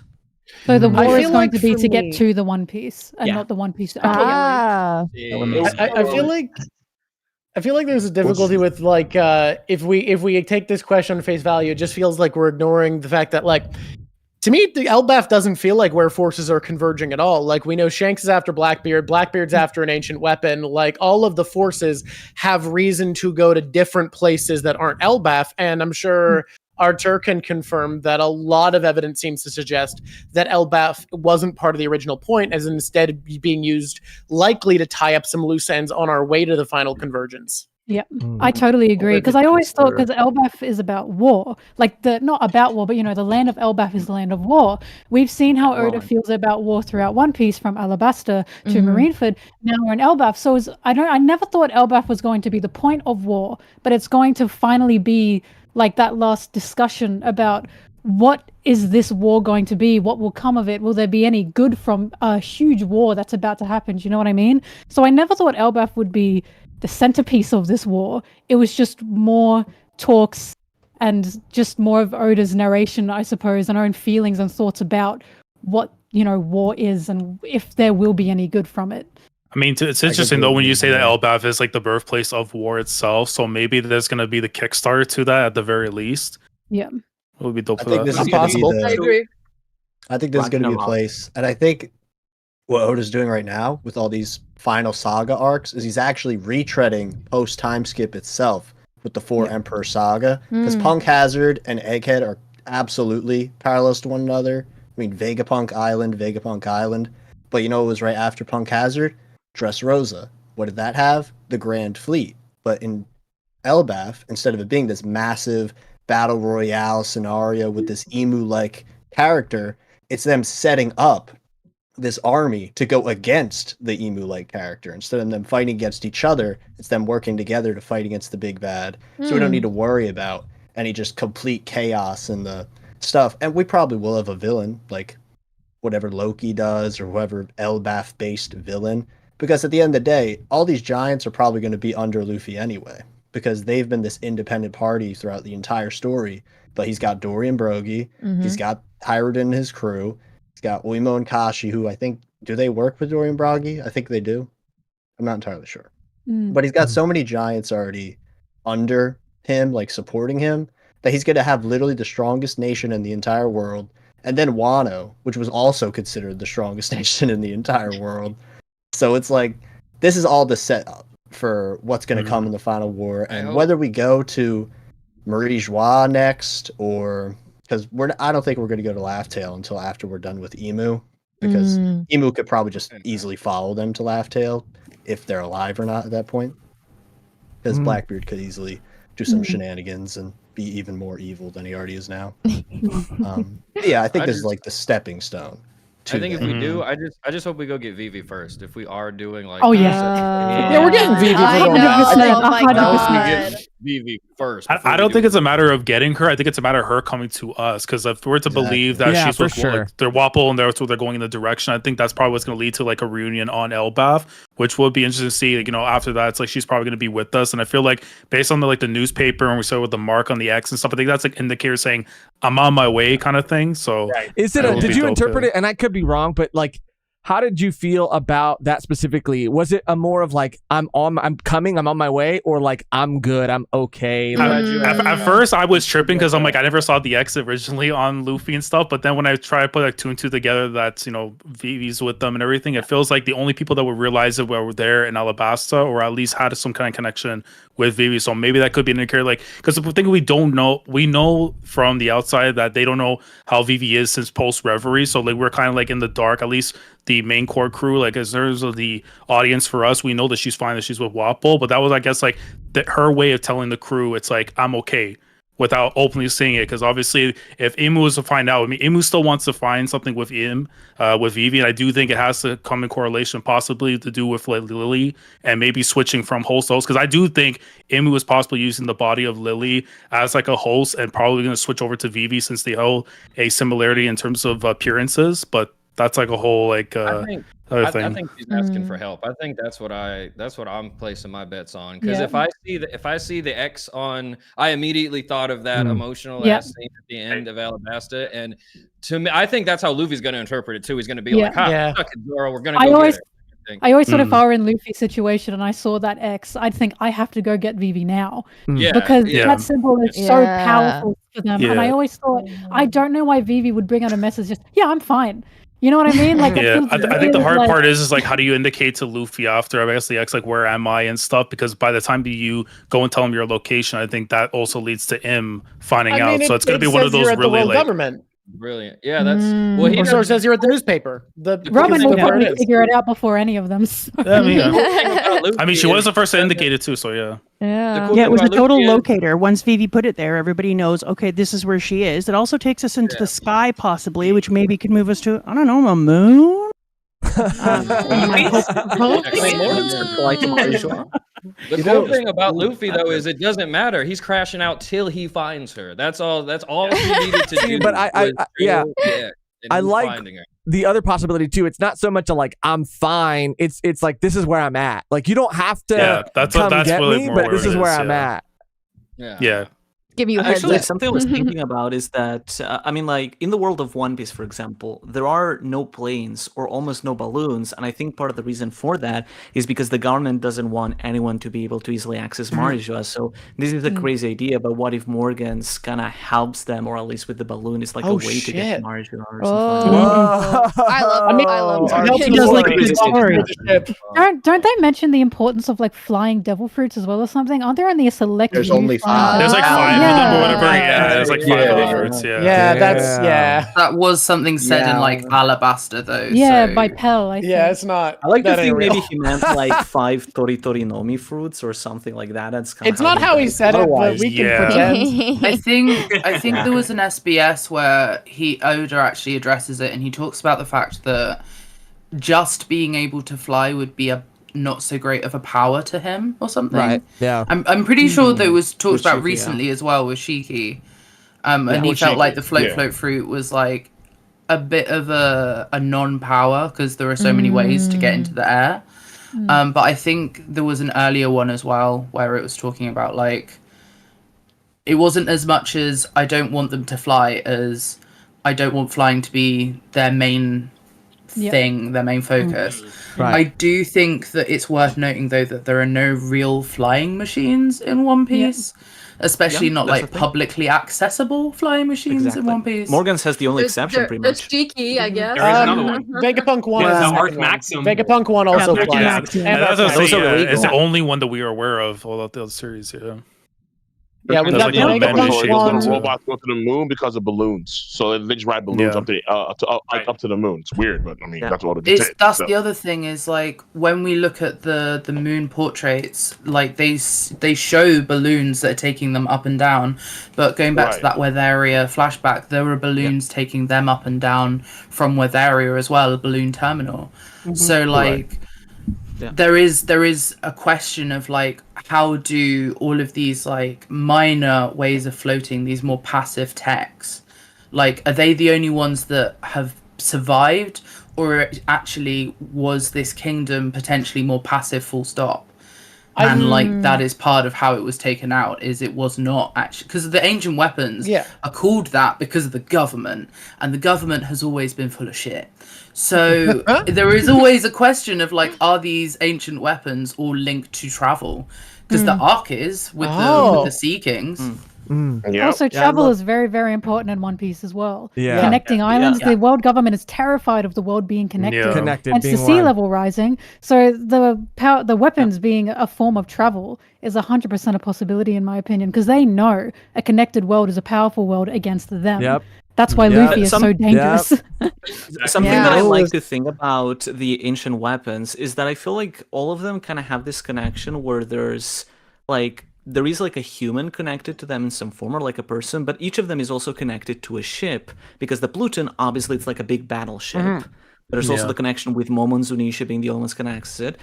Poseidon has Shirahoshi and the Sea Kings, but there's also the Ark Noah, which is also like a big ship. And then Uranus, supposedly the one that is held by Imu just by order of elimination, has Imu, but we also saw there was this flying thing that is what shot on Leloucia, and that a lot of people speculate that is probably like a flying saucer or like some sort of flying ship that's just like that. So I think that there is like an association with like 3 ships, 3 people, and maybe even 3 animals, creatures. That's crazy. I love that. I love the idea too that Morgan's is going to be integral to helping them get where they need to go. Because it's really important. Because he's talking about how Gold. information is key in anything, in war, in life, in movement. You need information. Yeah. So Media Morgan's is being at the important. center.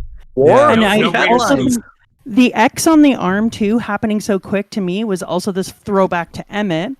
saying, because we showed Emmett with the X on his arm. And so it was this really good moment where we were made to re-question. He's like, don't forget this. Why does Emmett have an X on his arm? And how is that moving through the years all the way up to our current crew? And so that was a really good back there to remind us not to allow that to fall away. Yeah. Definitely. Yeah. Definitely. We're going to move on to the next one. This is from Sam the Gum Man. Happy Reverie to everyone and congratulations, Josh and Mehgan. But question, who would win in a hockey desk clash between a Kainu versus Dragon D East? Kainu. At least we've seen Dragon get some leg room and stuff a little bit more, you know. Guys, the answer is so clear. The answer is so clear. Okay. Akainu has been exhausted from trying to use desk hockey for just 2 years. Dragon has been using desk hockey straight for 20 and hasn't broken a sweat. There's no question. Akainu is winded.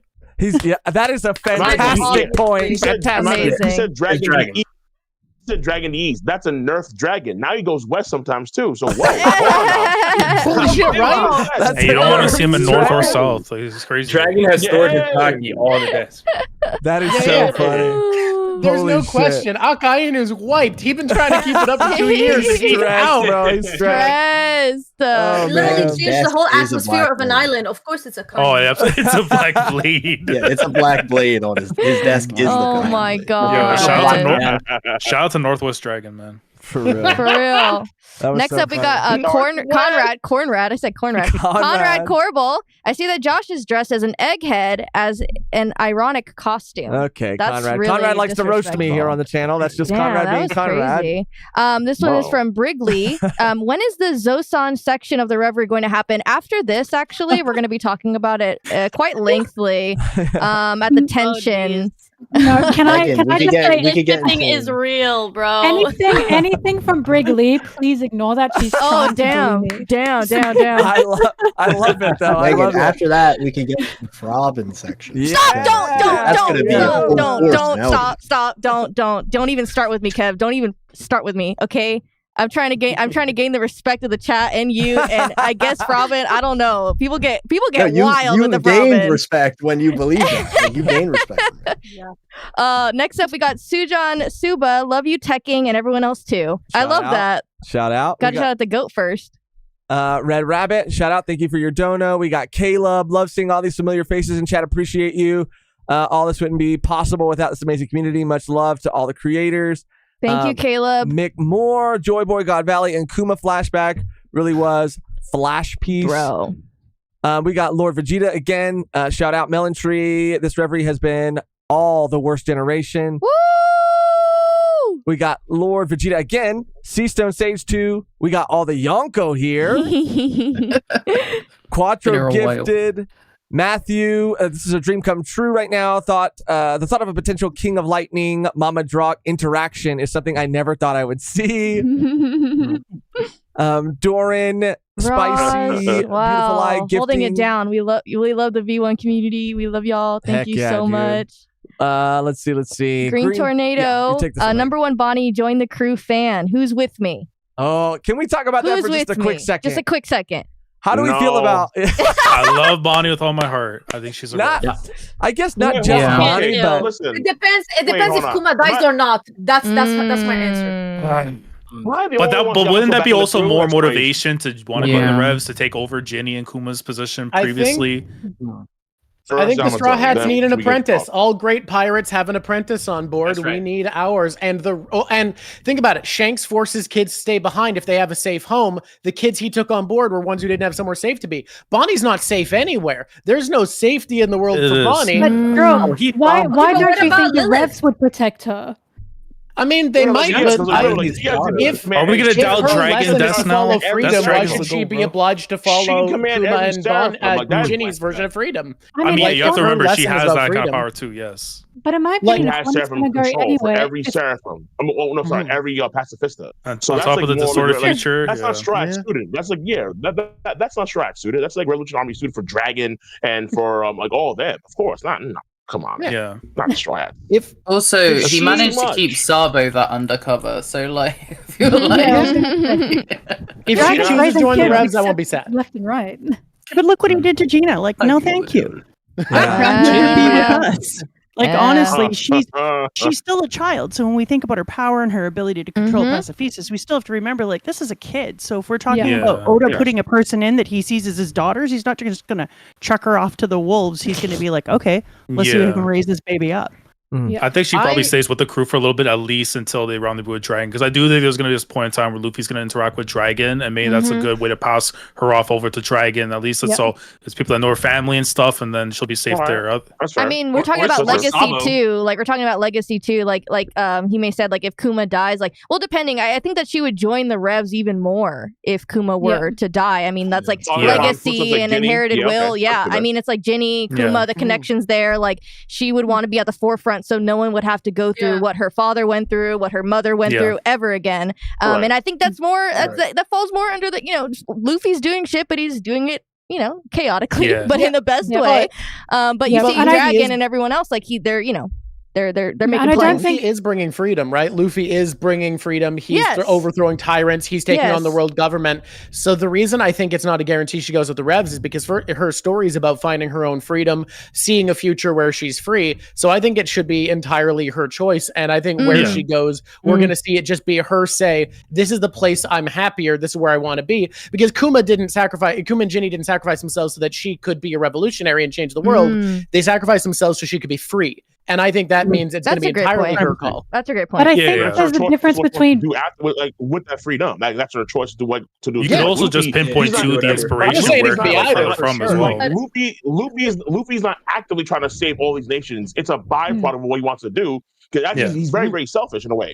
So it just kind of happens. But because he's doing it deliberately. Yeah, if he ever feels it's wrong, he's going to act on it. That's just how he's trying to actively do, even though he is Nika. That's what I'm trying to say there. Like, well, that's what I'm saying. Like he lives the truth of the god she worships. His life is exactly this thing she's been, she's grown up being told to worship. This being of freedom, going around liberating people and following his whim and making people smile, is what she's been raised to believe is the best thing ever. Which is why I could absolutely see her being like, yeah, this is what freedom looks like. Life, but it's what he represents as a.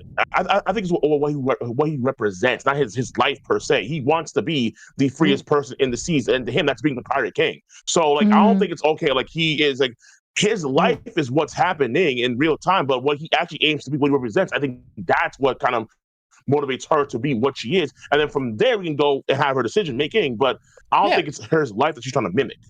I think there's a difference between. But I think freedom. she'd choose him. I think there's a difference between freedom and safety as well, because Bonnie is still a child, and I personally do not believe she would be the safest on the Straw Hat ship, because they are actively always sailing into dangerous territory. How would Nami feel about that? Well, I don't think Nami would feel comfortable having a child on the ship. They've literally been on the chase for too long for that. And at the same time, we've seen the revolutionary. Well, we've seen the Revolutionary Army bring in like people from like the Lucia, trying to help them, trying to give them another home.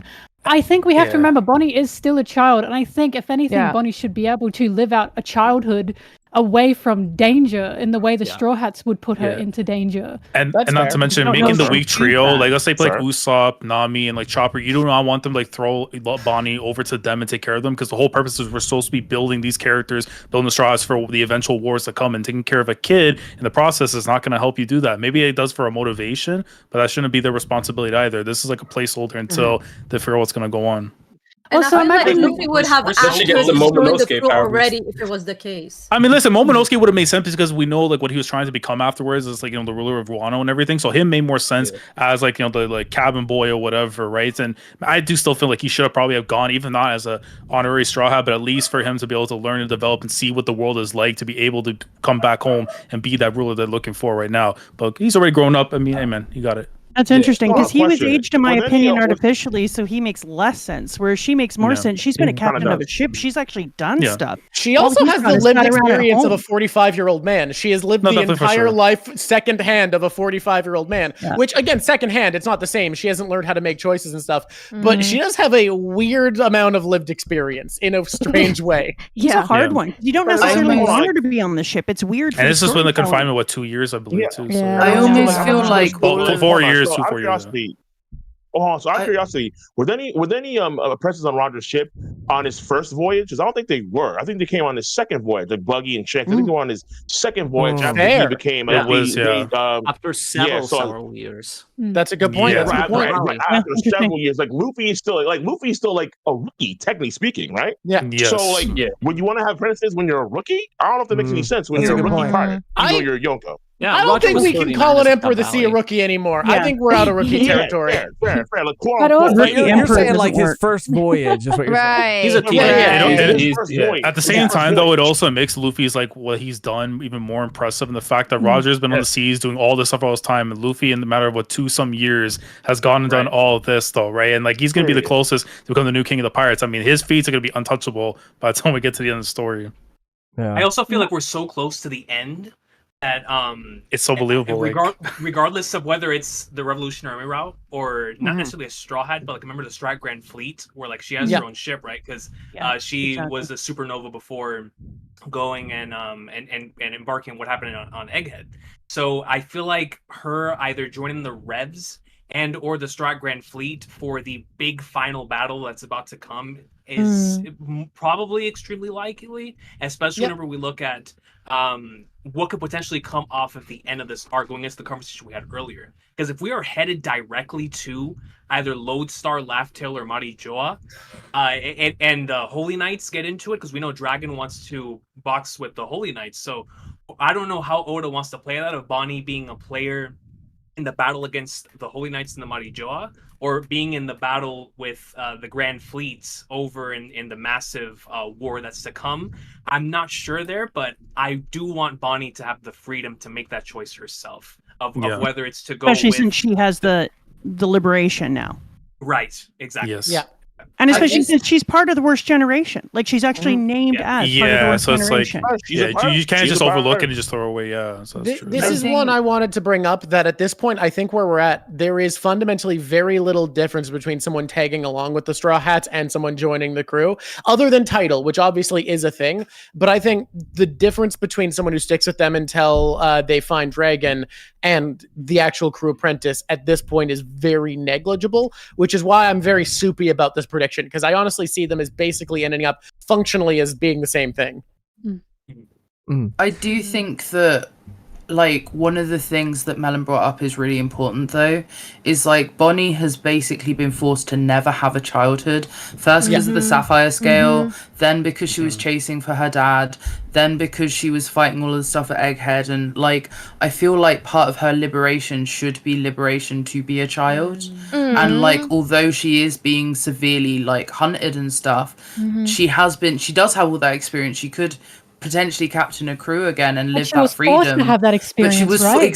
She was forced to have that experience. So she should genuinely be able. Like Tama is another example. Tama wanted to join the crew and didn't actually truly have a place to be in Wano. Like even now, it's a question because of her bloodline. What would happen if that was found out? Like that was one of the things that was talked about. And Tama didn't join on, even with her connection to Ace. Tama didn't join on. Like. And she desperately wanted to. I would have loved it. I think there's an aspect of like the next generation though, and like that massive theme of One Piece of that is always a next generation. There are always going to be people pushing and sailing and exploring, and I feel like for Bonnie, she should be able to explore her own childhood. And I kind of want that for her more than anything else. Yeah, but I'm also imagining like Bonnie meeting up with Ivankov as well, right? Imagine how Ivan will feel meeting Bonnie. If anything, Uncle, just to get any information whatsoever about like Uncle her or aunt. That just made me think of something very cute, which is she has the memory of Kuma saying, I'll never forget that face. And she now gets to recognize Iva, and that's actually really beautiful. There's all those revs that she knows through his memories that don't know her. I just feel more of a family for her through the revs than I do in the Straw Hats. And It's too hard for her to bite into, because like I teach kids, and I know that once you give kids a taste of power and a taste of freedom, that it's a really hard thing to claw that back and be like, isn't that what the revs can now help it's time for you to hang out with these people and have a childhood. And she'd be like, Yeah, no. It's I'm past part of the that Worst point. Generation. I don't have think memories Bonnie's of gonna all want a these child people. mod. I've been fighting on my own and having a ship for 2 years. Forget it. I like. What do I want? I want her to sit the hell down and play hopscotch and start reading good books and Yeah. have this life and rebuild her happiness. But what do I think will happen? I think she's going to end up thrown into it more than I want her to because she found this joy boy power because she has become who she is and had these 2 years. Yeah. But why does she have to be with the Straw Hats with that? No, she with doesn't. that She can be joy with boy Rex. power? She doesn't. She doesn't. She That doesn't. was- I think she can have her own ship, be part of an armada. Yeah. she's gonna I be think doing what something. it is- I my mean, point the is, Grand as Fleet long is as the they other option try- too, without being. with Bonnie's them, not going to be really. able to play hopscotch until the world is fixed. Oh, she'd be very good at Bonnie, So she's stuck until the end of the story. Then we'll see. Yeah. Dude. No, I Her do dream agree. is hopscotch in the Let's say series. post Yeah. One Piece. Like let's say like in a One Piece like post story, you can have them be cabin girls of the crew. Okay, 2-piece, right? Yeah, but not now. I do Buffy think next it's cool, like generations. imagery to like, because I think that Luffy, like, it would be cool for him to like kind of have like a Shanks moment where he sees Bonnie Yeah. and it's like, I'm not taking you with me, like, and then like, Yeah. because you're like, you remember how he was like, or Shanks was teasing Luffy at the beginning of the story. He could tease Bonnie just like that if she says she does want to go with him, and then I don't know if he'll actually give her the hat. 'Cause, I mean, I like maybe, that. but Yeah. something And then over- abandon her again, just like Uta. To be fair, I've always Just like said that abandon his normally daughter. the cycle. Luffy always hint when he wants somebody in his like crew, and he didn't hint at it at all. He didn't even like suggest it, and they're like already going to the next arc. I don't think it's Yeah. happening. He did remember her name though, so I saw that. and I was Yeah, like, but that, Mhm. yeah, I Just guess. every rule about who joins has been broken. Each of them does a new Yeah. thing. I think we can't Yeah. miss the rules. I'm not, but one thing I do want to say is One Piece is also massively about like found family and like all of those kind of connections that are like, even if you're not blood related, that you are the family of that person and those people are waiting for you and excited for you.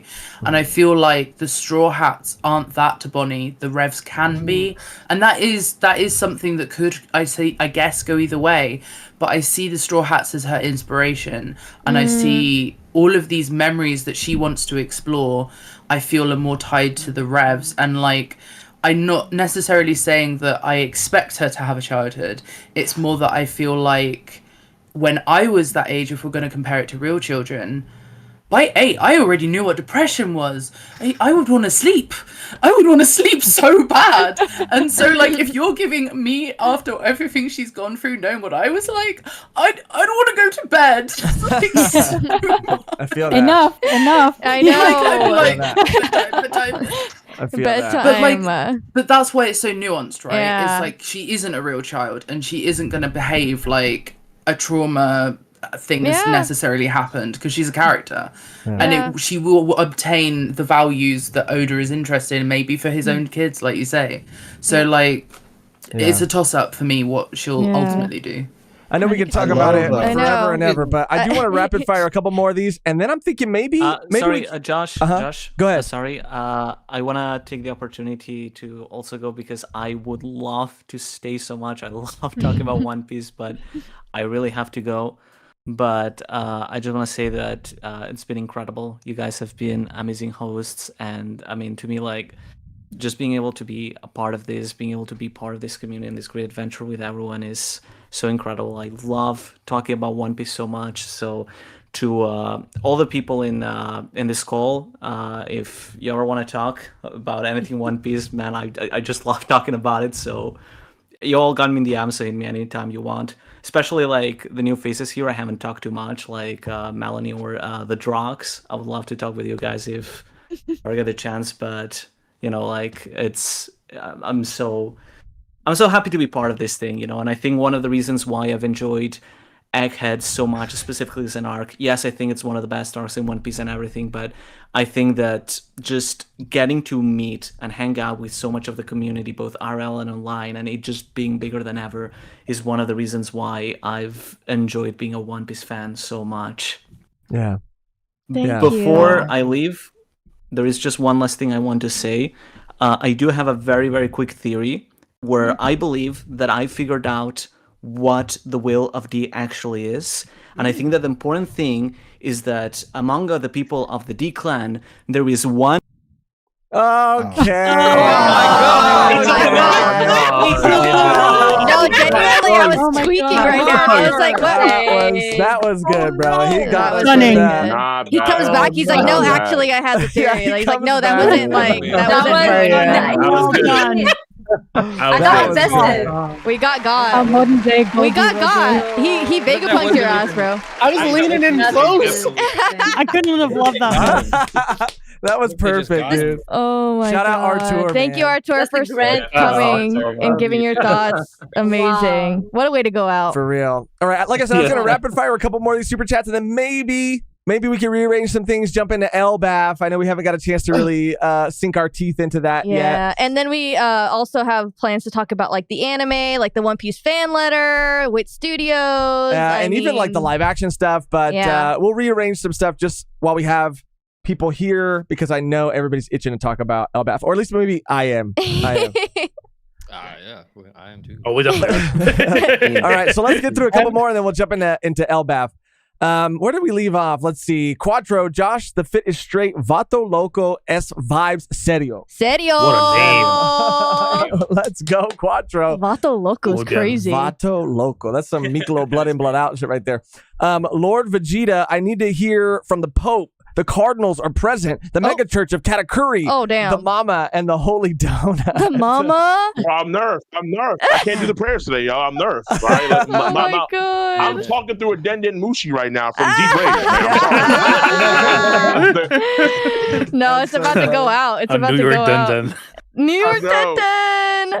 I'm dead. We got the Dig Man said the bomb Digga redeemed. Delete your art at Drawk Show. What is that? I think that You is that can't. You can't. You're not on my stream. On my stream, shit. people can spend channel points to make me delete my art, and then I have to delete a big section of it and restart. You don't get to do that. We're not on my show. Oh, that's true. Do that to yourself. It's awful sometimes. Be like It's so pain. awful. Oh my The God. reason is it's only backfired like twice. The reason is I find that when you're really cramped for time and you suddenly need to get rid of your plan and rethink, it makes you act more on intuition. It sparks your creativity. You come up with cooler ideas. There's a couple times that it backfired and the art ended up much worse than it would have otherwise been.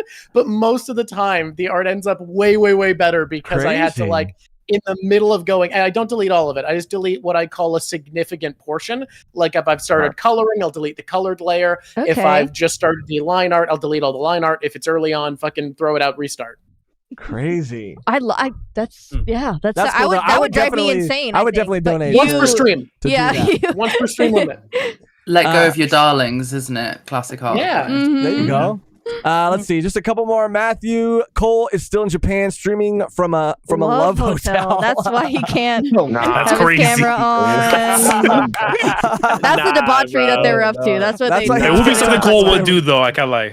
I can't lie. Hey, listen, man. I've been a fire ass stream. I'm gonna let you, bro. I would do the whole tour too. That was great. That was amazing. We have another one from Brigley. We love Melontee. We love you, Melontee. Is that still a joke? Like what you said? Anything from this person is a troll. Damn.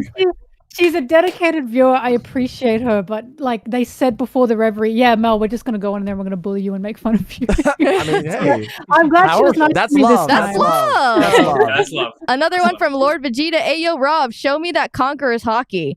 You are Shonen Showdown. Talk 100%. Also, okay, what? You ejaculate on crazy Civ? What? Did Civ say What? ejaculate? Wait, what? I don't know. You gotta answer for that. You gotta answer for that. Speak on it. Speak on that. Wait, Rob, what is It's a crazy showdown.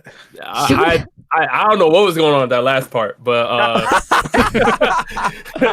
yeah, shout out to bro, man. I'm here to push some agendas when we get to the certain parts, but yeah. Lord Vegeta, you have to explain yourself. I don't understand. Yeah, I don't know what that. I don't know what that that last part was. I can't really.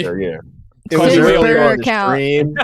Sai was talking about something. He said ejaculate. This was hours ago. It's some side shit. Yeah, Some side shit. There was something, but I don't remember. It was before Kaku's nose. I see. Yeah. Got it. Yeah. I'm gonna go eat. I'll be back later. Okay. All right, Randy. We'll be here. I can't pronounce. Yeah. Flid discs. Yeah. AJ, defend the Wano slander. Oh, AJ's gone. AJ, do it. I'll defend the Wano. Yeah. I'm AJ. Someone I'll else defend the defend Wano. it. Someone step in for AJ. Wait, what was said about Wano? Oh, there's just defend the Wano slander. Just to people slander Wano's I don't know name. I don't know what the slander in question was. But in general. Okay. All right. So in general, all right. So if you can give me a minute, ladies and gentlemen, if there's anybody out there that's slandering Wano? Oh shit! No, he's real I don't now. know if we read the same arc. You know what I'm saying? I don't know if we're going around the same journey. But from chapter 909, chapter 1057, if you're telling me that some of the stuff in it didn't move you, I don't know who you are. I don't know if you've got the drums of liberation going in your soul. When you have he laughed. When you have the Gear 5 greatness, when you've got at the end of the arc, we're seeing finally some Shanks hockey going up in Lex Luthor. When we have Momo and his incredible character arc throughout the entire course of the journey. When you have the 9 scabbards and their brilliance and how that was fully executed from the getting up to the rooftop, then on the way down to the Momonosuke scene. There was so much greatness in that arc. Is it perfect? No One Piece arc is. But by the flag notes, it has some of the greatest highs I have ever had while experiencing anime and manga. Wano Weekly, as someone who's been reading this series for a very, very long time, was my personal favorite weekly experience until now we're in the final saga, right? Like that Gear 5 stress, the week the Drums of Liberation came out was probably my favorite weekly experience I've ever seen. Like the theories, the craziness, and then having the Gear 5 chapter following that actually lived up to all of that. I mean, it was a generational experience. And so obviously, just like every other arc, it has its things, but there's so much there to love. It's Wano, baby. It's true. Hating Wano makes me a fraud. Unfortunately, I love Wano. It's undeniable though. It has the highest highs of the series. I think you cannot take that away whatsoever from the story, but it definitely does have its lows. The highest highs in the series? It's got the highest highs. Like it's up. Definitely. Think of the highest highs. It's up there for The sure. price of admission to Gear 5. Bad got pacing them. was the price you paid to get into Peak. You wanted a ticket to Release? That's so The middle true. section. Year 5 is like my favorite Luffy moment ever because of everything it is. Yeah, It's incredible. But of course, Wano also gave us Zoro kills Kaido. So let's Oh. just. I'm sorry. The one Oh my who's God. community gave us that. Moogie, you doing this? Well, I think it's only Oh fair my that we God. talk about how that was one of the funniest things that ever happened. It was so funny. No, you're right. It was. But it so was funny. also toxic, though. It was so toxic. It was only toxic if you got caught up in it, though. Because if you saw every chapter and it was this time, and Zoro's falling off a cliff, he's dying, and then after No, when he was in the crucifix, right? It's gonna happen. Sanji's best arcs. Like Wano made me love Sanji in a way that I hadn't loved him before. When he had that moment with Robin and he called her for help, and he was sitting there and he was like, "I need you to do this for me." I don't care who is looking at Sanji. He came off in a whole new way there. His faith in his crew, his willingness to lean into a woman to help him. There was so many things going on. It was so layered. And then when he was fighting Queen, who was literally like the thing he never wanted to become. Right? Oh, it was just incredible. And when he was like reminiscing his past self, and when he unlocked his I love how the anime, I just realized I how love how crazy the anime started, Sanji. like adding like images, like when the anime started adding images of, like, let's say, like the bad version of Sanji, or like you'd see him around all these dead bodies, and then you'd see him with that mask on when he was a kid, and then he was trying to like fight almost like on a Neon Justice, like Evangelion way. It was outstanding. It was incredible. The way the mask shattered after that, the imagery there. Yeah, And then really incredible. Really? Right next to him. Oh, I'm like, nigga, Sanji so thoroughly learned his lesson in Whole Cake Island about how to improve as a character, because before then, Sanji would look good one arc, look like trash the next arc, good one arc, trash. It's been 3 arcs in a row that he's looked good in, baby. Sanji. Oh yeah, I mean, yeah, dude. This is a great. Before we move on, this is a great thing, Mel. I think you should talk about the theory you had about Sanji's transformation. That changed how I viewed everything that happened to him. My theory. Do you mean in like with the scientific transformations like still happening, and people think that the red herring that Sorry, I didn't realize this was a theory. I'm so sorry. So basically, basically, what I believe is going on with Sanji, because of course he's my favorite character. I'm just going to be in his brain all the time.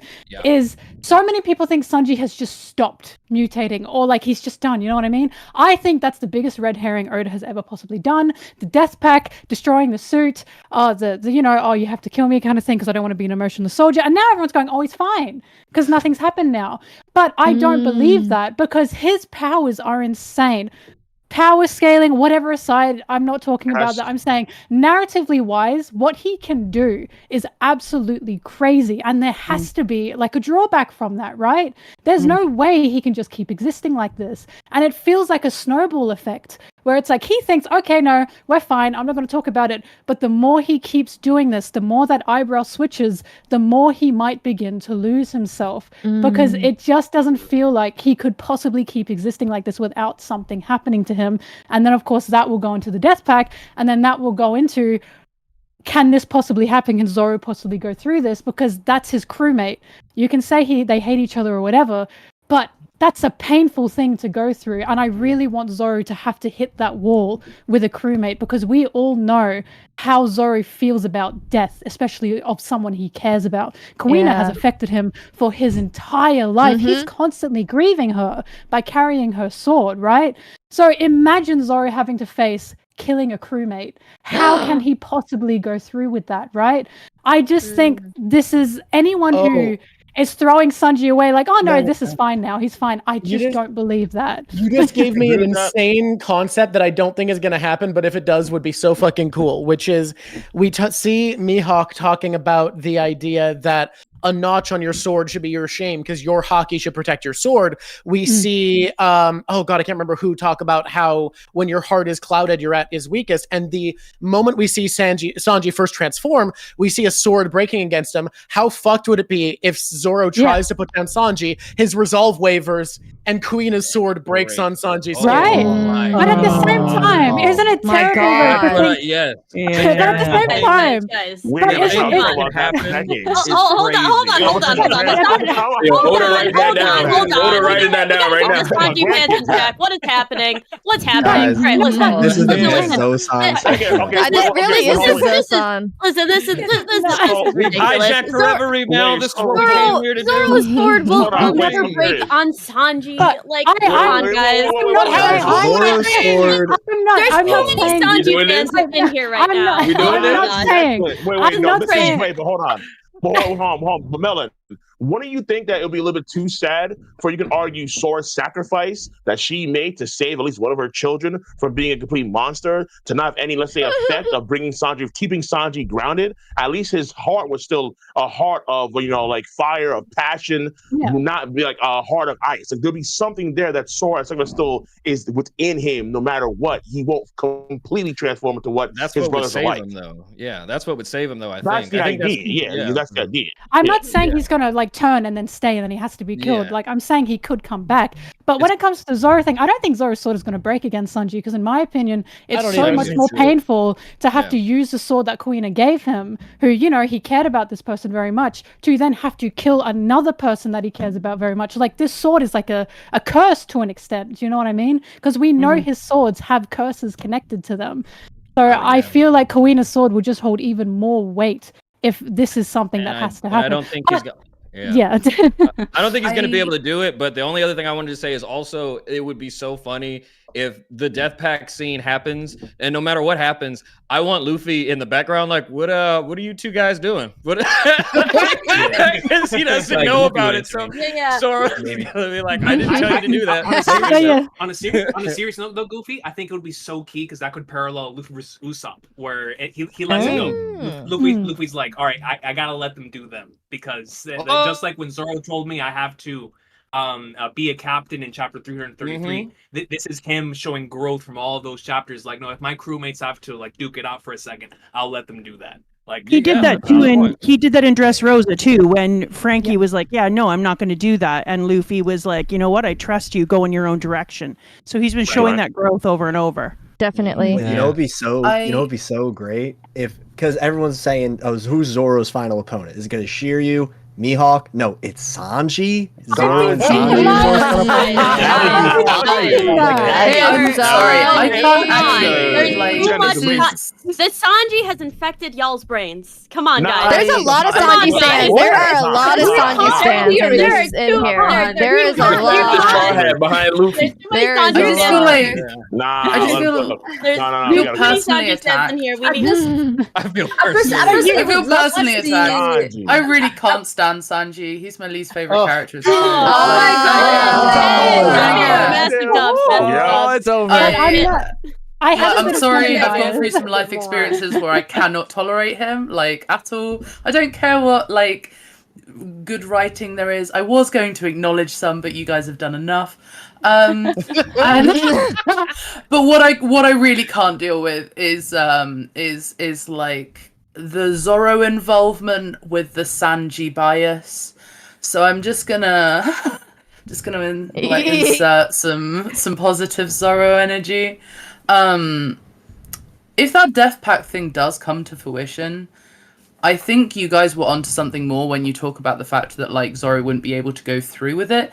And I feel like there's a misrepresentation when we talk about Zoro and Sanji hating each other, because there's no hate there. That is the most sibling rivalry I have ever witnessed truly portrayed. Oh, yeah. Like Some that people is hate their hardcore siblings. Yeah. That is two people who are determined that the other one will succeed, and they will hold them accountable to succeed, which is the only reason the Death Pact can work, is because of the crewmates. They are the only ones who will make sure the other one is never off course. Well, and that is why Zoro could not go to Whole Cake. Is because if Zoro was in Whole Cake, there would not have been a full arc like that, because he'd have held him accountable right on day one. There would have been no growth for Sanji, though, because Sanji would not have been inspired by Luffy to continue and to have faith in the crew, which meant he wouldn't have evolved in Wano and had faith in Robin. And I get that. But I do feel like the idea of Zoro actually getting to the point where he's clashing his blades with, like, this evolution of Sanji gets in the way of where we need to be going next in the story a bit. And I feel like if Sanji has this moment, it might be more like with Queen, where he's noticing fighting one of these antagonists, but maybe this antagonist isn't a villain, and we're getting this moment where Sanji needed to have a moment of, I need to hold back, and isn't able to. And then you have this Death Pact come in where Zoro's like, I don't feel like you needed to do all that. Yeah. Where are you at right now? And they have that sibling authority that comes in and holds him accountable again. But like, that's just kind of me. I don't know. Isn't that Sanji holding himself accountable to be afraid of what he might become? Because I'm not saying this in a Sanji bias way. Yes, I like him. I'm saying, why would Oda drop a scene like that in the middle of a huge fight? He stopped that fight point blank to bring up, Zoro, if I mutate, you have to kill me. That is a huge scene to just stop. So I'm not saying this in the sense that, I would want this to happen. I'm saying I feel like that's just weird to just put in there and then just do nothing with. I don't disagree. I'm not sure if that will be a clash, like a true clash between the two. Well, I think it'll be an emotional clash. Yeah. But like when it comes to swords and stuff and the break-in, I gotta stop one of you. I agree with you. I agree with you. That was part of her pitch. Like, they're meant to be wings. They flap together. Exactly. I agree. I just want them to hug at the end of it. I think that's what it is. For sure. No matter what, they just realize all of Sanji's trauma can be stopped if everybody is just like, hey, we love you, right? Like you can just like if Zoro says that, I really think Sanji will just start crying like, all right, thanks, dude. Like that's it. They need to cry together. Hug each other. They need to cry together, and then it's over. Like, the Zoro versus Sanji thing can be its own. We're gonna move on a little bit. He made it. Oh, sorry. Yeah, I just wanted to say that I think that when Sanji said that, he was talking about specifically the fight with Queen. After the fight with Queen, me personally, how I saw it is that like he got over that and he's able to control himself now. But I really love the theory that you guys like came up with and like the whole story with Zoro and Sanji and everything. But me personally, I think that now he's able to control it and he's gonna control it even better, like by training and like fighting. But again, I really love the theory. I just wanted to say that. I just want to quickly add in that if he starts to lose some control, at least while he's transformed, even a little bit, I think there's something very cool to what that does to the power-ups he, Zoro, and Luffy all received in Onigashima, because each of their power-ups are a little bit of steering into something that removes some of their control. Gear 5th makes Luffy act less restrained, less able to take things seriously. Zoro needs to embrace the killing intent of his sword. So the idea of Sanji needing to let go of control a little bit and accept the transformation, I think is kind of interesting. For sure. Yeah. And also, all those powers had drawbacks. Sorry. No, you're good. Okay. You're good. I know we could talk about Zoro and Sanji forever, but I think it was really nice to get to talk back or look back at Egghead and talk about everything, because the last Reverie, it hadn't concluded the last time a Reverie was done. So it was nice to get to talk about that. But now, I mean, we spent almost 5 hours, and we knew this is going to be the longest segment, just Egghead in general, man. And we barely got into it. I know. And there's so many things we could still talk about, but I do, while everybody is still here and while everybody still has energy, I do want to talk about Elbaf. So let's talk about Elbaf so far. Right. Obviously, we're not going to be talking about the newest chapter 131 or 1131. Yeah, and please, no one mentioned it in the chat. No spoilers for people that obviously there's official readers and leaks and all that stuff. Just please don't mention it because it's not involved in this stream. But you could talk about 130. Yeah, I mean, we're finally here in Elbaf. This is fucking crazy. This is absolutely insane. And so I just want to get everybody's thoughts, feelings, how we feeling about it. The drips go crazy. How was Legoland? Like everything and anything Elbaf. Just where are we at with it? Everybody looks cool but Zoro. Okay, come on. I was going to put Zoro. Oh my god, bro. Okay, Mugi. Okay. The Zoro slander has gotten too far. Okay, let's take a couple steps back, guys. I love his Zoro is the first person that gets I love the dumb goggles. I love that. He's my favorite outfit in Elbaf. I agree. I agree. It's like a phantom thief. I don't know. I don't That's know. even better. Okay. I don't know. Mugi, you know who you have to. You know who you have to bring up, right? Elbaf? Yeah, who? Usopp. Yeah. No, I like Usopp's trip. I like Usopp's trip. This is supposed to be the time Usopp is shot. Yeah. Right? I agree. And I have faith in him. That's who I think. Everyone's like, I hope so. Rob, I hope so. It's not looking too hot right now. It's not looking too hot right now. That's all I'm saying. I want Usopp to really. But Rob said he was going to come with the agendas, bro. Is this a Usopp agenda? Like, is this a Usopp? Yeah, this is a stern talking to, I would say, to the Usopp fans out there. Hang on. I story before you get into that, Rob. The way this beef started was I'm doing videos on all of the Straw Hats where I talk to my favorite people and we go over like just different Straw Hats. We talk about them. I hit Rob up like, yo, you want to talk about Usopp and how he's totally going to go crazy in Elbaf and how he's super cool? This motherfucker, he was like, you want me to talk about Usopp? I was like, what are you talking about? Rob is the most popular person that I know. He hypes up the Gorosei. This man responded with an entire paragraph about why Usopp was garbage and he wasn't going to amount to anything in his life. And then we did a video, and then it was like a pack of agenda hyenas tearing me apart. All I said was, I love Usopp, and I think he's going to do a good job. And that was not. They did not like that. They did not like that. Man, it really is a thing of like, I want Usopp to really start to lock in, and I feel like I didn't get those moments in Wano. I didn't get those moments in Egghead, and those are critical moments where, I mean, we're looking at the Van Augur hype right now is through the roof. We just saw Yasopp. Yasopp is outside essentially. He just blew up a whole ship, right? So we're seeing all of these things. The other snipers are looking insane right now, and when you look at Usopp, it's still like, what do you have to show for it? Right now, we're in Elbaf. This is your arc. This is the part where you're supposed to be the guy, and off rip, like it still looks like he's not locking in. So I'm just saying. I know. All I'm saying is this is for me. This is his last chance. Like he has to show up this arc. He has to whether you talk about story wise or power scaling, whatever it is.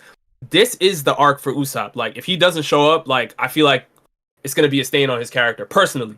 I agree, but he's the one who's had the least hype lately, and it's the arc where we think he's gonna excel. So starting him at this point just makes sense for where we get to feel cooler. If he'd been like delivering Dressrosa moments the past 2 arcs, then what would we felt significant of our boy being the great warrior of the sea in this arc?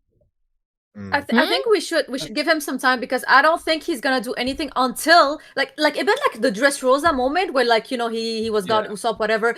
I think he needs to be cornered where all the giants look at him, and like, because he looks up to them, you know, and he's like, oh my god, everybody's looking at me, I cannot let them down, and this is where I will like get past my limit. You know, that's where I'm gonna lock in. So I don't think it's gonna happen before then. That's where it's gonna happen. Yeah, and it's early days too. So like, I feel like later in the arc when we kind of, because remember, this has been talked about since what, Little Garden, that we talked about Dorian Brogue and everything. So like, by the time we get here now, this will be the time for him. It is still early days, but I'm with Rob on that. It's like, I love Usopp to death in terms of character writing. He's up there, one of the best in the series. But like, in terms of him becoming that brave warrior of the seas, there is no better time than right now. And I obviously have been burned in the past with Zoro and Wano.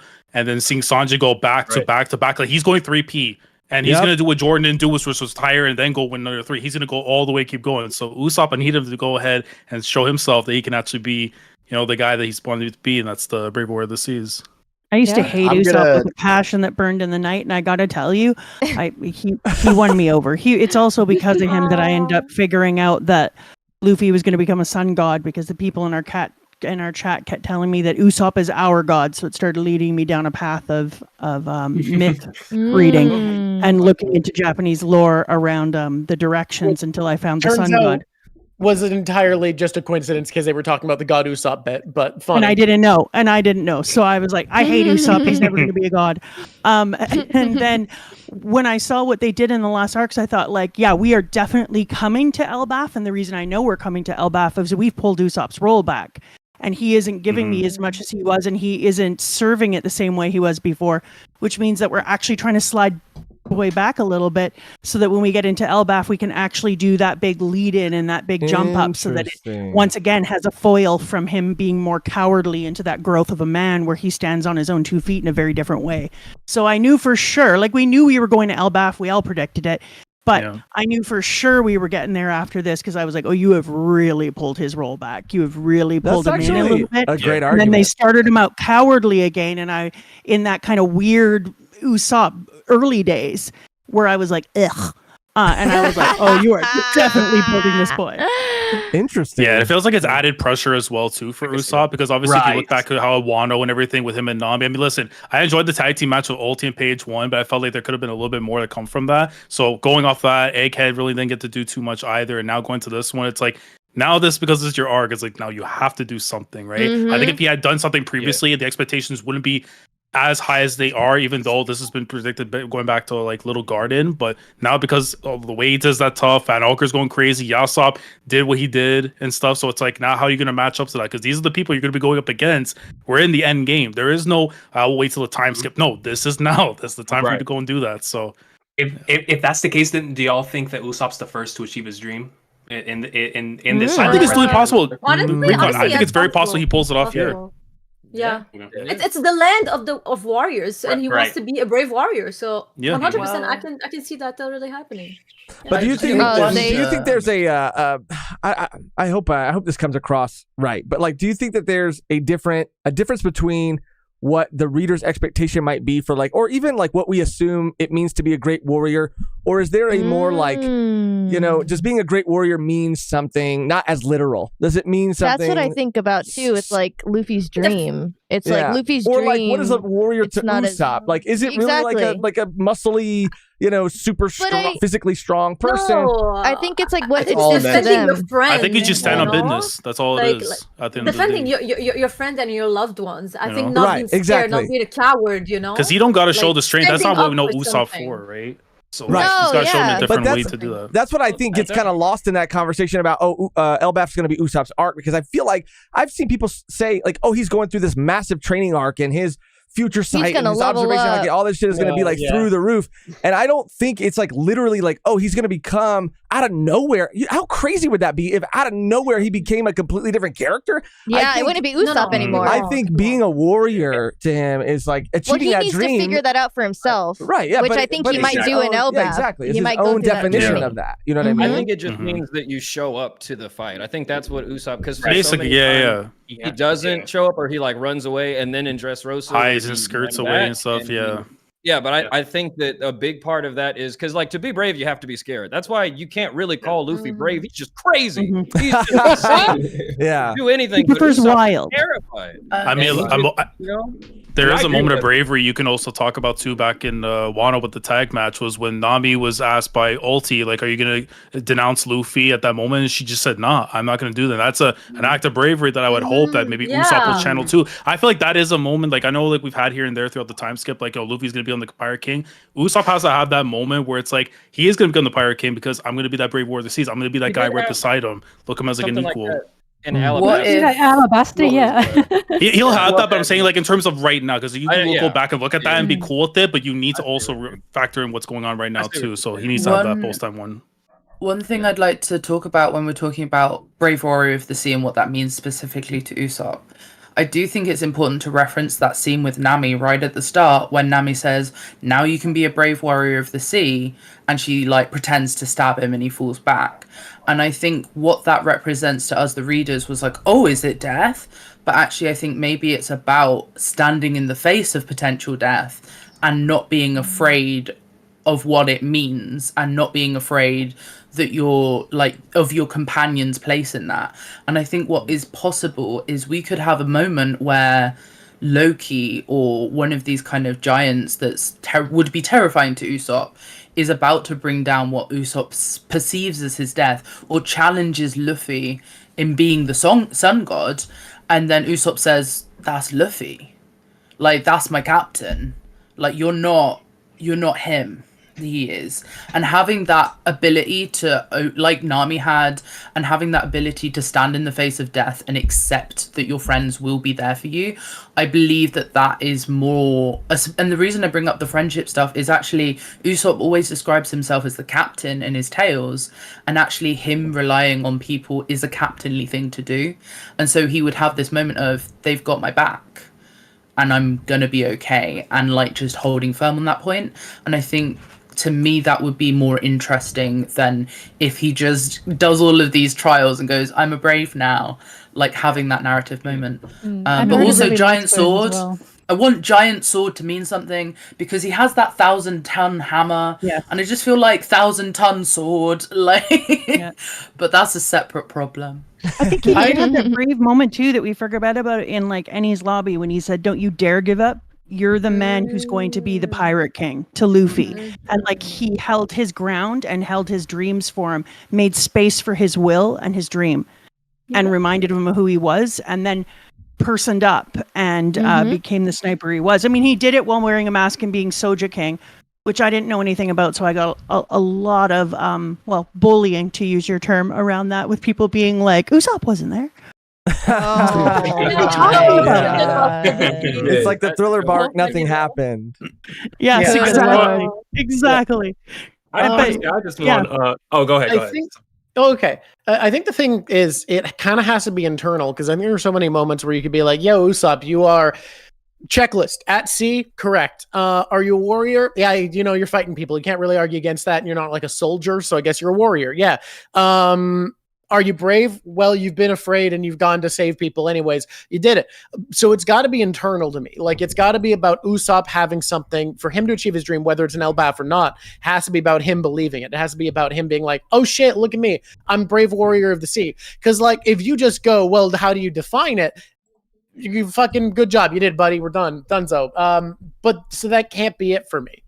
Right. I think or other people have to call him that. That could be another way to like. That exactly. That could also be it. Either that, or the thing he's been lying about the whole series comes true, and that he's gonna have all the giants under him, right? Like at that moment, we're like, okay. And that's a very big possibility now that we're love it.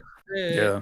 It's very possible it could happen here. It would make me happy too, because there's that whole thing with the giants. One of the things that they consider warrior-ish, or one of the things that is most important to them in a warrior, is also like information, knowledge, the building of character. And for Usopp to become more of a warrior might also just be bringing more of his intelligence, because Usopp is one of the intelligent characters who always comes off as an idiot. And so to have him actually bring out that smart side and take command of himself and be able to lead giants, that would be freaking awesome. That'd be awesome. Yeah. Yeah. Having the same Usopp that fought against Luffy, like with that same passion, that same energy. Yes, that's what I want to Rob. That's exactly what I want to, man. Yeah, exactly. On for that. But Rob, honestly, I feel you, dude. Like, I mean, because again, Usopp was one of my favorite characters in the beginning, right? Pre-time skip. I loved him. Sogeking, I made like 100 Sogeking masks. I was obsessed. And as it went on, and that's why I think I'm latching on so strongly to what Mama Drawk was saying about like the regression being purposeful for this like big moment in Elbaf. It's making me sort of like rethink things and feel differently about it. But I felt that too, Rob. I was like, man, where did Usopp go? Where did this progression go? It felt like we were moving towards something, and then it just kind of, felt like he was not getting. I mean, a lot of characters don't get a lot of shine all the time. There's a lot of characters, and a lot of story, but it did feel like a regression, and so right. Yeah, I hope to see more in Elbaf, but I'm also, I guess, like. That's why I said what I said earlier about what being a brave warrior of the sea means to him, because I'm adjusting my expectations, because I think that there was a part of my brain that was hearing people when they said Elbaf was going to be his arc. I was hearing it in a way that meant they thought he was going to be this like physically, strong, like powerhouse, and I was like, that's just not happening. But yeah, so I mean, I get where you're coming from. Don't lose. Don't worry. When he fights Van Augur, we're gonna have that, bro. That's what I'm saying. Like, listen, they're gonna be scope out there. Bro, Recon, they're gonna be fighting from different islands. Like we've already been saying for like years, bro. That's gonna be happening. It's gonna be so beast. You see like bullets just hitting as you're having breakfast or whatever. What's going on? All that they just boxing. Whatever happens, it is gonna be funny. I think that is what we can be sure of. It is. Gonna Oh be hell yeah. hilarious. Yeah. And that's the thing too. Usopp's always funny. Yeah. Always. I do want to ping pong around some ideas real quick, because Usopp is a character that means a lot to me as a reader, as a hater of the Usopp haters. I have to defend this man from all fronts. Against Zoro's sword swallowers, I need to defend him with all of their might, because they are so fervent that strength equals better character. That's something I've noticed. If the Straw Hat isn't strong, they are bad. That's why so many people consider Nami one of the worst Straw Hats, which is awful. I think Nami is one of the strongest, bro. Come on, let's be honest. She is. She's also one of the smartest. After what she did to Rodo, it's Robin, dude. It's Robin hands down. Robin hands down. Exactly. Put Rodo on the poster, we'll probably get into this a bit later. But in that fan letter, in the fan letter thing, where that little girl says, Nami makes me want to go on adventures because she can do it even without all these powers, without all the strength. She's there. That's what Usopp fans and all these other people need to realize. It's the same thing with Usopp. It's the exact same thing. Somebody's gonna look up to him at some point as well. Exactly. And that's what made it so powerful to me when he showed up talking to that little girl. I was like, oh my god. It's Usopp who's going to encourage her to do something amazing. But unrelated. I just wanted to bring that up because I think that's a good thing for people to realize about what makes these characters valuable in the story versus just being walls of meat to look at and see fight. Yeah, well, that's what Water 7 was about, wasn't it? He was just a regular Joe. Rob is under fire right now. He's hating. I can feel you hating. I can feel it. I was like, take that, Rob. Yeah, that's crazy. I knew he was hating. That's crazy. I can tell. What's it though? But the reason I brought it up, I feel like Elbaf is gonna be like a Dressrosa arc again because who have we already seen in the last few chapters? Irudin, Bartolomeo. We're seeing a lot of stuff about the Grand Fleet coming back into the fold. It's the Warland, and war is coming. Whether it starts in Elbaf or it's literally right after, it's inevitable. And we've seen all these key players, they're coming into the fold. So what's gonna happen? All right, some grand war is coming, and who do all these giants just love to death? Usopp. Wherever he goes, he's just getting them all under his banner, seemingly effortlessly. Whether it's in Little Garden, in Enies Lobby, in Dressrosa, it's like everywhere. They're just there. And they could even be giant bugs, like in his time skip place. Everything that's giant, that just seems to be something he's drawn to. And I think that's because he has these larger than life expectations of himself, that he has to be something that is this giant, massive thing in the world. But he's just some guy. The world's so big, but he's just a guy in it. He can't grow like Luffy. He's not literally super tall like these people he's fighting, like Big Mom and Kaido and all these monsters. You know, he's just some guy. And I think that's what allows him. He's so relatable. Yeah, maybe that's why people don't want to admit it, but Exactly, right? Most Yeah. people would be Usops in the One They Piece would. world. Like, Exactly. I've always said so many people He is our hate self-insert. characters. Yeah, people hate characters usually a lot of the time that they see themselves in because it's like facts. Usopp, they don't want to be Usopp in the Straw Hat world, but they are. Who would be? On God, that be me. If you want me to get off this ship and I have a slingshot, Right, because if anyone else were in Usopp's situation, they would be fucking terrified. I would be terrified. I always remind people, like, God, there's I'm not you getting say, So, there's something here's about my- that guy I just hate about myself. That's a thing. Yeah. If you're hating Yeah, a it is. character, look inside, dude, because there's something about you that just ends up triggering you. I think that's a bold claim to unanimously say, but I do think there's an aspect of it with sometimes. And I do think when I first started One Piece, that was what I didn't like in later parts of Usopp. The first parts, I was like, okay, cool. But like when it got to those areas where like his cowardice started to be detrimental, that started to really grate me. And like maybe that is because like I'm not the bravest of people. I don't know.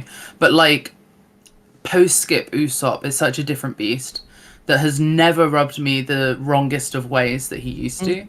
And like now I've gotten to the point where I've been reading it for so many years. When I look back at pre-skip, it doesn't even faze me the same way it used to at all. Like rereading Usopp moments in like hindsight are fantastic. They mature beautifully. And like it's so odd to like maybe it's my own growth that's like changed how I see it or changed parts of myself along the way. But like it's so interesting because there's so many reasons you'll dislike a character, and I do think it's a common one. I'd be really interested to see when people's opinions change on Usopp as well, because he was like when I first got introduced to One Piece, it was like you might not like Usopp. I promise he gets better. Like that was a really common thing I was told. So like I'd be so interested to know which arc was it then for some people. I just want to say too, I want to make it very clear that I love Usopp. I really do. I love giving him a hard time. I love giving the people I love a hard time. Because you're the best, yeah. But I also at the same time, like to the point of like he's a self-insert and so many people would be reacting the same way. Absolutely, 100%. But the difference I feel like is in a lot of other stories, and One Piece is built different. It's not like every other story. But in other stories, you latch on to like, you know, Harry Potter, or you latch on to these protagonists who are just like you, but as the story goes on, like they change and then they do something incredible, and then you feel like, oh, if they could do it. Like I remember when Harry was in the attic and now Harry's over here, you know what I mean, defeating Voldemort. Harry's doing this. And Usopp, you know, he's just, I don't want Usopp's legacy to be like, oh yeah, he was just with a strong group of people. You know what I mean? Like I want him to have like done something, you know. Can I add something?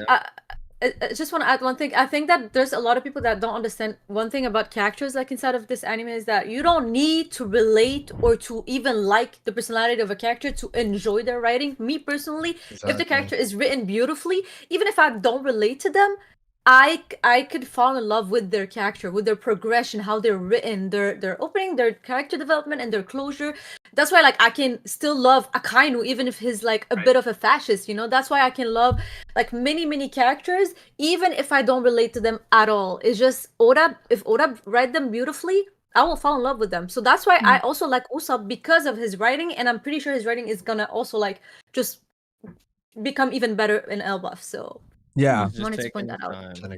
And I think a lot of it too is because, you know, we're all like, everybody in this chat too, we're all week to week. So sometimes like that really heavily affects our perception of like a character over a certain amount of time because. Oh yeah, I know that's changed definitely for me being like, Elbaf was the first week to week for us personally. So No. I mean Elbaf. Sorry, Egghead. Yeah, sorry. I'm so sorry. I'm getting ahead of myself. Egghead. So it's definitely different experience than just like binging it all and seeing the like actual progression. Like through every Chapter by arc. Yeah, chapter. but now it's like chapter by Yeah. chapter, and you're like, I'm like, where's Chopper? Where is he? Like he's been gone for chapters and chapters and chapters. Like I felt that heavy. Well, it's in a crazy Egghead, experience too. though to kind of like Yeah. go through it all and then go week to Yeah. week in such a crazy arc and just feel you do feel that difference. So I'm excited to reread it.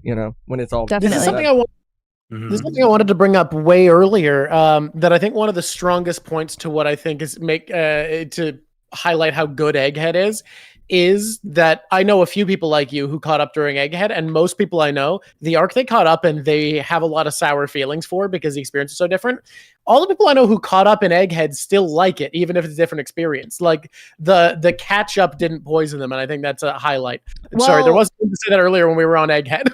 No worries. I mean, I totally agree. I think it's because Egghead was so damn good. I mean, we were so spoiled. Like, what the hell? Like, our first week to week is really freaking good. Egghead. Like, are you kidding me? Like, Yeah, what the that's best why- time to read like One Piece? Like 2024 in general has been Yeah. like the year of One Piece. Like they talk about so it's many insane. people. Talk It really about, has been, yeah. and I'm sure there are so many people in this call who have felt that, but like who talk about the years that the Straw Hats weren't together, like in real time, or like seeing Sanji and Zoro come together in what was it, Dressrosa, after like X amount of like Oh my years God. in real Winner. time. That weekly Dressrosa Winner. read was tough. Not seeing half of that. I caught up in That was Dressrosa. tough. That was my first arc weekly. I was Oh, 696 when I caught up weekly, and then reading through Dressrosa and realizing halfway, we're not gonna see these guys, and knowing it's gonna be like what 2-3 years until we meet them all again, and then realize, oh no, Sanji's gonna be on this other island, by the way, because family issues and stuff. It's like, oh bro. Can I just So say, grateful I didn't catch up on Dressrosa. My God. But It I might be feel also- so grateful I got to read all of Wano in one go because I think a lot Yeah. of people didn't like it because they read it piecemeal. And I got to tell you, reading it straight through, it It's was perfect, yeah. stunning. But it was Yeah. the same thing when we were in Skypiea and people were bitching about what was the name of the dude who made the bubbles in Skypiea? The Bullman? Yeah, thank you. And everyone's like, I hate this dude. And I was like, Skypiea just read smooth for me because I got to read Yeah. it all the way through. And I think a lot of people had hatred Totally for agree. it because they animate it and watched his bullshit. Anyone who watched Skypiea in the anime likes Skypiea a lot less than manga readers. Yeah, Skypiea manga is just a different experience. Like, Oh, it really is. a whole different experience. Honestly, but you know, Right. are you a real Skypiea enjoyer if you didn't enjoy hearing the Luffy song? Yeah. Oh, That's classic. That's a classic. Hime, what were you gonna say? All memories awakened. I was gonna say, am I the only one who fell completely in love with Dressrosa? I rewatched the anime and the pacing didn't even bother me. Am I the only one who loved I Dressrosa agree. to death? I agree. It's my top I three love the moments. favorite Your top arcs. three? Top three's Top crazy. ten. It's my I'll top tell you, 10. I will wait for the Let me remake. explain, let me I will explain. wait for the Can I explain? Dressrosa remake. Can I Where is it in your I top think, five, if I can ask? I think that okay. Besides Egghead, let's discuss Egghead from the conversation. I think it's the arc that has the deepest story, and the arc that is the most emotional, that has the best side characters, backstories. You have Law, you have Corazon, you have Doflamingo. The best villain, the best written villain until now for me is still Agree. Doflamingo. And you have Agree. also like small side characters like Baby Five. You got like Sai, you Senior got Pink, like yeah. Sabo. Senior Pink, Heroes. you got So many. You have Kairos. You have like also when he was holding his wife under the rain. Oh my days! That was what I was Like, about you to- have, yeah. everything. Catch me up. What are we talking about? The chain of Dressrosa. Dressrosa was a masterpiece. Agree. I agree. Agree. I don't know how much Dressrosa's in my top five. I am totally getting agree. emotional just talking about it. Wow. people not like You know, Dressrosa here? I think we're when meant like the Senior anime, Pink- Randy. one moment when Senior Pink was going up in the air, he was like, There's ways to was fix saying- it. I think he A was lot of saying remake. something like the closer I get to like the sky or something, like the more I like I don't remember. He said something very crazy about like the fact that he was like he can't get close to like his kid and his wife. Oh, I'm sorry. Yeah. It was just I- so I totally agree. I totally agree. Yeah, that part definitely hurt.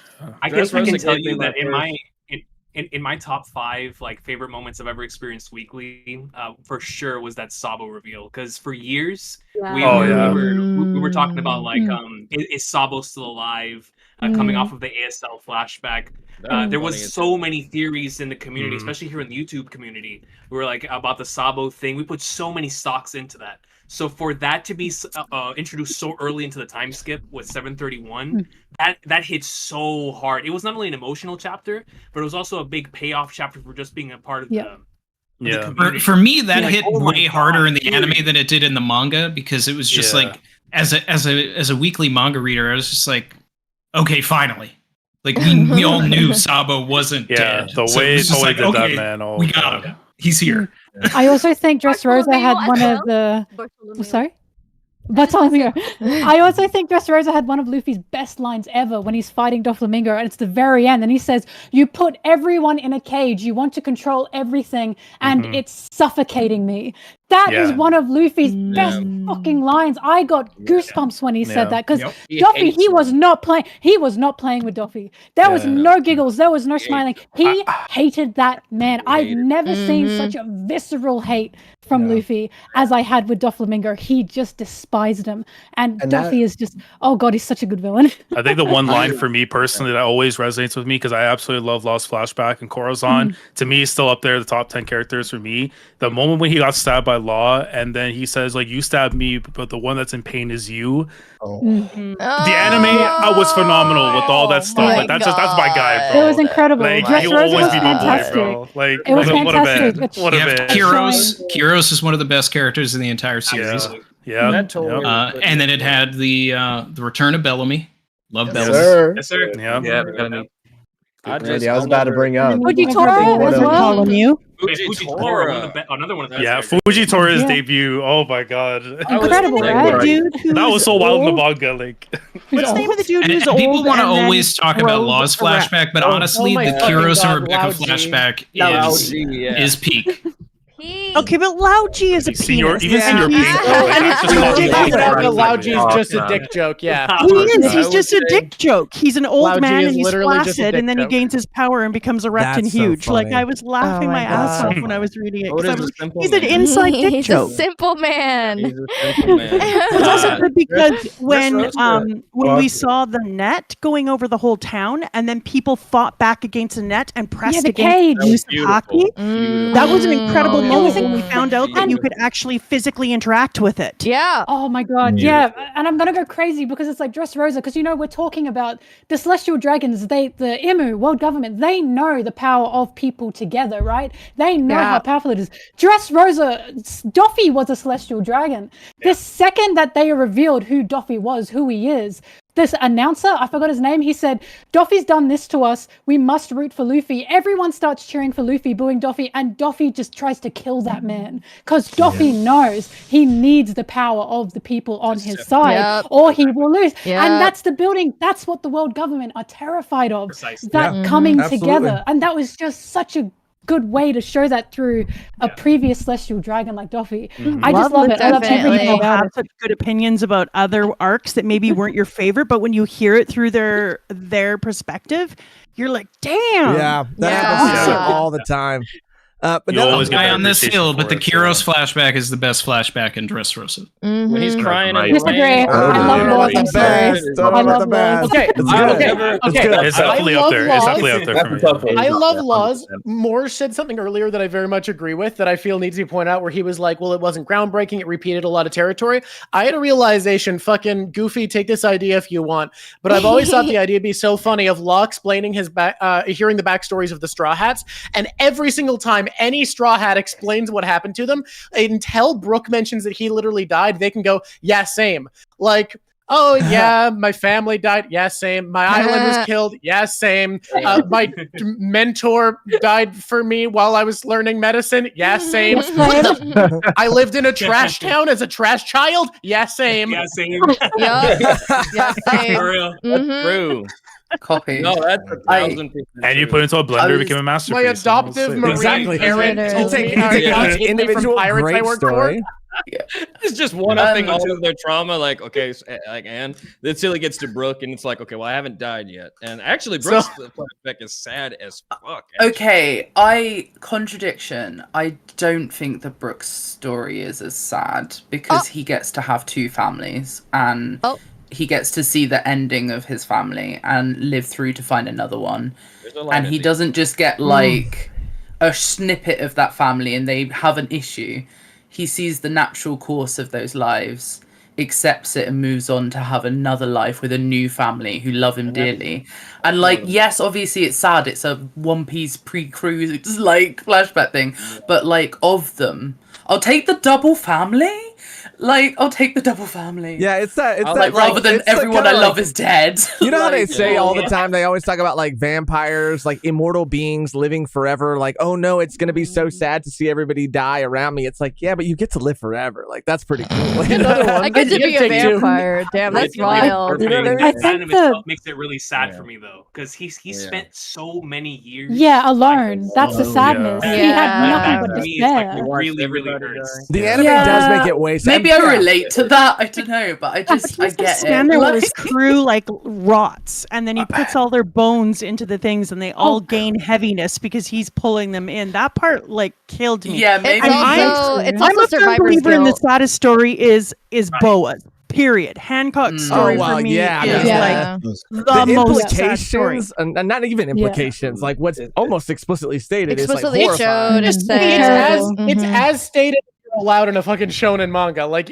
yeah, no, and then I thought that it reminded me of the Comfort Women, and I went into a background about why it would and why the entire place that she was in would be like the Comfort Women. And I had somebody actually send me who did their masters in it, and they wrote a paper on it, and they were like 100%. And then went back through all the different ideas with me, and it made me even sadder to think about how it was a way, because I think that often Oda shows us history that they're not allowed to talk about or that other people find unpalatable, and he does it in this sly way throughout there. Like there is an incomplete thread throughout One Piece of World War II, and if you follow it, you can see everything up to the atomic bomb, and if you go through, you can see it taking over, et cetera, and then you have this Comfort Woman moment, and then they give us the background of Boa, and I was just knocked over. Yeah, with what they did 100%. there. I remember when I first watched Boa's backstory or read it, I was like, who did Oda talk to create a character like this? Because she is just phenomenal. Everything about her is phenomenal. So relatable to me personally as well, with having to be stern, hide her emotion to be seen as strong, because she's so scared to be vulnerable. Because when she's vulnerable, she's terrified that she will just be taken advantage of again, be turned to a slave again. Like, I feel so much for her, and I cannot believe Oda made this character, because she is just incredible. Yeah, that leads right into one of Luffy's greatest moments too. Like whenever he covers up the mark in the middle there, and then directly after doing that, not even knowing what that was, directly after doing that, then he's asked like, "Yo, you can either take Marigold and free her from that, or you can go to your crew." Immediately, without even thinking, he's like, "I want to free her." Yeah. But it's not even the lack of hesitation, it's that he's happy. It's not just the lack of hesitation, it's that he's so excited he can save her that he doesn't even care about the hard choice. He's just like, oh fuck yeah, I win, yay. Also, like, a lot of people find Boa's attraction to Luffy like bordering on problematic and things, but I do think it's important to remember she's not attracted to him in a I must touch this person. She hides behind rocks all the time. And like, not only that, but the only person she's ever had these kind of feelings for is the person that has no interest in her body and only has interest in her, like what she's telling them and her strength as like her person, her actual core character, and like ignores all of that kind of facade of like, I have to be strong and break down these things, and is only focused on, I want people to be safe, I want your secrets and your reasoning for those secrets to be your own, and you make those choices. And because he covers up the branding in that way, he protects her without even knowing he's doing it, but it's so instinctual for him to do it, and that's her attraction is about that character that is no longer interested in taking advantage, that character that has no obvious signs that they ever could, because it's just not how they think, and that is something Boa doesn't even encounter from her own civilians. Exactly. And I love that. I've always said that if Luffy did like Boa back, that would be a paradox. she wouldn't like him anymore because that's the point. And then going back Oh. to Egghead, that's why Boa facing Blackbeard was such a powerful moment to me. Yes. She was literally on the edge of death, essentially, blood dripping out her mouth, and she stared him dead in the eye and essentially said, "Do it." You know, she is just so powerful, and I love everything about her character, especially when she faced Blackbeard. That was one of the best moments in One Piece. to Yeah, me. she's good, really good, well written character. 100%. Speaking of best moments, sorry, the Barto now in our new arc in Elbaf, the scene that he does drinking the poison. Oh my God! That was such a great moment for him. Bro, he held it down. Like, what the hell? I hope he somehow survived that. I hope so. That's the kind of okay, moment I'm talking about for Usopp. I gotta keep That the kind of same moment. I gotta keep the Yes. same Yeah. energy Yeah. I had with Kid. Yeah. If I think Kid is dead, then Bart has to be dead too. There's no way I think he survived. They're both dead. He's got the They're barrier. both alive. Barrier. Listen, the ship can go, but that barrier. I mean, listen. They're both alive. It's One Piece. He can live in a box that he can live in. He's fine. All right. How many? He's gonna get some tonfas, you know. I'm feel gonna like be a lot real. of us If have you're seen, guessing on One Piece, going up and saying they're dead is like you're at the roulette table, and instead of red or black, you're naming a specific number. yeah. You're Put it right. on 4. You're right. 4. I think the fact that even Oda even not saying like Barth will die, like a status is unknown. Like just saying that, just like you're gonna open up the opportunity to possibly bring him back in. I think if you made a statement right there and says, "Oh, why he died? He was done," that would be like, okay, he's not Well, coming do you back. think that if it says like status unknown and then we just never hear about them again, they're just out? That is that Oda's way of saying like, yeah, I mean, it's up to you. I mean, they're not really going to be involved in the story anymore, but they're on I would that expect spa better from island Oda if that Fox was the the Killer. case. I was about to say, like, I don't think. I just don't. I don't think Oda shouldn't do that though. No. I think killing Ace hurt Oda so much. He was like, "I'm not saying I won't ever kill anyone again." But, oh my God, I'm not. He has killed people post time skip I'm not pretty just often. doing It's that not to the people. important ones. Not Yeah, a big, that's how Oda is. No. Yeah, it's like I'm as again, like cheesy as Oda is. yeah, Law dying would be like there's just Yeah. just no way. I mean, we know If you're Law like survived. Monet It's the fact level, that you're in he swung danger. away. Yeah. Do it, Really- but that shit Really gonna quick, hurt him. guys. I think I'm gonna peace out. I just wanted to say thank you guys so much again for having me. This was an amazing discussion, and there are so many fantastic creators here. So I'm blessed to have been able to show up. So Megan, Josh, thank you again so much, and I hope you guys have a wonderful day. Thank you, Chestnut. Have a good night. Later. Thank you so much. But now that we got Randy back too, Randy, how are you feeling about Elbaf so far? We didn't get a chance to ask you. Oh yeah, I didn't know what you guys were talking about while I was gone. Go ahead. Sorry. Oh yeah, no, Elbaf so far, I love it. You know, I mean, it's obviously you've got the pre-time skip vibes that everybody talks about, but I mean, it's designed that way. Like that is completely by design. And not only is it the pre-time skip vibes, it's the pre-Jaya vibes, because that's also by design. Oda is deliberately letting us know, like I said earlier, that this is the final saga, that we are in the final arcs, and in order to give us this sort of well-rounded circular feeling and this idea that like when the story's over, we don't feel like we were missing anything, he has gone back to the original 6 characters. And they're the ones that are running around Elbaf right now, while the ones that joined post Vivi are on their own. While Vivi is still sort of, you know, in the mix somewhere here. And, you know, if there is any arc to bring Vivi back, I mean, it's now, because she was a part of Little Garden when we met the Giants and when we established this sort of goal in order to visit Elbaf in the first place. And I mean, I feel like it would be really interesting if she were to come back, wherever she lands, it's not with the 6 that she knows.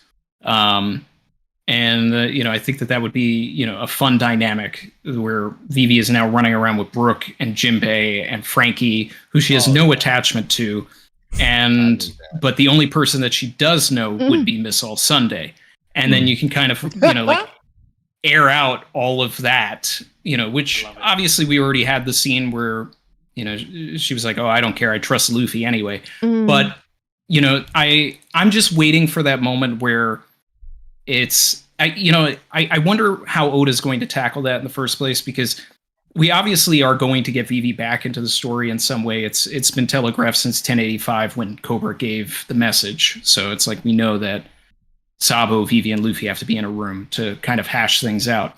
But the interesting thing is how the dynamic between Robin and Vivi is going to be. Because we've already had this development in Eni's lobby where Robin, was able to get to a point with the crew where it's like, okay, you're no longer captain, you're Luffy now, you're no longer Longnose, you're Usopp.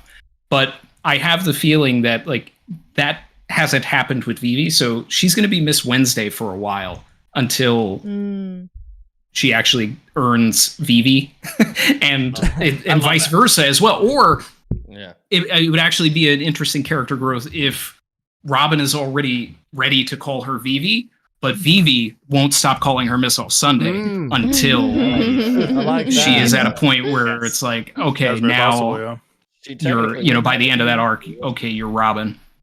But I've been long speculating that we were going to have a false sun god in this story, and I haven't read 1131. I'm going to read it tomorrow with the official, but it's like we got the false sun god with Rado or Road, however, we're going with the translation for that name.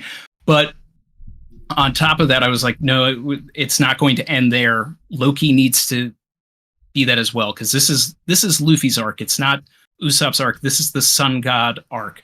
This is where everything was set up in the Mother Carmel flashback and everything, where even she was pretending to harness the sun god. So everything about the sun god has to come out in this.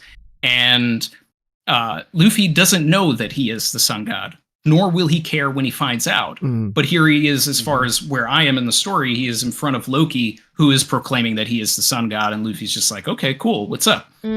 And I'm excited to see where that goes. I do want Loki to eventually have interactions with Usopp, because if we're going into the Norse mythology of everything, this chaos agent, this agent of mischief and everything, it just feels like that's where we need to go with God Usopp. He just needs to deal with Loki, where there's going to be other outside agents that are eventually going to show up. I just did if people want to know, I put out the longest video that I've put on my channel, that's not a stream or anything like that, where I literally go through an hour's worth of Elbaf predictions and theories based on Norse mythology, where I just go through everything, and it's just like, okay, this is, these characters are likely based on this, and because of this, we can potentially go here. And it was a really fun video to do. And we've got Yggdrasil now. We're probably going to get, all these types of realms and different things. And there's so many interesting ways that we can go with, mythologies based on Odin and, him losing an eye, and who's going to be the eye patch pirate. Will we actually get that in Elbaf? I believe that the eye patch pirate will be Luffy, and it'll echo the Odin story. And there's also a possibility for Elbaf to be where a lot of people's dreams come true. Usopp's dream is very much based here. So if he doesn't achieve his dream here, then I don't know where Oda's going with things. But based on a lot of Norse mythology, I actually also believe that the All Blue is in Elbaf. Oh shit! Oh wow! Wait. That's more unexpected. You want to talk about that? Yeah, expand on that. Yeah. So in Norse mythology, there is the stream of Vergelmir, which falls from Valhalla off of the antlers of an elk. An elk, yeah, Eikthenir. And I don't know if Oda's going to do some sort of chopper thing with the elk, but I think we get an image of that if Chopper goes Sulong and or something like that. Then we would get a kind of an Eikthenir version of Chopper. But basically, the all water from the entire world in Norse mythology falls from Valhalla off of the elk's antlers down the tree of Yggdrasil into the stream of Vergelmir, and from there goes out to the rest of the world. So if we get introduced to Vergelmir or some sort of stream underneath the tree, Oda he based everything in One Piece on Norse mythology. Like, that's his main inspiration for everything. Obviously he's mixed multiple, but like the core of everything is Norse. So if we get that stream, that would be where all water in the world flows from, and in theory would be the All Blue. The reason why I like that, Randy, is because I believe Elbaf is going to be an arc about creation, and that's why I believe that at some point in this arc we're going to get because I believe, of course, the Void Century will be coming next. But I think if Oda wants to give us the what happened before the Void Century flashback, where like Nika and those concepts and ideas come in, this would be the perfect time to show that. And so if the All Blue is here, that would give us the opportunity for Oda to showcase how the world was before everything happened in the Void Century. So then we would see how like everything was specifically here in Elbaf, maybe even around the world as well. But I think the idea of us going and seeing, talking about earlier, I love the conversation that we had in regards to the world government and how One Piece is about misinformation and stuff. How cool would it be if the sun god that we've been proclaiming this entire time was actually somebody like an Usopp, who was this I don't know, a scared individual or an individual who's just trying to do good, but it obviously succeeded. But everyone looked at it as a source of inspiration, even though they were a coward or whatever the case may be. I think there's a lot of opportunity there for us to showcase not just the creation of the One Piece world, but the creation of the series itself and what Oda had in mind while creating One Piece. Like Randy was just talking about, with obviously Vicky the Viking being the main inspiration and Norse mythology, like he just said. But I think it's also a really cool idea to maybe go into the creation of certain characters. So like whenever he was thinking of creating Usopp, maybe not all the way back then, but just recently in the misinformation of how certain things are construed and perceived now, kind of like how I think of Wano as an example of this, where they look at devil fruits as sorcery because they can't understand what that is, right? Like they've never been privy to what a devil fruit is. So in their mind, that's just sorcery. It's magic. In a similar way, I think what we can do in Elbaf is have the whole sun god concept and idea showcase how Oda feels about gods within the One Piece verse, and how like that information has been misinformation throughout the years. So like, well, I know we've been talking about Luffy having a god fruit for all this time, but what about if that god that originally came was just like a silly guy from back in the day whom people couldn't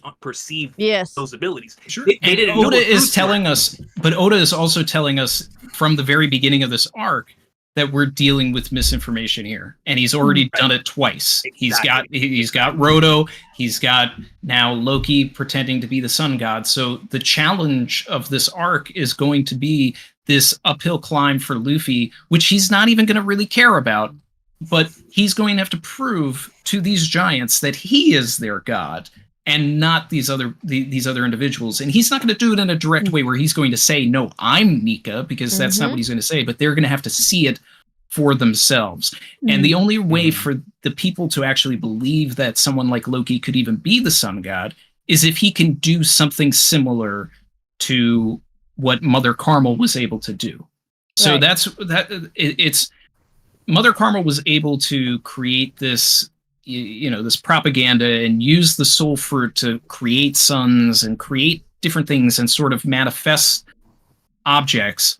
And so Loki has to have, if he does have a devil fruit, he has to have some sort of ability to do the same.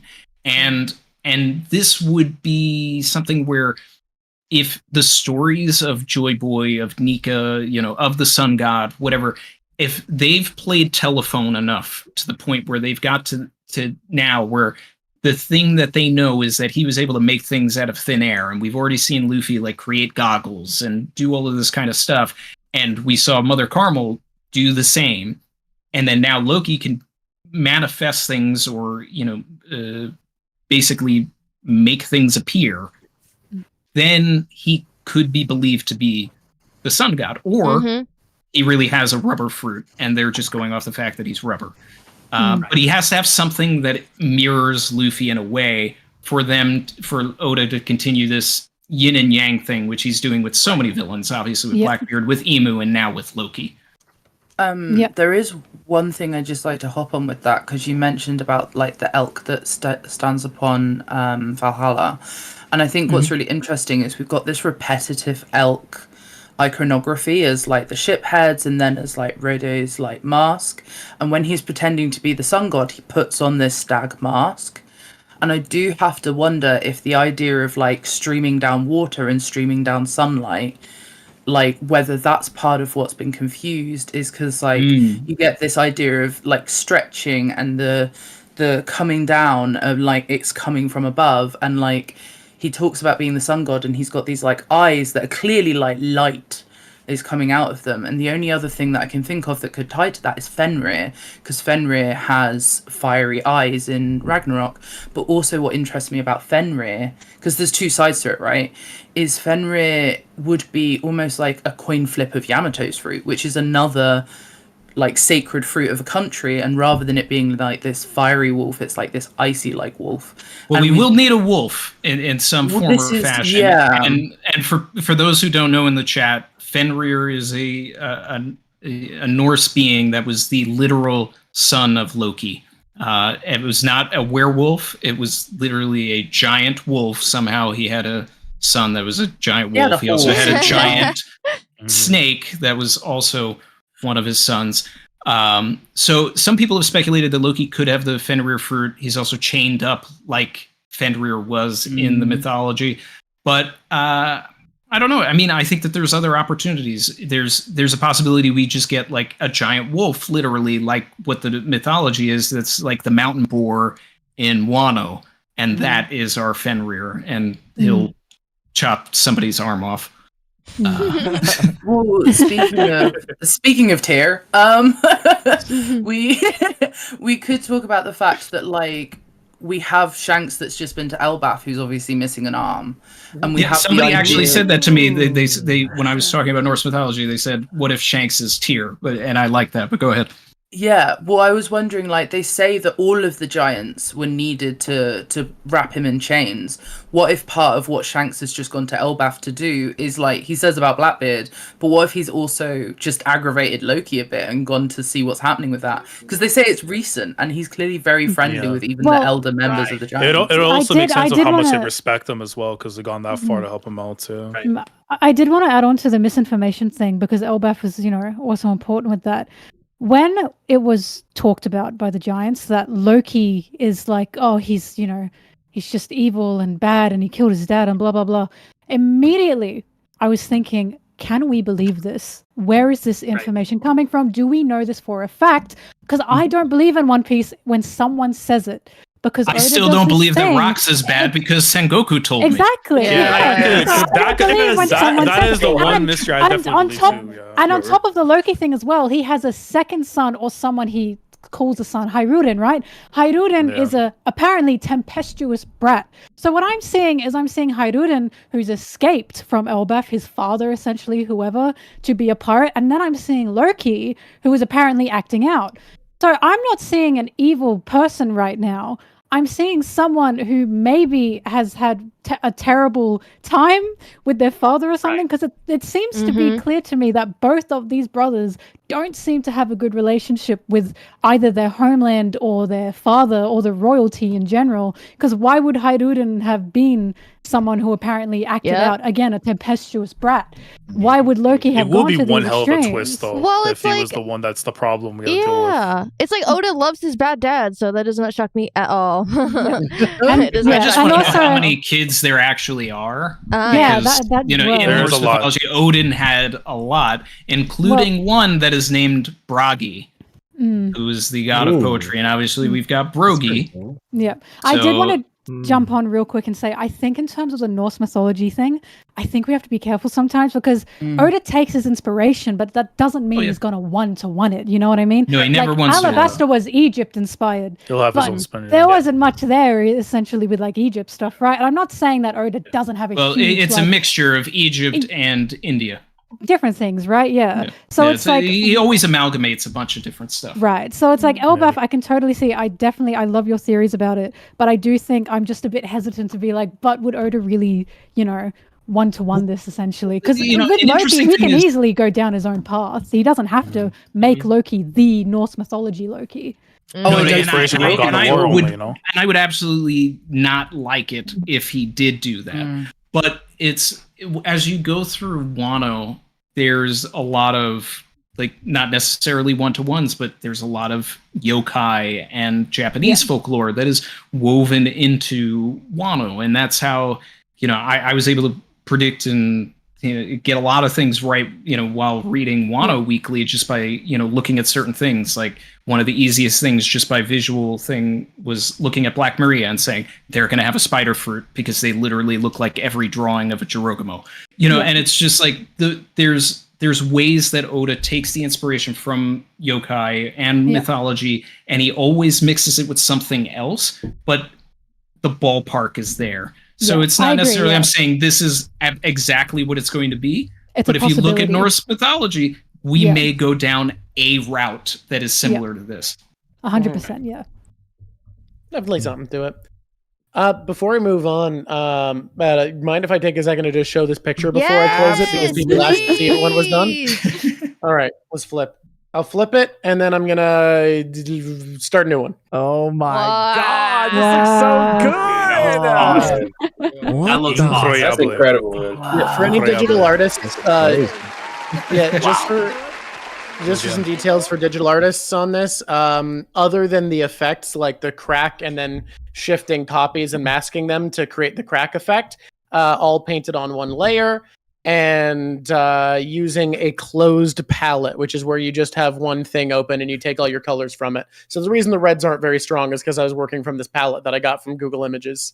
Wow. Right, that looks like it should be on one of the TCG cards. No, I was just gonna say that. It really should. It really should. It's good, man. It's good. That's high quality.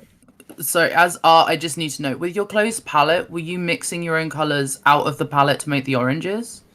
Yep. So yeah, okay, that's because I was like, that's okay. Then absolutely, because that's color theory. You've got enough. Yeah, you're saying he's not ugly enough.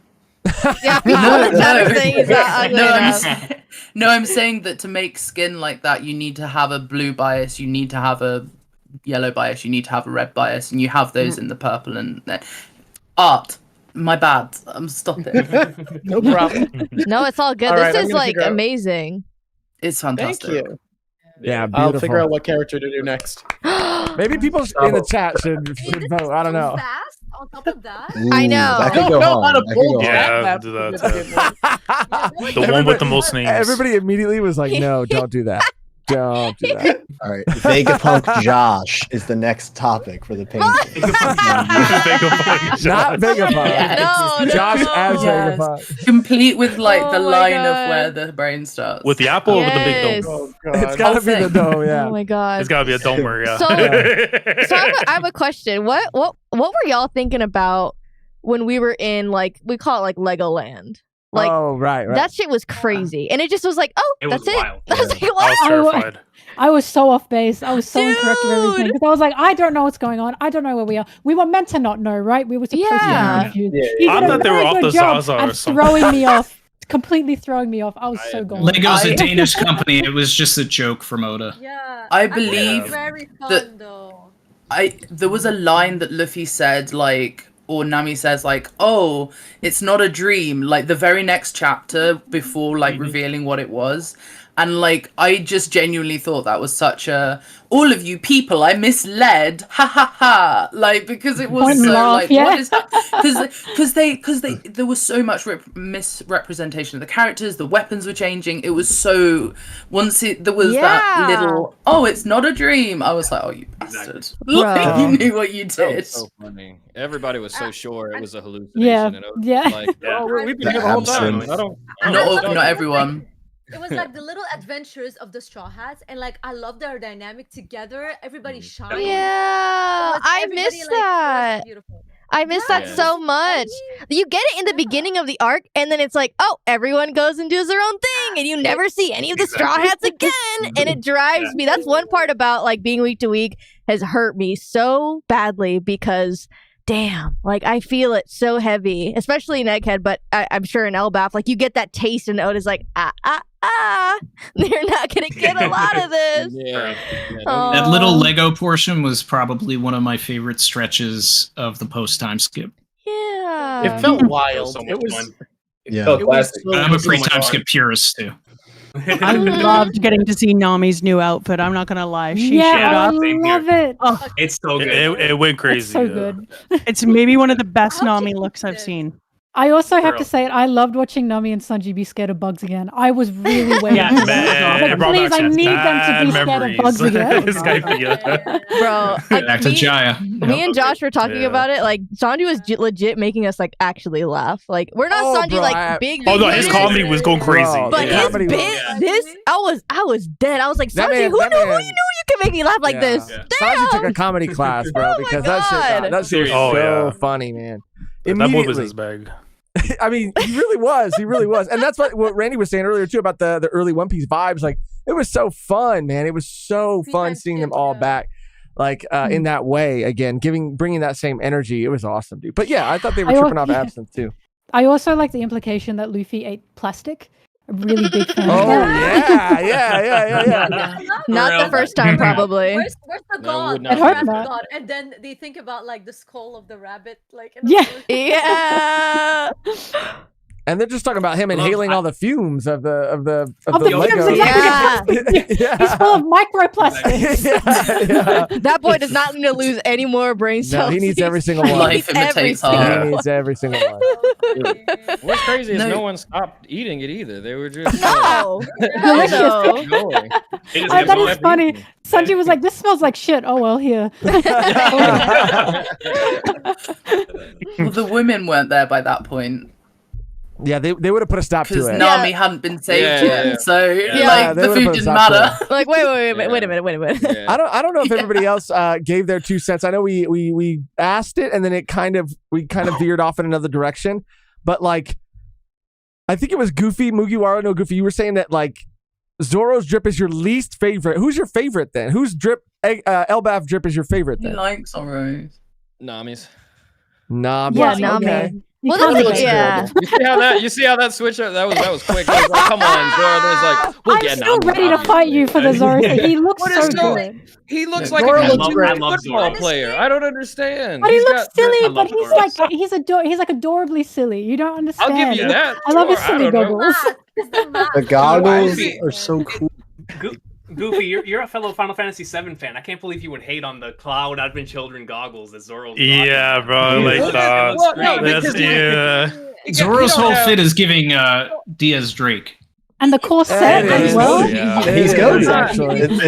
I don't think he can pull it off, though. I don't know. I didn't like it. Me personally, it's giving me Mbappe who was wearing the thing when Thank you. Like I was like, nah, get this shit off my face. No, we've got to support our king. Like, what do you mean? This is weird. I don't know. I'm not gonna lie. The more that I look at Usopp's, though, I actually do like his fit. Like, it's very fitting of He's what clean, you too. would wear when you go to Elbaf. Yeah. Oh hell yeah. I love the Usopp's beard. fit. I'm a big It fan. feels- of the Best beard. is Sanji because it's in theme. It's like the night in The China. night, yeah. Yeah, It just yeah. fits, it goes well with him.